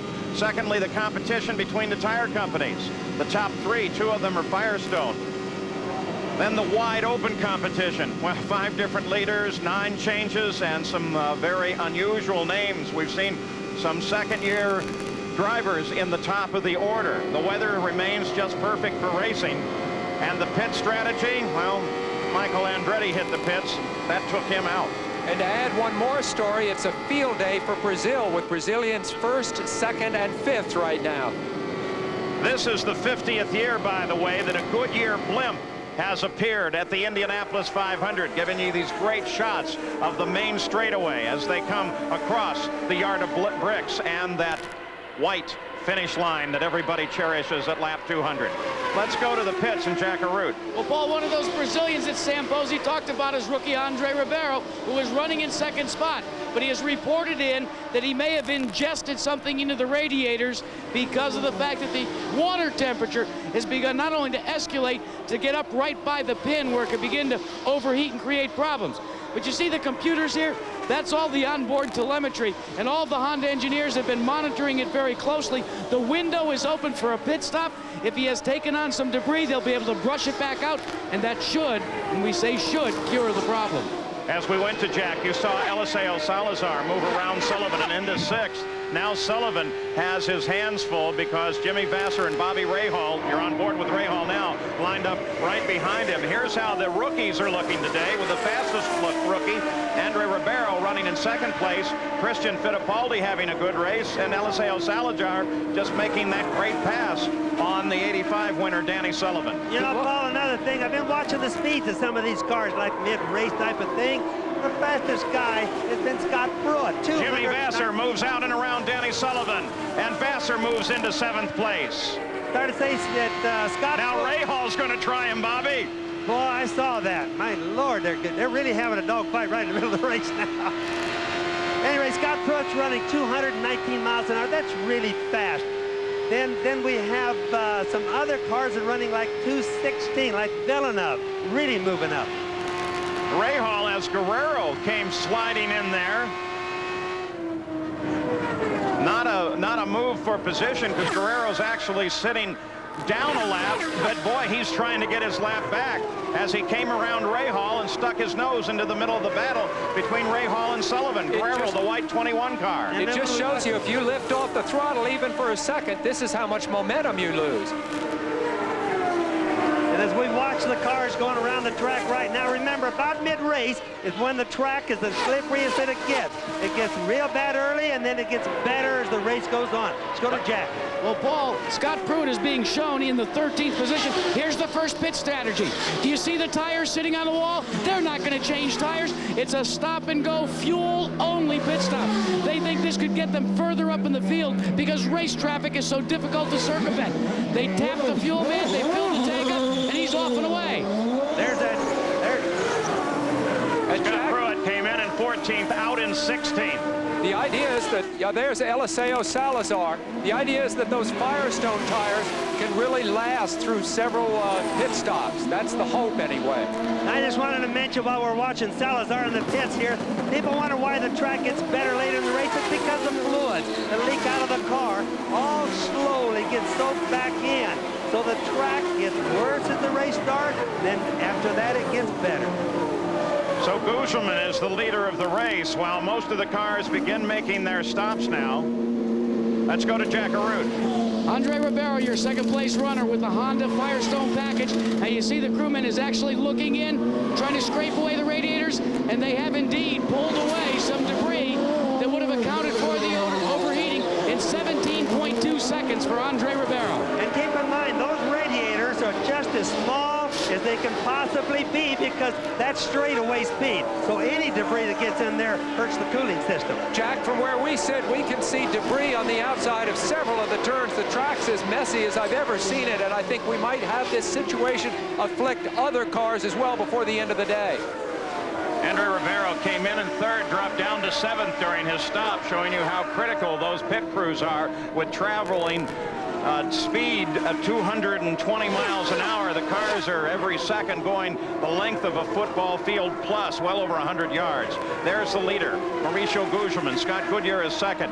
Robbie Gordon, with everybody falling out on pit stops, has moved up into 3rd place. Christian Fittipaldi is 4th, and Jimmy Vasser is now in 5th. That's really been some good planning on Derek Walker's thing, getting Robbie Gordon all the way back up to 3rd place. It's amazing. We almost wrote him off not too long back. Well, and he's keeping his cars right together, Bobby. His cars are in 3rd and in 4th. So expecting a stop by this car, the Pac West car of Mauricio Gugelmin. Danny Sullivan is his teammate, the 85 winner who runs in 15th right now. He's made his turn now onto the pit road, this on the 116th lap. Watching the speed limit. And now as Gugelmin comes to a stop in front of Jerry Punch. You heard Leo Mel say that all but 4 cars have switched to the backup tire. 2 of those 4 cars are the Pac West machines of Gugelmin and Sullivan. They are staying with the primary tire because of the tire wear on the right rear. Excellent fuel mileage. They have changed 4 tires. They finished the fueling. He is down and away. 15.2 seconds for the Brazilian on his pit stop. And that spraying that they do at the car when it leaves is water. Water dissolves the alcohol, stops any chance of fire, in case people wonder. So they decided it's dangerous to change tires mid-race. Scott Goodyear picks up the lead. Gordon is now in second place. There's Goodyear in the car on the left. Scott Goodyear with his teammate right there with him. Remember that this team of Steve Horn's is all new for this year, a derivative of their Indy Lights team, the Tasman team. So Scott Goodyear back in front, the Indianapolis 500 in car 24. We'll return with more of the Indianapolis 500 after this message and a word from our ABC stations. It's big and it's back. We are talking to you. Yeah, the Coors Light Talking Can and Cap event. Hey, all right. All right yourself. Now this year there's 8,000 Timex Ironman triathlon watches, 6 Suzuki Sidekick 4x4s, and 20 CMH heli hiking trips for 2. Keep talking. Thank you so much. To play, just open a Coors Light Talking Can or bottle, and for no purchase, scratch one of those. By the end of the summer, there ought to be around 8,000 more Coors Light winners. So I'm thinking now's your chance. Talk to me. You can win right now. Thank you.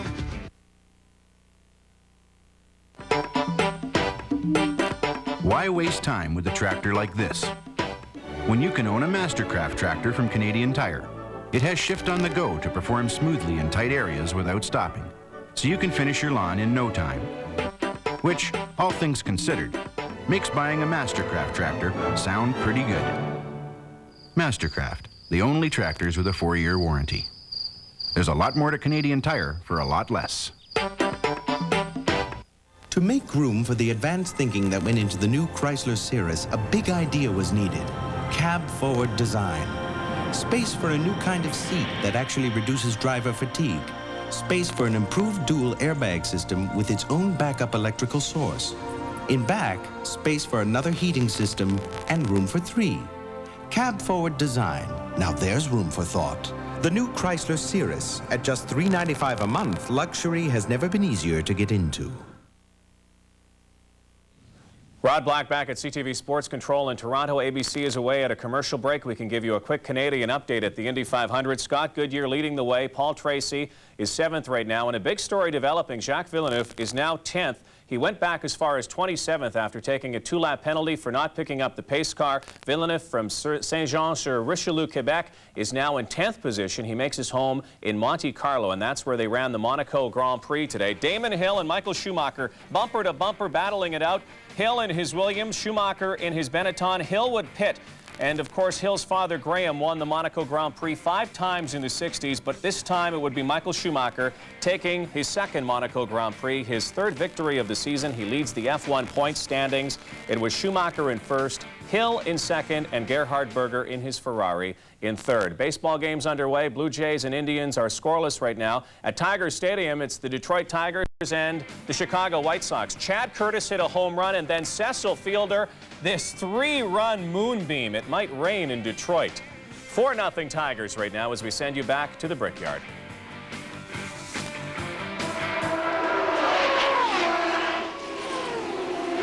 We're back live in Indianapolis. The temperature 78 degrees, but look down at the bottom at the track temperature. 120 degrees. That doesn't help the grip at all. And the winds out of the south at 21 miles an hour have been blowing quite a bit of debris onto the racetrack, pieces of paper and the like. That's a concern to all the crews, because if they get ingested in the front of those coolers and stop the cooling process in the engine, they can cook an engine in no time. Ribeiro was into the pits. He stalled while he was there. Now he's trying to get out onto the track. We watched him when he came by here, Paul. He was very slow. Look at him. He wants to pull back in. He's had a vapor lock, or for some reason the engine has just quit. The yellow comes out for Ribeiro as he raises his hand and says, "I'm stopped." He dropped to 19th position with his stop. So under the yellow again at Indianapolis, the 5th of the day, Andre Ribeiro stopped on the backstretch just off of turn 2. Right now, Raul Boesel is the leader of the race. We'll be back.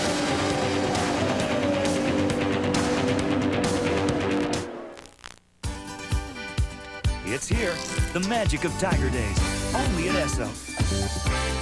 Tiger Days is a whole month of special offers, exciting events, plus all the friendly service, value, and convenience you expect. Pick up a Tiger Day special.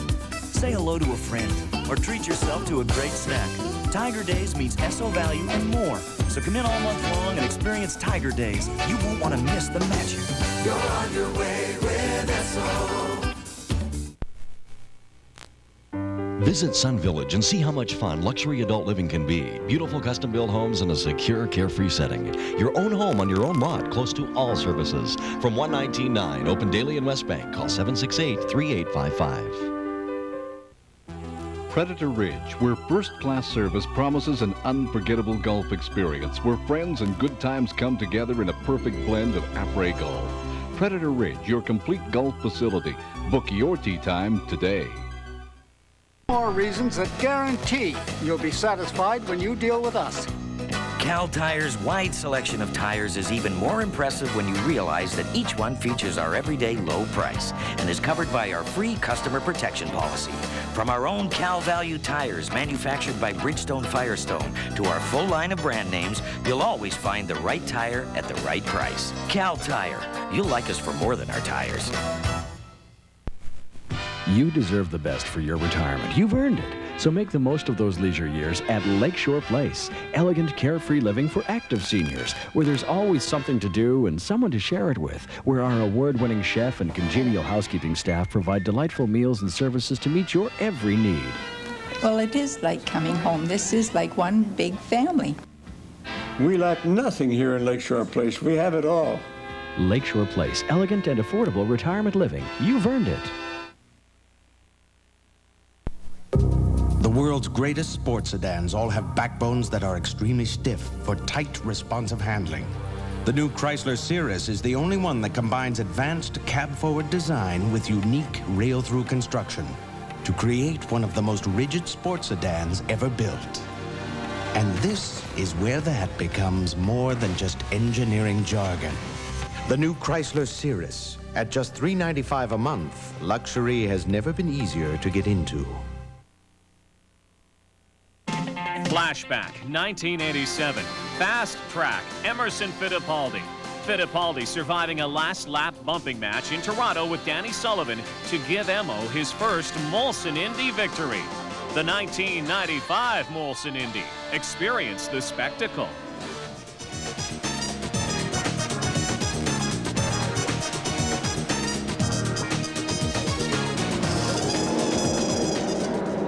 Andre Ribeiro trying to limp back to his pits after stalling over on the backstretch. We're still under caution here. Now, earlier today, they ran Formula One in Monte Carlo. I was going to try and warn you to look away if you didn't want to see this. The official results of the race, some people watch that on videotape later in the day, and so we won't verbally mention it. Now, next Sunday, right here on ABC Sports, as we continue under this caution, we will head north as the Indy Cars roll onto the 1 mile oval at Milwaukee. The defending champion, Al Unser Jr. and Emerson Fittipaldi will be back and with a vengeance as they return to racing at the Miller Genuine Draft 200. That's next Sunday at 1 Eastern, 3 Pacific, here on ABC Sports. And so under the 5th caution of the day, that for Ribeiro, who has already made it back to his pits. Let's give you a rundown through the entire field with Gugelman and Goodyear continuing their battle. Look at Gordon up there, but perhaps even more important as you look down through this order, look at 11th place, and just beyond that, you're going to see that Jacques Villeneuve has been moving steadily forward through the field. He's back on the lead lap. He has run what we believe to be the fastest lap so far today at 220.9 miles an hour. All of that for him is despite a 2-lap penalty assessed early on. Now let's go down to the pits and Jack Arute. What a difficult day for Andre Ribeiro after running as high as in 2nd position, having overheating problems. They solved that, and then all of a sudden he goes out, Paul, and on the way back out after a 2nd pit stop to clean debris, he has an electrical problem develop, and now that is why he is forced to limp all the way back to pit road. It works sometimes, and sometimes it doesn't. We're back to green. With Mauricio Gugelman at the head of the order, Scott Goodyear, 1 car back, that's Teo Fabi in between the two of them. Robbie Gordon is 3rd, Bobby Rahal is 4th, Jimmy Vasser is 5th, and Christian Fittipaldi is 6th. They've all just completed stops, 74 laps to go. Look at the debris on the track, that's a real concern.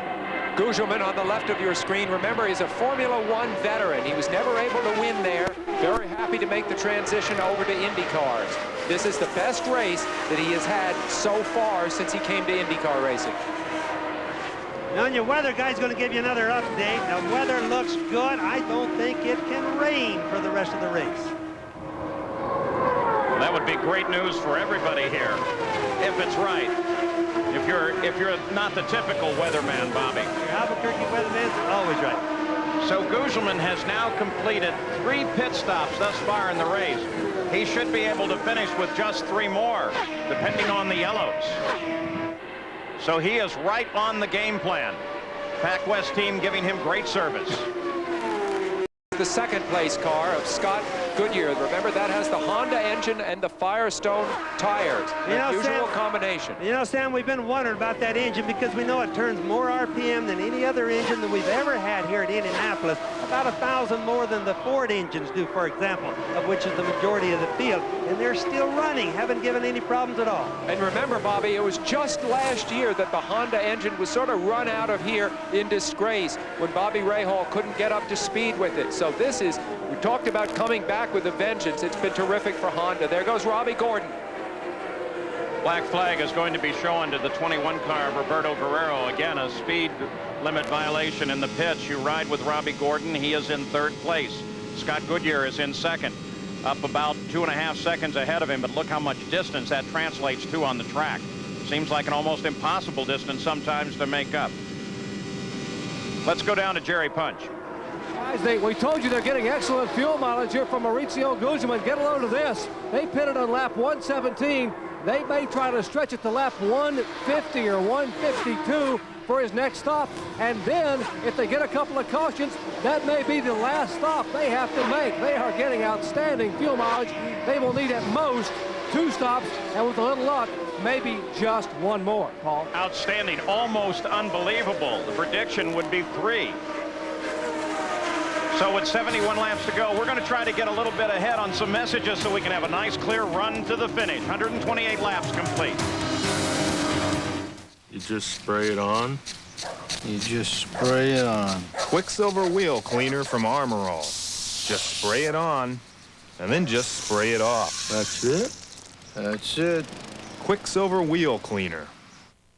A properly installed windshield provides up to 18% of your car's structural strength. Another reason Apple Auto Glass only uses the Bond for Life installation system. Protect what really matters. Apple Auto Glass.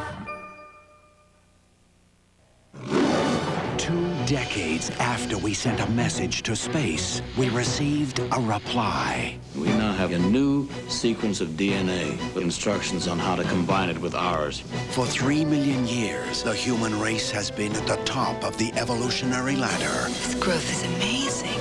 Nothing lasts forever. Oh, God. Species. Starts Friday, July 7th at theaters everywhere.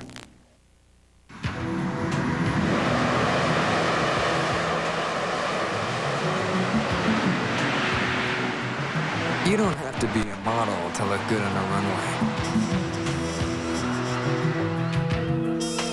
To find true love. Or to light up the town. All of this style at a down-to-earth price. The Mazda MX-3 Presidio looks good on you. In the PPG IndyCar World Series, you need a great team behind you to be a winner. A leader in Canadian motor racing, Players Limited continues this proud tradition by sponsoring 1994 IndyCar Rookie of the Year Jacques Villeneuve and the Players Limited Racing Team in the PPG IndyCar World Series. The ultimate test of man, machine, and team. Players Limited, a tradition of excellence. Everyone knows water and wax don't mix. Everyone's wrong. Introducing Wax Packs, the revolutionary car wax that disperses in soap and water to wax your car while you wash it. I'm waxy. New Wax Packs, waxes while you wash. Flashback, Vancouver, 1994. A track that has been very good to Al Unser Jr. His win last year made him the first 3-time Vancouver Molson Indy champion. The 1995 Molson Indy. Experience the spectacle.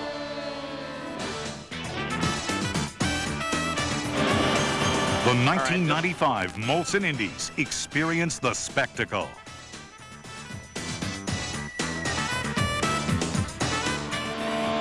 We're back live in Indianapolis. You look out the back of Scott Goodyear's car as he crosses the start-finish line. And we'll take a look at the lap leaders here in the race. Right now it is Gugelmin that is out in front. Goodyear is second, and you can see that car just behind him. Well, that is Robbie Gordon, who has driven a brilliant race to get back up here into the front of the order.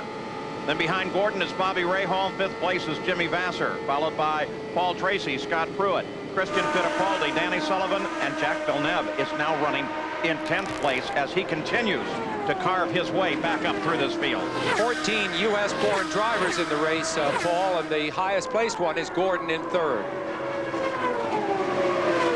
Scott Goodyear, Honda Power. Honda's never started this race. Remember the problems that Bobby Rahal's had the past 2 years. Finally, last year in frustration, having to move over to an entirely different engine combination as you're on board with Robbie Gordon. But boy, it's looking so solid here today. Gugelmin out in front of Goodyear by 1.6 seconds. You know, Paul, pit strategies are working themselves up to where they're going to be really important. There's four guys, Pruitt, Villeneuve, Gordon, and Boissel, that if they have just a little bit of help, they're going to make it on one more pit stop. A lot of the other guys are going to have to make two more. So pretty soon, we're going to see this come into play big time. Looks like Paul Tracy in trouble. Paul Tracy on the pit road at first, now on the backstretch. Here's the yellow. This is going to cause. He was running 8th. That's green right now, not yellow yet. We'll see what it does. Maybe he can limp in. This is the remaining Newman-Haas car. We spoke of their bad luck as a team here at Indianapolis. They started in 1983. They've never won the race. This was their last hope after Michael Andretti went out, and now things not looking good. Paul Tracy pulled down onto the runoff lanes. Report his engine was dead as he pulled off. As he went by us, Paul, his engine was already dead. So let's get an update on Paul Tracy from Gary. We're told, Paul, that the throttle cable broke on Paul Tracy's car. That's the reason why he's limping toward home. Phenomenal. You see Robbie Gordon here, though. He is on the move. The battle for second is very exciting between Scott Goodyear and Robbie Gordon. There goes Goodyear, and there's Gordon. They're very close. Here we ride with Gordon as he tracks Goodyear ahead of him. We'll just ride with him and listen to the radio. Don't take too many chances. Long way to go. You can tell how Derek works out. 1 minute, it's go like heck. The next minute, and we're yellow. We got a yellow. We got a yellow. No passing. You saw the yellow wink on there as they were talking. Derek Daly. He's going to get a man all over him going to the turn 3. Derek. Yeah, you were the faster of the 3. So with the yellow on again because of Paul Tracy, they'll have to tow him in. 136 laps are now complete at Indianapolis.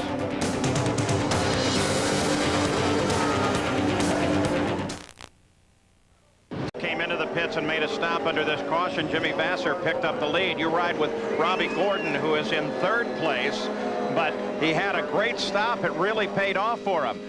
They were talking back and forth. You were listening as Derek Walker brought him into the pits, radioed him in quickly. Here's that stop. As Christian Fittipaldi, his teammate, also comes in front of him. They were worried about debris on the front wing.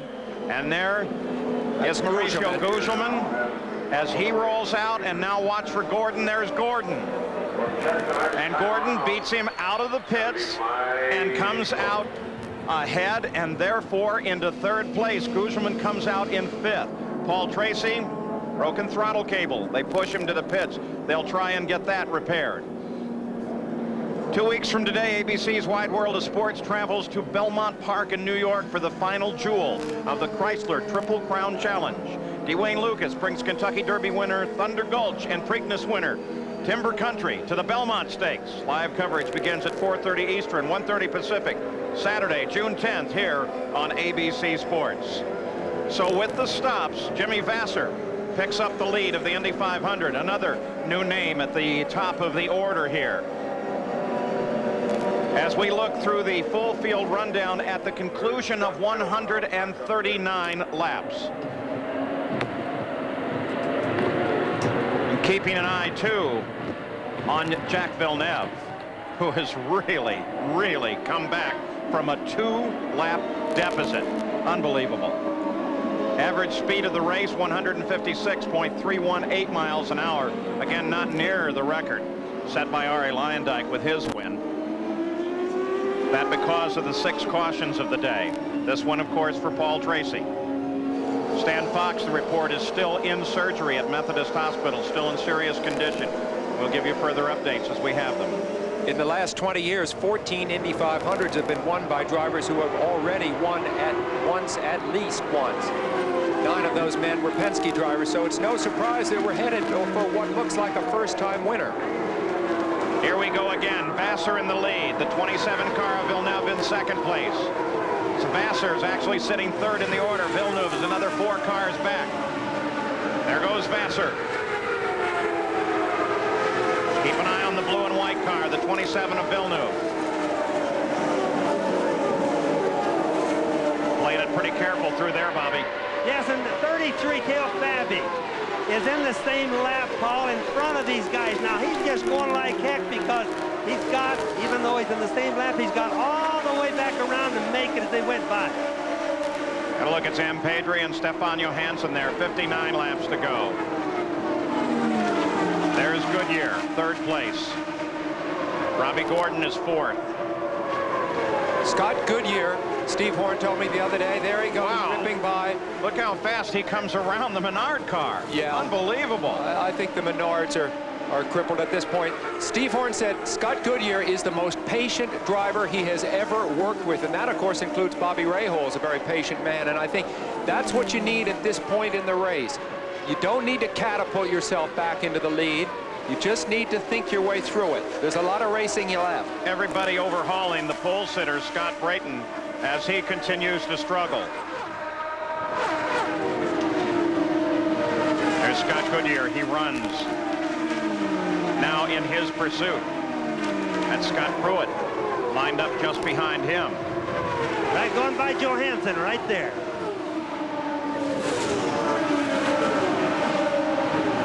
There's Scott Pruitt as he tries to move inside Johansson, who had his problems earlier on. Remember that right rear tire cut down by debris, but they got the car back and got him in. It's amazing that Johansson's car still runs after spinning around as much as it did. New tire, or back to the pitch, new tire, and look at him, back in the race and going. Remember Pruitt running on tires that he's kept on that car for quite a while. And tires that, by the way, he has literally hundreds of miles of testing last year at the Speedway. Remember, he didn't run in these cars last year while they were testing the tires for Firestone. Here he comes by Johansson. The bid. Not a pass for position. And wow, Johansson forces Davy Jones to run real high there. Boy, he had him way out wide in the groove there.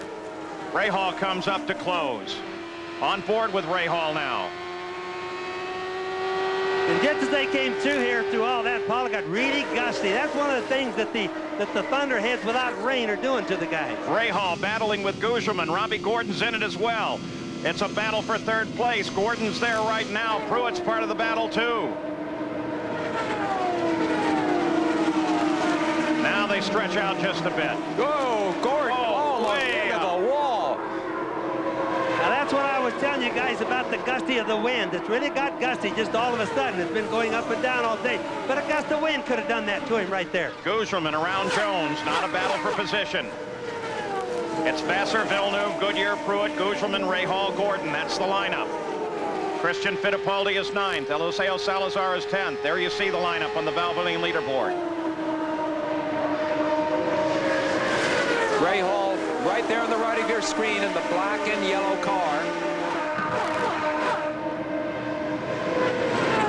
Rahal is 6th. The car in front of him, Jones, is not a factor in this battle. Jones is running 15th.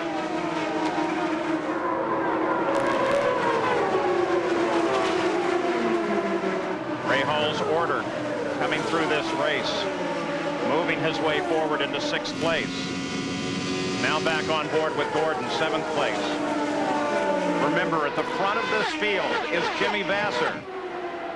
Yes, Paul, and talking about Vassar, I think he's still going to need 2 more pit stops to make the end of the race.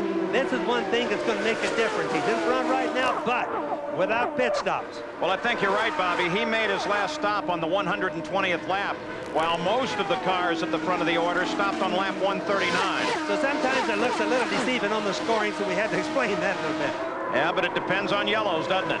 It certainly does. In fact, we're trying to figure out the pit strategies, but we're also thinking some of them need a yellow, some of them really don't want one right now. Ari Landijk is in there running behind Gordon as Rahal still tries to get around Davy Jones. Rahal desperate now to get by Jones because he's got Gordon right on his tail.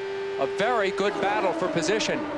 And he's beginning to lose track of Gugelmin, is now pulled 10 seconds ahead of Rahal, on board with Gordon. This is where you need nerves of steel. A guy coming up behind you, a slower car ahead of you that you need to get by, but you can't get yourself forced into pushing too hard, making a mistake. Rahal waved at Robbie Gordon, waved him past, and Gordon comes around Rahal. Gordon still very much on the charge. Let's get on with the program here. Let's go. That surprises me. Why would Rahal have waved Gordon by in a battle for position? He could have made his life much, much harder, quite sportingly. I mean, that was funny. Made no sense down here either, Tim. Yeah, could there be trouble aboard Rahal's car? You know, he couldn't get by Davy Jones, Bobby. What do you think? He's been looking good down here. I don't see any problems. He goes by my space in turn 2. He has been running a low line off the corners. We'll keep an eye on Bobby Rahal. As the leaders come off of the 4th turn, Vassar is still the leader. Villeneuve is 2nd. Goodyear is 3rd.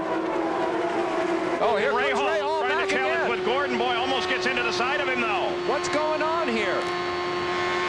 Rahal waves him past and then comes back to race with him. I wonder if there was something momentarily wrong for Rahal that's picked up. Could have been some communication problems from the pits to Rahal. That's the only thing I can figure out. You mean you think he didn't know he was racing Gordon for position? That's what I think, Sam. There's no other reason, because look at him go at him now. Oh, very definitely racing now as Rahal tries to stick the nose inside of Gordon. Rahal's pretty wide. Rahal got real wide off at 3. That's now what happens. That's what happens when your nose wings don't get enough bite. You see, Rahal was close behind Gordon there, and he didn't get enough bite, and he almost understeered out into the wall. Running in dirty air is what it's called. So for the time being, this battle is broken off between Gordon and Rahal. The leader of the race is still Jimmy Vassar. It's here, the magic of Tiger Days, only at Esso. Tiger Days is a whole month of special offers, exciting events, plus all the friendly service, value, and convenience you expect. Pick up a Tiger Day special, say hello to a friend, or treat yourself to a great snack. Tiger Days means Esso value and more. So come in all month long and experience Tiger Days. You won't want to miss the magic. You're on your way with Esso. Here's a great gift idea, a Black & Decker cordless screwdriver. You may actually get some things done around the house. Now with the detachable VersaPack battery from Black & Decker. The Black & Decker Workmate.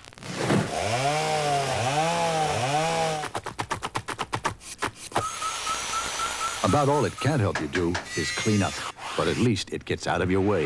The Black & Decker Workmate. Hi, I'd like to invite you to the new expanded season of the Symphony. With 7 concerts in the Classic Series and 6 in the Pops, this will be the biggest season ever. And with a glittering array of guest artists and guest conductors, it will be the most exciting one ever. You won't want to miss any of it.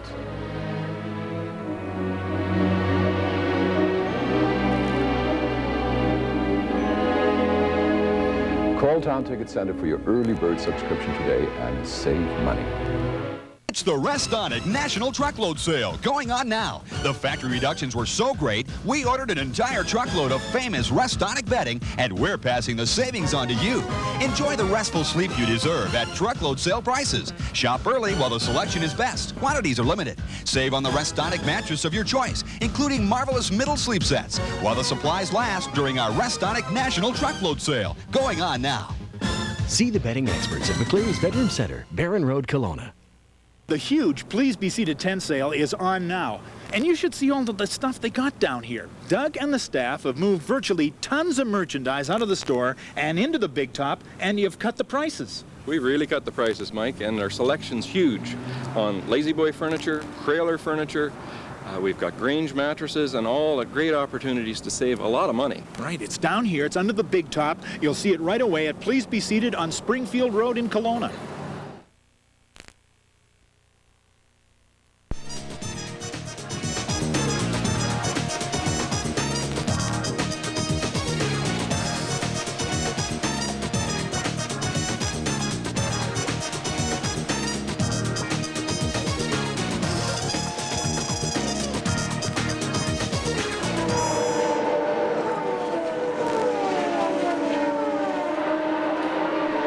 Jimmy Vasser expected in for a pit stop shortly now. He's out of sequence with the rest of the leaders. Average speed at 158 miles an hour coming up. 8 leaders, 15 lead changes. Cars out of the race. The first one's, of course, owing to that first turn accident. 45 laps to go. This is out of race at 150 laps. Paul Tracy with that broken throttle, the most recent retirement. Gugelmin, Bobby Rahal continue their battle. Robbie Gordon is just ahead of him. We'll watch this fight.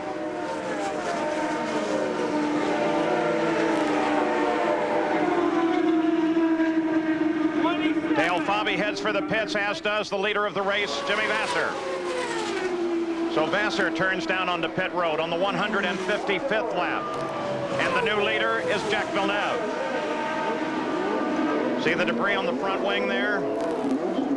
Jerry Punch is right there. Should be a routine pit stop for Jimmy Vasser now. He pitted last on lap 120, so they made it 35 or make it 36 laps. He will have to pit once more. They hold him in for fuel, and now the car slowly moves away. 17.2 seconds for the leader, Jimmy Vasser. Yeah, another thing is any time that a wing has paper wrapped around it like you saw his, that portion of the wing is no longer a very good aerodynamic device, or it doesn't push the car into the ground anymore.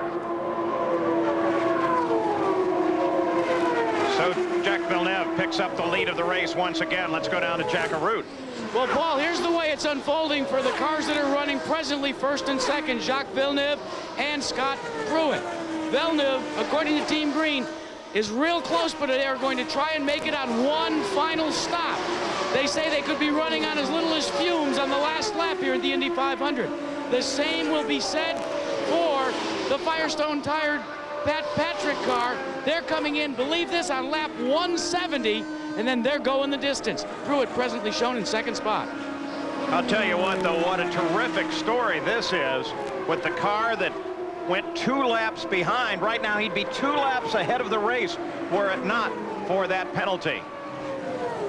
There's Scott Pruitt on Firestone tires. Pruitt did 10,000 miles of testing last year as part of the Firestone program. We saw that piece that focused on the commercial aspects of making the right tire ever since Firestone announced they were getting back in the business. And you see Scott just ripped by the Menards there. They have really faded, but the dealers have been literally salivating, according to an article in USA Today. Sales have jumped 20% last year and another 20% this year. So racing really affects the economy, Paul. What about Mauricio Gugelmin, Robbie Gordon's strategy? Gordon is now in 4th, Gugelmin is 5th. Gary Gerald? Well, Paul, there's not near the optimism here that we heard from the Villeneuve camp with Jack Arute. We asked Derek Walker, how much yellow would you need to make it in one more stop? Because they pitted on 139, they'd have 61 laps to go. He shook his head, said, we would need a lot. Gugelmin's camp remains optimistic. They're still hoping that there'll be yellow, that they could do it in one more. Remember, we had the early reports about their great fuel economy and fuel mileage. They're going to push it to the max, but we think here it's going to take 2 stops for both of those contenders. On board with Rahal, Gugelmin has his hands full with Bobby Rahal. Rahal lined up just behind him, has been trying him almost every corner. Remember Rahal's great drive last year, Paul, where he came up from the back of the grid to 3rd. We're seeing something very like that, a combination of patience, Fox-like skills. Wow, you can watch right there as Rahal came out of that turn. He got way wide. He almost hit the wall and right got past. Now, that's what happens sometimes when you get the dirty air. Bobby Rahal's definitely been having some problems. Not a pass for position, no. That was Ari Leyendijk, who is running in 13th place right now, started 2nd in the middle of the front row. Now, we expect the leader of the race to pit very shortly. There's the pit board going out. You never know. You never know at Indy, because not only do they have that board, they have two-way radio, and maybe sometimes, Sam, don't they put a board out hoping that the competition will read it? I think since Bobby Unser has retired, there's less and less of that. Yeah, they don't do that. I promise you guys, they're serious right now. So you were the last one, Bobby. I was the last of the innocent cheaters, I suppose. Oh, right. A major admission here. We've now moved into the last 100 miles of the 500-mile race. Villeneuve just 24 years old, just reflecting on Villeneuve today. Bobby, what a great day it has been for this man to make up that lost ground and to be running in a position to win the race. That's just what I started to say, Sam. One of the biggest stories today is that young man leading, that blue and white car. There's Scott Pruitt, though, taking a run at him, but just to think, he got a 2-lap penalty. We almost rode him off, and now he's leading the race. First three cars running right together. Pit stops are due just any old time now for these cars at the front of the order, especially for Jack, as he leads Scott Pruitt down the backstretch. They talk about Jack entertaining offers from Formula One. Of course, his dad was a great Formula One driver for Ferrari. He was killed in the early 1980s. It'll be interesting to see whether Jacques makes that move or stays here in Indy Car racing. Look at Pruitt as he takes the lead, and the yellow comes out. Look what that does. That means that the pits close. We've got Davy Jones into the wall. It means that as he was going for the pits, Pruitt was able to pick up the lead from Villeneuve. Then Villeneuve saw the pits were closed and veered back out onto the racetrack. Will he have enough fuel? But a good call. Will he have enough fuel, though, now? Let's go to Jack Arute. Sam, you're exactly right. We saw it happen one time before with Scott Pruitt. Their concern on Team Green is they wanted to run this one as far as they could. They cannot afford to have the pits closed for more than one lap, because they have to come in and take on methanol as soon as possible. Unbelievable. There you see them ready to refuel the car and unable to do so with the pits closed. So they wait at Team Green, hoping that they will get this field gathered up quickly and Jack can get into the pits. Remember, that was his problem before, but they don't have him gathered up. The pits are still closed. You see the sign, no pit. Now, he is at reduced speed. That's going to help him a little bit. That helps him, and if this works out, of course, that projects him that much closer to the end of the race. Another thing you guys want to keep in mind, these fuel tanks, the pickups on them are made to pick up the fuel when they have centrifugal force going around the track. Sometimes when you're running slow, they quit picking up fuel. Let's hope they don't get the air now. All right, here's the view down from the blimp. That's Villeneuve in the front of the order here. Now watch, he started down into the pits. When he slowed down, Pruitt took over the lead. Then he saw the yellow and stayed out on the track. Boy, was that quick thinking. Boy, quick thinking. I think the officials are going to have to do some rethink on some of these pit stop no's. Now here is a situation with Davey, who just got high coming off at 2, right in front of the VIP suites and up against the wall. He appears to be okay as a result. Here's another view of it. He had Davy Jones did a very decent race going for himself. You'd seen him able to hold off Bobby Rahal. You see him now above the groove there in the center of your screen. He's in deep trouble already, I would think, wouldn't you, Bobby? Yes, no and chance. once you get that far into the gray, where you pass the apex on the corner near the exit, that's it. All right, so the pits are now open, and we expect Jacques Villeneuve to head down into the pits. There he is. In fact, I can see him in there. He's about the 3rd car in line. Well, what you have is all 3 of the leaders heading into the pits. Pruitt, Goodyear, Villeneuve. Whoa. You have a situation where all the leaders come in. Keep in mind, gentlemen, the Team Green 2 years in a row have put Jacques Villeneuve and their team atop the pit stop competition here. Then earlier this year, Team Green, with Jacques Villeneuve at the wheel, Jack came home victorious after a brilliant set of pit stops, put him back out in the lead in Miami. So this team knows what it takes in terms of pit stops and pit stop strategy to make themselves a winning contender. They clean off the debris, they hold him as long as they possibly can, taking on as much fuel as possible. And the engine stalls, they try to refire it as Adrian Fernandez tries to come into his pit. And Goodyear gets out ahead. A traffic jam there right at the pit as Villeneuve tries to get away under this caution. There he is, finally rolling out. Bobby Rahal rolls out behind him. Boy, another bad problem for Villeneuve, who has not had the best of luck today, but seems to be able to outdrive it.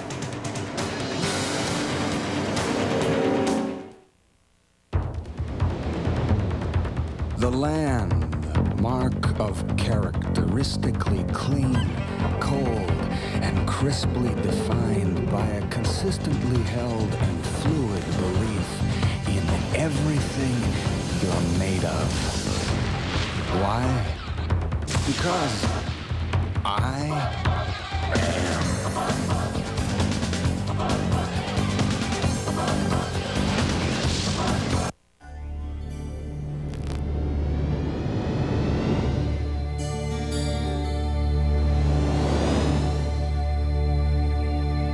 For drivers like Jacques Villeneuve, the morning becomes electric. Because there's a black asphalt battlefield ahead, where legends like Andretti, Unser, and Fittipaldi are waiting, and where a legend in the making is waiting for them. Players Limited's leadership in Canadian motor racing continues as it sponsors 1994 Indy Car Rookie of the Year, Jacques Villeneuve, and the Players Limited Racing Team in the PPG Indy Car World Series. The ultimate test of man and machine. Players Limited, a tradition of excellence. From mufflers to brakes to tune-ups, under your car or under your hood, Canadian Tire has you covered because we have licensed technicians specially trained to perform each job, all with the experience that comes from servicing over 10,000 cars every day. And we install only quality parts backed by a nationwide guarantee. So when your car needs service, come to the place with the parts, the warranties, and the specialists you can trust to get the job done right. Canadian Tire does a lot more for your car for a lot less. A luxury car is supposed to be powerful, comfortable, stylish, smooth, and expensive. 4 out of 5 ain't bad. The Nissan Altima. For a limited time, the Altima GXE is specially priced to include $2,200 in no-charge features.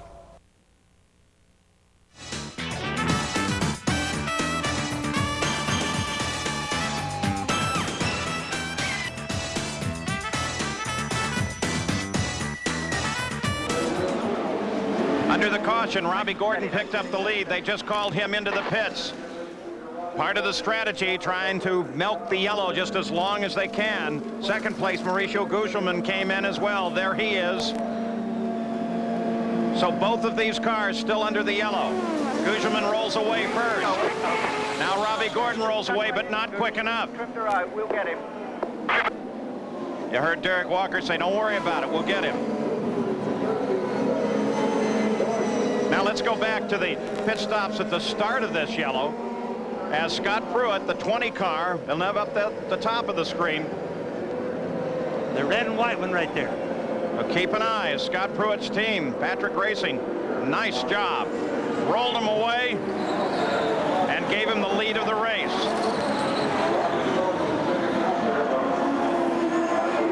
And then Goodyear came out, and then Villeneuve.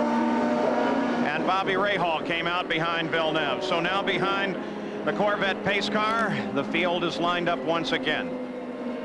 And the leaderboard at this moment is showing Jim Vassar at the top of the order, followed by Pruitt, Goodyear. Jacques Villeneuve drops to 4th. Bobby Rahal, Raul Boisel, Rahal's teammate. They run 5th and 6th. Eliseo Salazar, Christian Fittipaldi, Gugelmin now down to 9th place, followed by Gordon, Sullivan, and Arie Luyendyk with a Menard engine still in this fight. Let's go to Jack.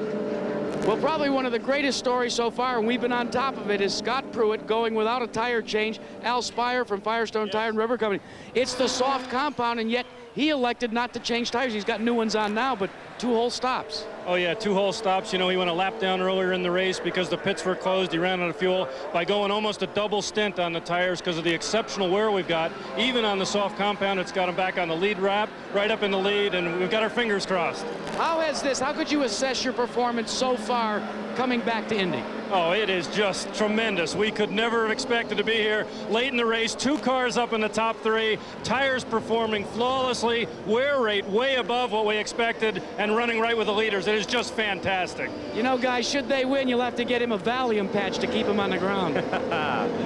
We should be going green next time around, and that man, Jimmy Vasser, in the number 12 SDP car, will be the leader of the race. He'll be followed by Scott Pruitt, and then Scott Goodyear, and then Jack Villeneuve in 4th, Bobby Rahal 5th, Raul Boisel in 6th, Eliseo Salazar in 7th. Vasser finished 4th here last year, but he, like several other drivers in this race, are having the best race that they have ever had. We're seeing great drives by a number of drivers who have not really been headliners in IndyCar racing. Now let's also keep in mind that the pit stops, they could probably make it one more, but it's got to be a flat-out race all the way to the end, and that means, will the guys run in their cruise gear? Will they turn the boost all the way up to maximum? That uses more fuel, so we have to kind of follow along and watch their concepts. Just 32 laps to go. Now's the time when the crew will turn them totally loose and say, race it on your own, as Jimmy Vasser picks up the pace. Matsuda heads into the pits as they come back to green. Vasser passes him. Pruitt moves to the inside. That's Goodyear sliding in just behind them. Pruitt can't get it done. Drops 2 wheels below the line onto the rumble strip. Battle for the lead at Indianapolis.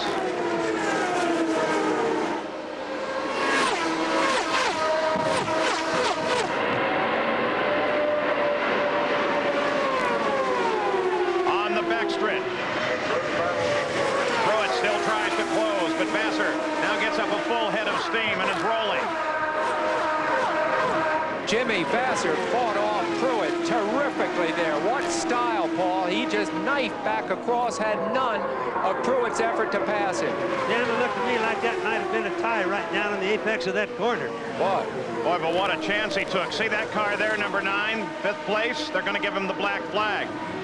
Excessive speed on the last pit stop. So Rahal will have to make a stop-and-go penalty. He was going 109. Supposed to go not more than 100. Now let's go to the pitch, Jerry Punch. Checking in on what Jimmy Vasser's going to do, guys. Here's the scenario in the Vasser pit. I talked with Tom Anderson. They pitted on lap 156. Whoa, another car into the wall, and it's Vasser. Vasser into the wall. Unbelievable, unbelievable. Every Indianapolis 500 has its own character. There's his crew. Disbelieving. He had such a fine ride going. From feast to famine.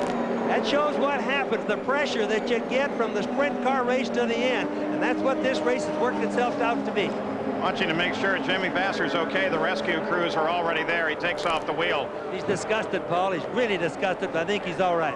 By the way, going back one accident to that of Davy Jones, he climbed out of the car, went in for a routine check at the medical center. Debris all up and down the track now from Jimmy Vasser's impact with the wall. Let's take a look at it. Look how high he is there. Completely out of the groove. There he is, kaboom. He just went into the turn too fast, it looks like, got out of the groove. Once you get out there, especially when the groove is very dirty this late in the race, that's where all the little rubber deals off the tires have gone, all the little trash. Look at him going out there, kaboom, right into the wall there. It's just too loose out there. The guys have to stay in the groove. So the leader of the race crashes, Jimmy Vasser, as he was anticipating the stop. Scott Pruitt picks up the lead. Let's go to Jerry Punch. We're with Tom Anderson, the team manager for Ganassi Racing, and Vasser. I tell you what, Tom, what happened out there? So like Jimmy just said, he got it up, and I guess Pruitt was down underneath him, and Jimmy was up on the high side, and he got the right side tires in the gray, and she just wouldn't hold on, so it got away from him. He made a heck of a move on the restart to hold on to his position. You guys were ready to roll the dice on that fuel and possibly try to steal one here. Yeah, we kind of jumped out of sequence a couple of sessions ago, and we were playing our own card game, but it looks like it didn't pan out today. That's Tom Anderson, the team manager for Jimmy Vasser.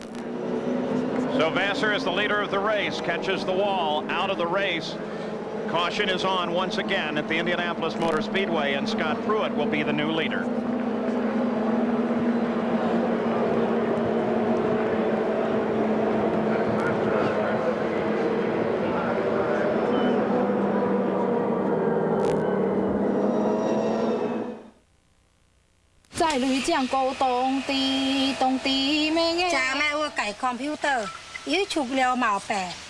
你检查过 confidence 灯换吗？我拍过几样电话，也是无效啊。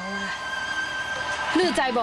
我推过 IBM 嘅资料，他们领导电话里帮你查出唔对，就将毛病处理好啊。真好啊，打电话对啊。We're proud of our complete selection of quality Bridgestone tires and very proud of our people. At Cal Tire, you'll find a wide selection of Bridgestone and Firestone tires, brakes, shocks, and alignment, plus a friendly team of trained specialists who will help you understand it all. And then make sure you're completely satisfied with everything we've done for you. Guaranteed. Cal Tire. You'll like us for more than our tires. As the weather changes, your dreams of an Okanagan summer on the water become a reality. There's nothing more exciting than the sights and sounds of boating on the lake. Protect your investment. Now is the time to talk to the friendly, knowledgeable staff at Willis Harding Insurance. From the smallest runabout to the biggest yacht, Willis Harding can custom design a special insurance package just for you. Come aboard with Willis Harding Insurance at 6 convenient locations throughout Kelowna and in Vernon at the Fruit Union Plaza. And welcome back to CTV Sports Control, everyone. We'll get back to the Indianapolis 500 as soon as ABC returns back from a commercial break. Back under a yellow, Scott Pruitt is the leader right now. Paul Tracy out of the race. 2 Canadians remain, Scott Goodyear and Jacques Villeneuve. Let's talk about baseball now. I'll give you an update on the Blue Jays game at Skydome this afternoon, and it's not a good one for Danny Darwin. Manny Ramirez hitting over 400, his 12th home run of the season, already making a case for MVP early in the season. It's 1-0 for the Indians. Man on for Tony Pena. Darwin serves it up again, this time a 2-run shot to left. It is 3-0 for the Tribe, and that is the score at the Skydome this afternoon. 3-0 Indians in the 4th inning. Meanwhile, in Tiger Stadium, Chad Curtis with 1 home run on the day, and then his second off of James Baldwin. It's 5-1 Tigers, and then James Baldwin gives up another home run, second home run for Cecil Fielder. His 11th on the season. James Baldwin getting pummeled today. The Tigers all over the Chicago White Sox 8-4. That's in the 3rd.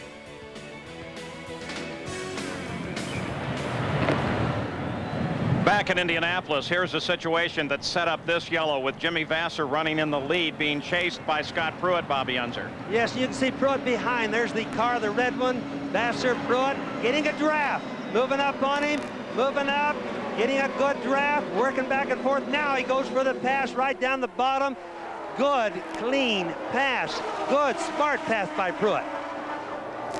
And that, of course, put Vasser into the wall. This is from Scott Goodyear's car. There they are just ahead of you. You can see that Vasser getting way high after the pass. Catches the wall. Goodyear goes into 2nd place. And Jimmy Vasser, not very happy with this. He apparently didn't think it was a clean pass. He wanted to wait for Scott Pruitt as he came around. I think he's wrong there, Paul. He's looking for an excuse. He's anxious at the end of the day. Let's go to Jerry Punch. We are in the Ganassi pits with Chip Ganassi's partner, Joe Montana. Joe, first let me ask you, what about the spectacle today, the Indy 500? How are you enjoying yourself? Oh, I've been having a great time. And, you know, it's a great learning experience for me and also having a lot of fun with it. Chip and with Target and everyone, it's just been great, Jennifer and I, and we were having a blast. Can't wait for the next one. Now, you almost had a shot at victory lane that Vasser could hang on, but that incident a moment ago, he was not a happy camper when he climbed out of that car. He didn't look very happy. We couldn't really tell what happened here, but we got one of the guys on the way back to the hospital. He looks like he's okay. I hope that he is. We still got a car running with Brian, so we still got our hopes in there. Well, the hopes are still up here, but however, Brian Hurta's car has come to rest in the pits and is now shut off. Paul? Well, still under yellow now. Scott Pruitt is the leader.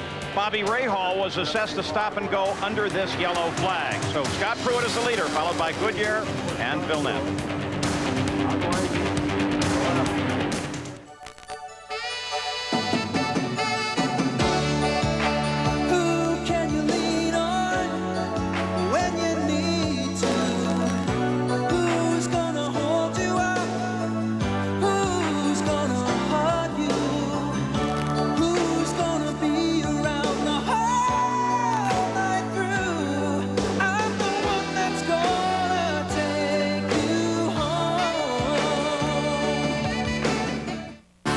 Introducing the very friendly, very quick, and very safety-conscious four-door Neon. We thought you'd get a kick out of this little number. Say hello to the Neon Sport Coupe, if you can catch it. Neon, available in regular and new extra spicy. Now at your Dodge and Plymouth dealers. An ordinary hamburger and your Banquet Burger Deluxe. Either is good depending on what you want, which brings us to Midas Mufflers. At Midas, they have top quality Midas mufflers guaranteed for as long as you own your car. Or they have the Economizer at a very reasonable price and guaranteed for 1 full year. The point is, you get some choice in the menu, which is important. I like choice. I have one to make right now. I've made it. It's the way it should be. Midas.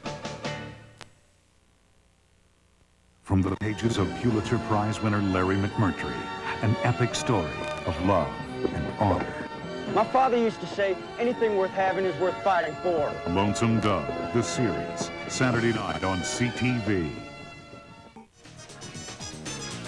The 1995 Molson Indies. Experience the spectacle.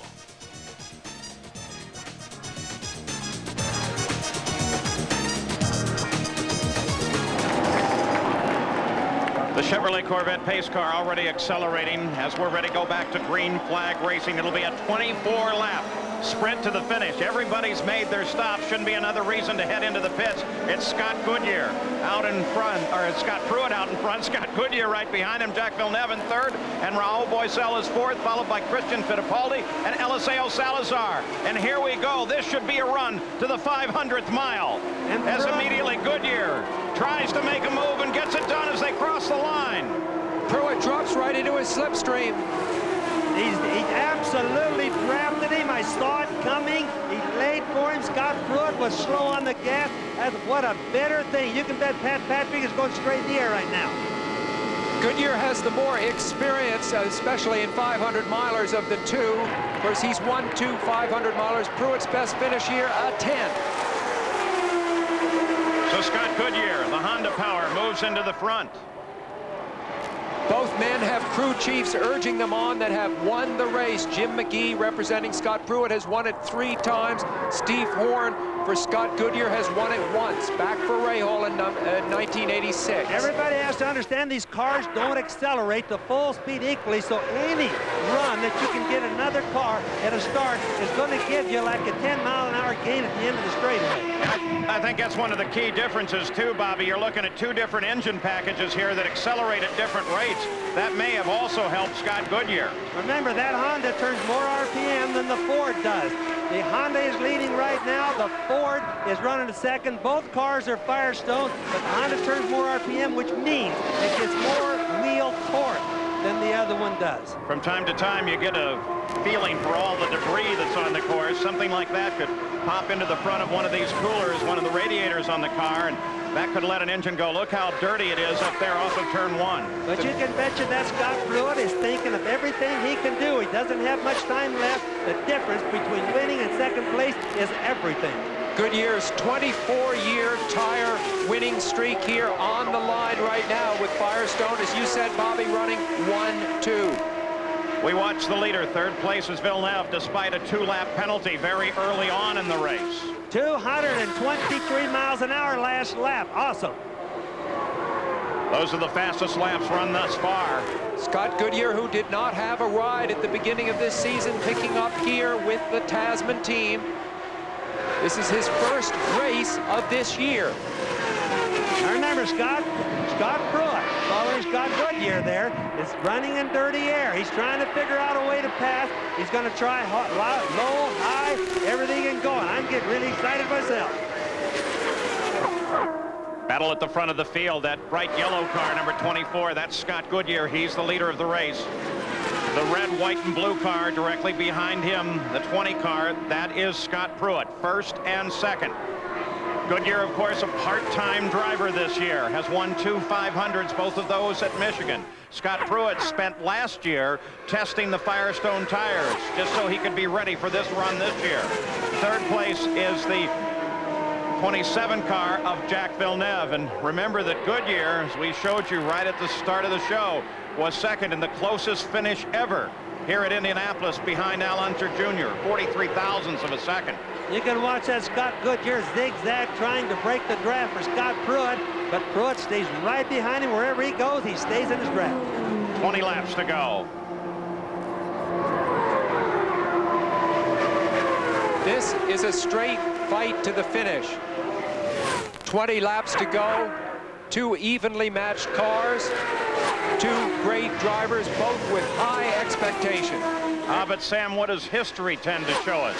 Well, of course, it points to Scott Goodyear's experience in matters like this. You just mentioned the fact that he came up just that bit short to little Al 4 years ago. What it also will tell us is that there is a good chance that the leader here at lap 19 may not be the leader at lap 200, the 500th mile. On the front stretch again. Pruitt closes. Pruitt makes a move, comes to the inside. Pruitt is probably sitting there tuning his valve or his blower pressure just so it doesn't set the pop-off valve off. Get maximum horsepower. And I know he's already running in his race gear or his fast gear. Scott Pruitt took all of his life savings back in 1988, bought himself an Indy Car ride, rented a ride at Long Beach, made quite an impression, got a regular ride, and then in 1990 he had a terrible crash, almost ended his career. Many people thought he wouldn't be able to walk. He fought back from that, and now you see him here. And just remember, Scott Goodyear's been through this with little Al already at the end of the race. He's thinking, what did little Al to beat me? And he's going to be doing the same thing. Scotty's one of the nicest drivers here, Scotty Pruitt. Two Scotts here. Pruitt, during the Gulf War, we went out on the carrier, the Theodore Roosevelt, and he really appreciated the time to go out there. You just noticed in the news this week that carrier has been sent back to the Adriatic. They're big race fans, though I know that they're maybe doing the ship in circles, grabbing the satellite just to watch this, and they've got to be cheering on for Pruitt. Tell you how good Pruitt is. While he was testing the Firestone tires last year, that was his season, he did some Trans Am racing and became the Trans Am champion, sort of in his spare time. Very gusty out here in turn 2 right now, really gusty. There's traffic just ahead now, so traffic is going to enter into the equation here very shortly. 16 laps to go. Pruitt grabs the wall. Got a little high, back through the inside. I told you the gusting was really bad. You just can't help it. The wind just all of a sudden came up, and I'm sure that's what got Scott Pruitt. Villeneuve moves to second place as Pruitt catches the wall, and the yellow light comes on again with 16 laps to go. Pat Patrick, he's had winners here. It won't happen today, but he was so close. The gusting out here, Paul, must have gotten up to 30, 35 miles an hour just before that happened. Windsock over here on the front straightaway is standing straight out on top of the scoring pylon right now. Bobby, he was having to really drive the wheels off that car to stay with Scott Goodyear, wouldn't you say? We knew that it was going to be what we call a trophy dash right to the end. I can't knock what Scott Pruitt did or tried. He tried the best he could. I really think he got caught by a real heavy gust of wind. So Scott Pruitt, with 16 laps to go, catches the wall. Let's watch for him. Oh, he just came through there, and you can just see he almost hit the whole wall sideways, or hit the car sideways, right almost even. The rear end was out just a little bit. It's just a gust of wind, I'm sure. He tried everything he could to catch it. Once he got the wall, he was totally out of control, cut the gearbox off the back of the car as well as the rear suspension, and did some damage to the fence there. Here's one more view of it, Sam. He slides out at the back. Watch the tail of his car get a little wide here. He tries to fight the car to steer into the slide. It's too late. He runs out of track. Almost verbatim what happened to Emerson Fittipaldi last year. Almost the same thing, the same way. Except in turn 2 for Scott Pruitt. And there he is as he catches the wall and slides on along it. Let's go to Jack Arute. Well, Pat Patrick, this is not the way you wanted your Indianapolis 500 to end, but did Scott say what happened? He's racing with Scott Goodyear and lost it and hit the wall. Scott is fine. How about you? What are the emotions for you? It's been a roller coaster today. Well, it's been a good race. We got in trouble with USAC officiating and got us, behind a lot. We made that up on our pit strategy, and Scott drove a great race. I just hope something broke on the car. Let's check in with Jerry Punch. Actually, it's on the other end. Gary Gerald here, Jack, and Steve Horn. We were asking him about his concerns. He's talking with one of the USAC officials. Steve, now, how do you play this, going the distance, and what concerns? You mentioned the car's been running a little hot. It's probably been running 5 degrees hotter than we'd like, but I think it's okay. I think that last accident, Scott Goodyear nearly lost it himself. There was oil in turn 2, and I think that's what got Pruitt. Scott Goodyear said he nearly lost it as well. Now, Villeneuve, I believe, has the fastest lap of the race thus far. Have you got enough muscle to hold him off? I think we're about to find out. How about that New Zealand charm that you've been carrying this weekend? You got it right here? Here it is. I hope it works. There's the sock. All right, Jerry. And Jimmy Vasser just stepped out of the hospital. Jimmy, first of all, good to see you're okay, but what happened out there? Pruitt went in on the inside quite a bit later than I thought he would, but I had to give him a little room and got a little bit out in the marbles, this softer compound where everybody's tire wore this year. Offline is terrible marbles, and there was absolutely no grip, and I just slid straight up into the wall. So, Chip Ganassi team did a great job all day long, put me in a real best car I've ever had, best chance I had to win the Indy 500, and I feel bad for my sponsors, Target and STP, but hopefully we'll be back with them again next year. That's Jimmy Vasser. Paul? Yeah, sounds like an accurate description. The winds are gusting over 30 miles an hour now, as we'll come back for the closing lap with Scott Goodyear in front. Car and Driver has chosen their 10 best automobiles for 1995. Quite a select group. They all have the kind of safety features you would expect, like dual airbags, anti-lock braking systems, and reinforced body structure. They all have outstanding performance credentials, as you would expect. And they all have the kind of sticker price you would expect of a vehicle in such an elite group. All except one, the 1995 Ford Contour. It's nice to be in such good company, but not all the time.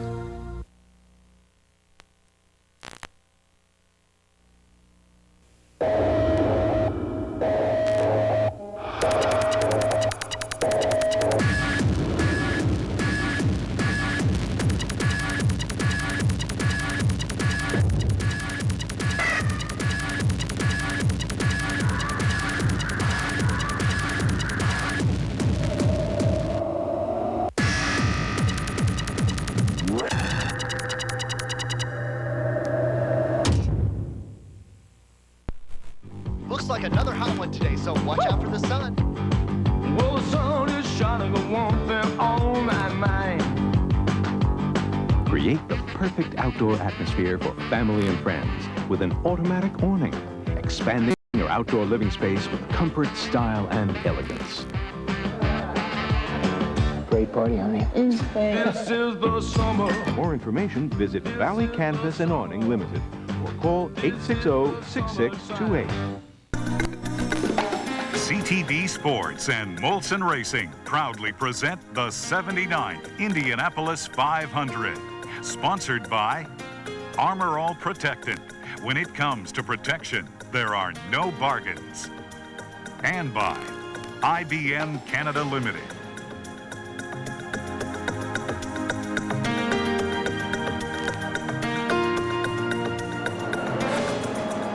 Back in Indianapolis under caution, 187 laps complete. The Goodyear Blimp Spirit from Akron, Ohio. And cameraman Richard Morkel have provided the great aerial coverage that we have had here today. She's still up there, and the sky is still nice and blue. They've really lucked out with the weather here today. Tony George has inherited his grandfather, Tony Homan's luck with running a nice, clean, clear race. Well, we're getting gusts over here over 35 miles an hour now. All right, here's one more look at the situation with Scott Pruitt. He's the car there on the right edge of the screen. He's chasing Scott Goodyear coming into turn 2. You can see, Bobby, he was in trouble on the approach into the apex of the turn. Well, that's what happens when you have that bad wind, but boy, it's a bad wreck. Second place is Jack Villeneuve. Here's Jack Arute. And the second place team manager and owner is Barry Green. Does he have anything for the run to first place? Well, Jack, we're going to wait and see now. I mean, we're pretty excited about being back up here after our fight to get back after being 2 laps down early in the race. The whole team, the players' team worked real hard. Well, what do you tell them? What do you tell them before they drop the green flag? Well, we've had a good talk to him. He knows who's in front of him, who's behind him, and he's just hopefully the track will come to us. He's getting ready for the start now, Jack, so I'm going to go back and join him. He doesn't have any lucky socks, guys. He's just got his fingers crossed. And look at this. The first 4 cars are right together on the track, approaching the 500th mile. All 4 are right together. There's Goodyear, that bright yellow car. That blue and white car. That's the second place car. Now remember, Scott Goodyear against Al Unser Jr. in '92 by just inches. He lost to Little Al. Now this may be his day. That was the closest finish in history. Villeneuve, on the other hand, let's not forget, was Rookie of the Year last year and finished second. So there they are lined up, first through fourth. It will be a sprint to the finish, 12 laps to go. They're going to keep them out one more lap. The crowd, for the most part, on its feet. Fourth and fifth are right there as well. Rahal, Gugelman, as the emergency vehicles are trying to clear the race course now so we can get back to green flag racing. Boy, this is going to be something as we go to the final 12 laps. Later this summer here on ABC Sports, NASCAR returns here to the Indianapolis Motor Speedway. Jeff Gordon will defend his title at the Brickyard 400. That's live Saturday, August 5th, here on ABC Sports. All right, now, here's the situation. We have everybody that matters in this race, the first 4, right in contact with one another. There they are. Scott Goodyear in front. It'll be 10 laps to go when we come back. Just a simple 25 miles when we come back to green flag racing. A sprint to the finish. So far, the question about the engine, the Honda in Goodyear's car, has been answered. It has been very powerful thus far. Competition between the tire companies, again, those questions being answered with Goodyear on Firestones here in front. And talking about wide open competition, it's been unbelievable here today. Scott Goodyear may be on his way to a win at the Indianapolis 500. We should go green after this. Paul, when you asked me to handicap the 2 drivers before, Scott Goodyear, Scott Pruitt, we talked about their relative experience. And in fact, it was the least experience of the 2 that had trouble. Once again, to compare them in experience, it's Scott Goodyear with 6 years of racing here, Jacques Villeneuve in his second. So a veteran, a sophomore, and 2 rookies. There's Leslie, Scott's wife, as she watches on. They live now here on the north side of Indianapolis. He is Canadian. If he can win, be the first Canadian to do so. But remember, Villeneuve is also Canadian. And Salazar, then Fittipaldi. Blew the base car right off. No, that can't be right. Can't do that. Base car was too slow, Paul. He needed to get a run. But they gave him the green flag anyway. Dwayne Sweeney is waving the green flag. Goodyear got a run on the pace car. I think it was only a normal deal. The pace car just wouldn't accelerate. He just went too slow. Jack Villeneuve was not anticipating that. And as a result, Goodyear got a good run on him. Now that's Arie Luyendyk that's moving in there. He is not part of this battle. Luyendyk runs in 8th place, a lap down. But now he pokes his nose into the fight. That was a savage setback for Villeneuve. Scott Goodyear going into turn 3 had to get moving. He couldn't wait any longer. Otherwise, the same thing would have happened to him that happened to Scott Pruitt before. And Rahal got around Salazar on that restart as well. And that puts Rahal up into the fight. The green car in the center of the screen is Eliseo Salazar, who's running in 3rd. Now that's Christian. No, that's Christian Fittipaldi. My apologies. Rahal right behind him. Salazar sitting just behind Rahal. Yes, also in a green car. Has dropped back suddenly. 9 laps to go. Wow, Fittipaldi in trouble in that car for a second. The track conditions, Bobby, must be terrible. They are. They're slippery, but remember, the gust comes up and goes down. If we one lap we have gust, next we don't. Oh, no. The officials are now reporting they're going to show the black flag to Scott Goodyear, the 24 car. You're on board with him now. They're going to show the black flag to the leader of the race. Stop and go penalty because He passed the pace car before the green. Scott Goodyear is about to lose the Indy 500 on a penalty. A black flag, stop and go. And look at Leslie. And Jacques Villeneuve may be about to win it because of a penalty, despite the fact you see him there in that blue and white car, despite the fact he himself suffered what appeared to be a death blow penalty, a 2-lap penalty much earlier in the race. So the story of this race, Bobby, no question about it, has been the role that the officials have played in the race. It's been a roll of penalties this entire race from start to finish, and it's just sad to see races end like this. A Canadian has never won at Indianapolis. There are 2 leading. One is due in the pits to acknowledge the black flag any moment now. This will so propel Jacques Villeneuve's career forward.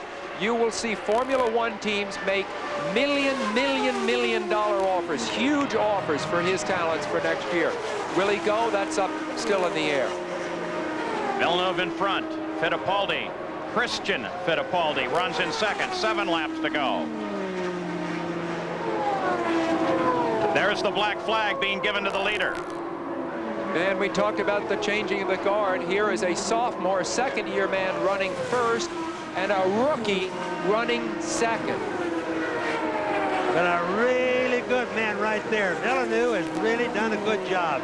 Penalty down 2 laps today. Now leading the race, could possibly win. Unbelievable drive. Last time that a driver won in his second start, should Villeneuve do it, was Rick Mears, 1979. Is that a prediction of what this driver may be? Scott Goodyear is ignoring the black flag now. He has not yet turned in. Christian Fittipaldi, he runs second. A rookie. Ray Hall is third. He's probably having a hard time believing it. If I were him, I would too. It's such a sad thing. But it can only add to the penalty if he doesn't answer it, doesn't Bobby? He can't really stay out there hoping that they'll change their minds. Oh, you're certainly right there, Paul. According to them, he did break the rules. It's just sad to see something like that. Pace car should never be figured in to a race win. Jacques Villeneuve running at 207.4 miles an hour on the last lap. 5 to go. Car 27, the number his father carried in Formula One. That's Arie Luyendyk staying right there with him. Luyendyk is a lap behind the lead, running in 8th. Villeneuve knows that he's not in the contest with Luyendyk, so he's not going to pay that much attention to it. He's more worried about keeping his car on the track, worried about the wind gusts, things like that right now. Now, despite the fact that the black flag has been displayed, they've not yet taken an action with regard to Scott Goodyear. The USAC computers have been showing him at the top of the order, but now they're beginning to flash a warning on their computers that they are updating the field and moving Goodyear out of the lead of the race. The leader is now officially Jacques Villeneuve with 4 laps to go. Second is Fittipaldi. Bobby Rahal runs in third. Salazar is fourth. Gugelmin is fifth. And Goodyear has been moved down to 7th place. Rahal chasing Fittipaldi. Battle for second. 3 to go. Rahal, too, battling the vicissitudes of officialdom today. Coming back from that stop and go, which he was luckily able to make under the yellow, now battling for second. Fittipaldi on the left in that car, which if you look straight down on it from the top, looks like a Brazilian flag. If you look straight down on that green and blue and yellow car. Eliseo Salazar, the 7 car from Chile, now closing on Rahal. He's in the fight too. Also got to keep in mind, these guys have tires that are not quite as sharp. They've run these cars right now just as hard as they can be run. So adhesion to the track is a little bit scary sometimes. There's Salazar in that yellow and green car going by. An experienced road racer, Eliseo Salazar, coming out of IMSA, driving for Dick Simon here. A very, very fine performance for him today. ABC Sports. NASCAR returns here to the Indianapolis Motor Speedway. Jeff Gordon will defend his title at the Brickyard 400. That's live Saturday, August 5th, here on ABC Sports. All right, now, here's the situation. We have everybody that matters in this race, the first 4, right in contact with one another. There they are. Scott Goodyear in front. It'll be 10 laps to go. When we come back, just a simple 25 miles when we come back to Green Flag Racing, a sprint to the finish. So far, the question about the engine, the Honda, in Goodyear's car has been answered. It has been very powerful thus far. Competition between the tire companies, again, those questions being answered with Goodyear on Firestones here in front. And talking about wide open competition, it's been unbelievable here today. Scott Goodyear may be on his way to a win at the Indianapolis 500. We should go green after this. Paul, when you asked me to handicap the two drivers before, Scott Goodyear, Scott Pruitt, we talked about their relative experience. And in fact, it was the least experience of the two that had trouble. Once again, to compare them in experience, it's Scott Goodyear with 6 years of racing here, Jacques Villeneuve in his second. So a veteran, a sophomore, and two rookies. There's Leslie, Scott's wife, as she watches on. They live now here on the north side of Indianapolis. He is Canadian. If he can win, be the first Canadian to do so. But remember, Villeneuve is also Canadian. And Salazar, then Fittipaldi. He blew the pace car right off. No, that can't be right. Can't do that. Pace car was too slow, Paul. He needed to get a run. But they gave him the green flag anyway. Dwayne Sweeney is waving the green flag. Goodyear got a run on the pace car. I think it was only a normal deal. The pace car just wouldn't accelerate. He just went too slow. Jacques Villeneuve was not anticipating that. And as a result, Goodyear got a good run on him. Now that's Arie Luyendyk that's moving in there. He is not part of this battle. Luyendyk runs in 8th place, a lap down. But now he pokes his nose into the fight. That was a savage setback for Villeneuve. Scott Goodyear going into turn 3 had to get moving. He couldn't wait any longer. Otherwise, the same thing would have happened to him that happened to Scott Pruitt before. And Rahal got around Salazar on that restart as well. And that puts Rahal up into the fight. The green car in the center of the screen is Eliseo Salazar, who's running in 3rd. Now that's Christian. No, that's Christian Fittipaldi. My apologies. Rahal right behind him. Salazar sitting just behind Rahal. Yes, also in a green car. Has dropped back suddenly. 9 laps to go. Wow, Fittipaldi in trouble in that car for a second. The track conditions, Bobby, must be terrible. They are. They're slippery, but remember, the gust comes up and goes down. If we one lap we have gust, next we don't.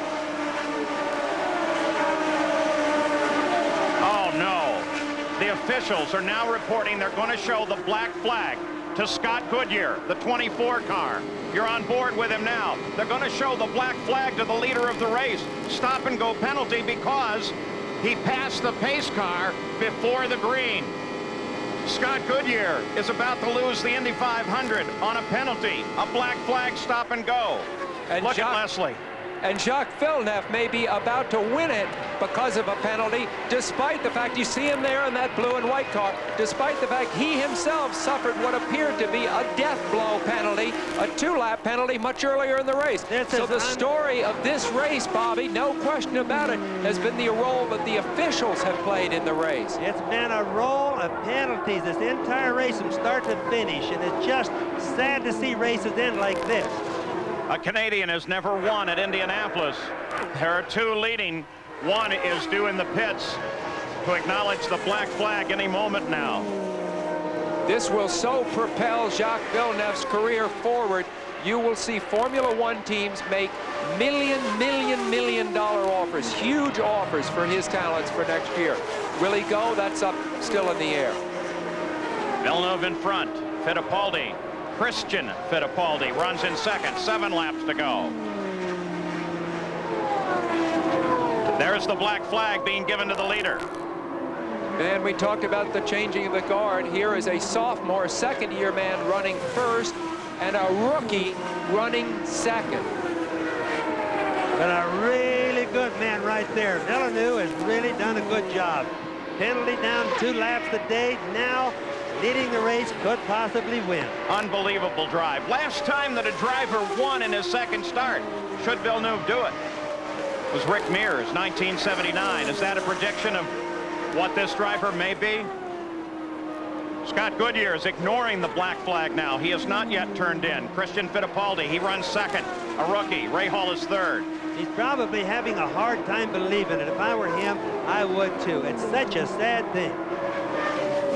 But it can only add to the penalty if he doesn't answer it, doesn't Bobby? He can't really stay out there hoping that they'll change their minds. Oh, you're certainly right there, Paul. According to them, he did break the rules. It's just sad to see something like that. Pace car should never be figured in to a race win. Jack Villeneuve running at 207.4 miles an hour on the last lap. 5 to go. Car 27, the number his father carried in Formula One. That's Arie Luyendyk staying right there with him. Luyendyk is a lap behind the lead, running in 8th. Villeneuve knows that he's not in the contest with Luyendyk, so he's not going to pay that much attention to it. He's more worried about keeping his car on the track, worried about the wind gust, things like that right now. Now, despite the fact that the black flag has been displayed, they've not yet taken an action with regard to Scott Goodyear. The USAC computers have been showing him at the top of the order, but now they're beginning to flash a warning on their computers that they are updating the field and moving Goodyear out of the lead of the race. The leader is now officially Jack Villeneuve with 4 laps to go. Second is Fittipaldi. Bobby Rahal runs in 3rd. Salazar is 4th. Gugelmin is 5th. And Goodyear has been moved down to 7th place. Rahal chasing Fittipaldi. Battle for 2nd. 3 to go. Rahal, too, battling the vicissitudes of officialdom today. Coming back from that stop and go, which he was luckily able to make under the yellow, now battling for 2nd. Fittipaldi on the left in that car, which if you look straight down on it from the top, looks like a Brazilian flag. If you look straight down on that green and blue and yellow car. Eliseo Salazar, the 7 car from Chile, now closing on Rahal. He's in the fight, too. Also got to keep in mind, these guys have tires that are not quite as sharp. They've run these cars right now just as hard as they can be run. So adhesion to the track is a little bit scary sometimes. There's Salazar in that yellow and green car going by. An experienced road racer, Eliseo Salazar, coming out of IMSA, driving for Dick Simon here. A very, very fine performance for him today. 40 years old, a very veteran driver, but a rookie here at Indianapolis. No one has ever come from 2 laps down to win the Indy 500. The youngest winner thus far in the history of the race was Troy Ruttman. Now, Jack Villeneuve will be looking at a white flag and 1 final lap, a final 2.5 miles. An unbelievable run. The story will be told with Jack Villeneuve went 2 laps down on a penalty and fought his way back to the front of the field, across the South Chute for the final time in front of Bobby Unser. Going by us, and he's looking really good, Paul. No problems. Arie Luyendyk staying right there, wants to get in that winner's picture. Jack Villeneuve on the backstretch. The magnitude of his achievement. Listen to the roar of the crowd. Back from 2 laps down. Only his 2nd year. 1 more turn. The first Canadian on his way to winning the Indianapolis 500. Jack Villeneuve on the home stretch. And the 79th Indy 500 has been won by Jack Villeneuve as Arie Luyendyk screams by on the outside. The young Canadian has taken the win. There's 2nd place, Christian Fittipaldi. 3rd place is Bobby Rahal. Eliseo Salazar finishes in 4th. Robbie Gordon comes across the line in 5th place. And look at the despair of Leslie Goodyear. The jump on the pace car cost Goodyear the 500. Let's go to Gary. Barry Green, tell me the emotion of coming from 2 laps down to win the Indy 500. What a fight. What a driver. I mean, geez. Have you ever seen anything like this in your long career? We just won the first 505-mile race, huh? I got to get down to Victory Circle. What was the thought when the black flag came out for Scott Goodyear? You know, a bit of bad communication maybe on our part. We should have made him aware he's in P1, but we're going to get down there and enjoy it. Thanks, guys. Savor it. Barry Green's on the run to victory lane. Jack will be there momentarily. Christine Horn consoles Leslie Goodyear. Christine is the wife of the team owner, Steve Horn. So close, and yet so far away. This was perhaps even closer than the closest finish ever. There's the restart as he screamed past the Corvette pace car, and once he was passed, Villeneuve actually slowed down, kept it legal, almost cost him the position as Fittipaldi moved on him. So the race has been won, and Jack Villeneuve is the winner.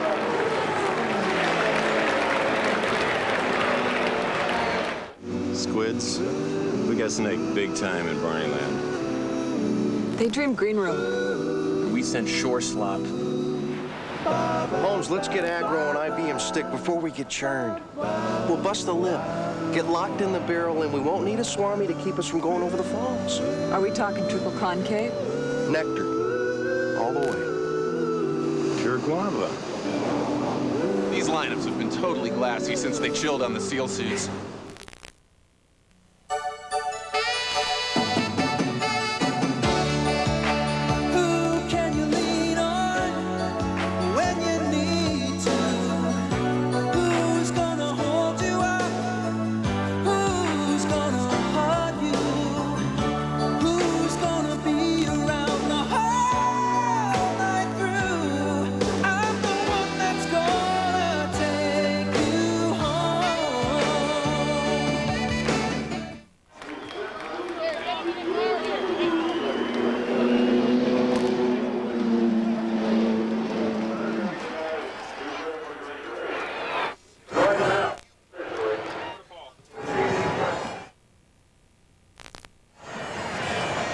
So the 79th running of the Indy 500 is complete. A Canadian wins for the first time.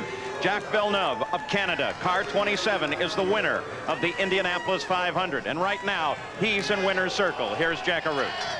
Taking the customary congratulations of everybody, the swig of milk. Jack, first of all, tell us about your emotions when you were 2 laps down with the penalty. I was really, really unhappy, and I think I was swearing a little bit, actually, but no, I didn't know I was in the lead when the yellow fell, and all I was trying to do was get back to the pack, and everybody was flying back the pace car, and I didn't see it trying to stop me. So, you know, at that point, I thought, that's it. We can get a few points, but then the car was really, really good, and the team did a terrific job. Let's talk about the team, because the teamwork on the pit crews and the pit stops, it was just incredible. They got you back in the hunt. Yeah, the team did an unbelievable job. I stalled it in 2 pits and in 2 pit stops. And the first pit stop, I started to go before the refueling was done, and they just did an unbelievable job. And we talked with Barry and Tony during the run, and we worked on the car a little bit, and the car was really, really strong for the second half of the race. And then the final restart. Yeah, the final restart was, I stayed close to Scott Goodyear, and I knew my players Reynard would be strong for the last few laps. But then when we got close to the pace car, I hit the brakes, because you can't get by the pace car before it gets in the pit, and I knew he was going to get black flagged. So let's talk about, too, your feelings having won the Indianapolis 500. Has it sunk in yet? Oh, it's great. The first part of the race, I didn't think we could make it with the 2 laps down. And I tell you, I'm lucky to be with a great team, and everybody just worked hard. It's the best team out there, and I'm lucky to be with them. Will we see you back to defend your Indianapolis 500 title in 1996? I don't know yet, but it sure would be a lot of fun. Let's go back to the tower. All right, so Jacques Villeneuve takes the win. Let's go further down the pits. Gary Gerald. Scott Goodyear has climbed out of the car, and Scott, I don't know how you put into words the emotions you must be experiencing right now. I'm sure you feel like you've won this race. Well, it's quite disappointing to come down pit lane and get flagged on past victory circle. Actually, that was a bit of a surprise. I think everybody throughout the world knows that who won this race, but this pace car scenario, I mean, I got caught on it the first time, and Pruitt almost hit it. The guy's definitely slowing down in turn 4, and by the time you get a rolling go and coming through 4, I'm not sure if they're slowing down or what they're doing, but by the time I was going past him, I saw the green light, so that's all I can tell you. I know you haven't had much time to reflect on this disappointment. How does it compare to that close second-place finish to Al Unser Jr. a couple of years back? Well, that was disappointing, and we were racing to the end, but this probably just is underneath me right now, because I don't agree with what's going on here right now. We'll just have to wait and see. Did you see the green light? Did you have any feel for your relationship to the pace car when it went green? When I was going past the pace car, the next light I looked up upon was green, and that's all I need to go by. And then, was there any, did you acknowledge the black flag at all? Was there any consideration when you were talking with Steve Horn? Nope, none from my side whatsoever. And I was staying out because in my eyes it was perfect, and if I came in and we found out that I didn't make a mistake, then what are you going to do? You don't get it back. Steve, is there any way that you will try to pursue this? Will there be a protest filed? We have to look at the video. I think the key part of this is USAC have already reversed one decision today. Jacques Villeneuve did actually get a 2-lap penalty for passing the pace car already and has had that reversed. So I think USAC, we have to go to USAC and look at the videos. It's very clear what happened and who won this race. So we just have to get the decision reversed. Now, you say that Villeneuve had it reversed. We thought it, and our picture seemed to indicate he made up those laps on the racetrack. You don't see it that way? No, he had a 2-lap penalty and the decision was reversed by USAC to our understanding. Well, race control is saying that they did not reverse that decision. We'll let you take that up with them. Thank you, gentlemen, for your time. Jack? Well, the man that comes home, a tough drive today, and you seem not to be as pleased as you should be for this type of a finish. Well, they black flagged us. And our telemetry showed us at 91 miles an hour, and they said 109 on the pit exit, which is just total balderdash. You know, it's amazing they'd ruin a race for that, but Miller car ran great all day long. Pit stops are great, even with me blowing one. My crew did a super job, and the car handled good, just wasn't quite great. Now, what about the situation, you may remember it or may not, that you were running with Robbie Gordon, and all of a sudden it looked as if you waved Robbie Gordon by. What was that all about?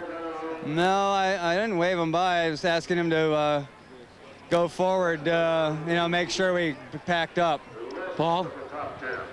All right, so a lot of disappointment here at the conclusion of the 79th running of the Indianapolis 500-mile race. All right, let's update you on some of the drivers that were injured today. Stan Fox, still listed in serious condition, but is out of surgery at Methodist Hospital of Indiana.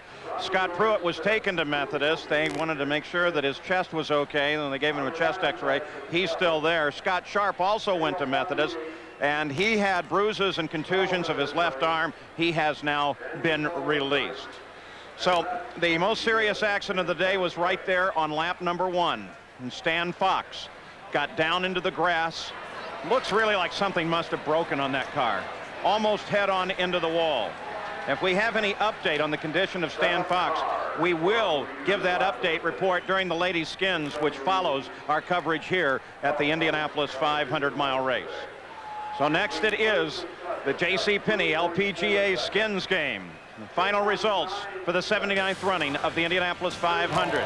Not official yet, but Jacques Villeneuve is the winner. He's the guy sitting in the winner's circle. Goodyear tires on his car. Rookie Christian Fittipaldi in second, then Bobby Rahal, Salazar Gordon, and Mauricio Guzman rounds out the top 6. Then Ari Lyondike, Teo Fabi, Danny Sullivan, Hiro Matsushita with a good run, Sam Pedri with a nice run, and Roberto Guerrero finishes unofficially in 12th. Brian Hurtis, Scott Goodyear, Hidesi Matsuda, Johansson, Brayton, fastest rookie Andrew Ribeiro. In 19th place, Scott Pruitt was running right there at the front toward the end. We told you, history tends not to favor a leader toward the end. So there they are, the unofficial results of the Indianapolis 500-mile race. Now, let's go down to Christian Fittipaldi and Jerry Punch. And Christian, you drove like Uncle Emerson today. Congratulations on a second-place finish. Yeah, I'm very, very happy because it was a difficult month for me, especially the first week. We just couldn't get the car up to speed. And it was a long race today, and I think everything worked out right. I'm only a little bit upset because the car was perfect balance up to half race distance, and I had the same pace as the leaders, and then after that, I don't know for what reason, it was oversteery all the way through. But nevertheless, it was a fantastic race. Jacques did a fantastic job, and I think he really deserved to be up there. Paul? All right, next time we see you here at the Indianapolis Motor Speedway will be for the Brickyard 400, the first Saturday of August. I'm Paul Page. So long for the 79th running of the Indy 500.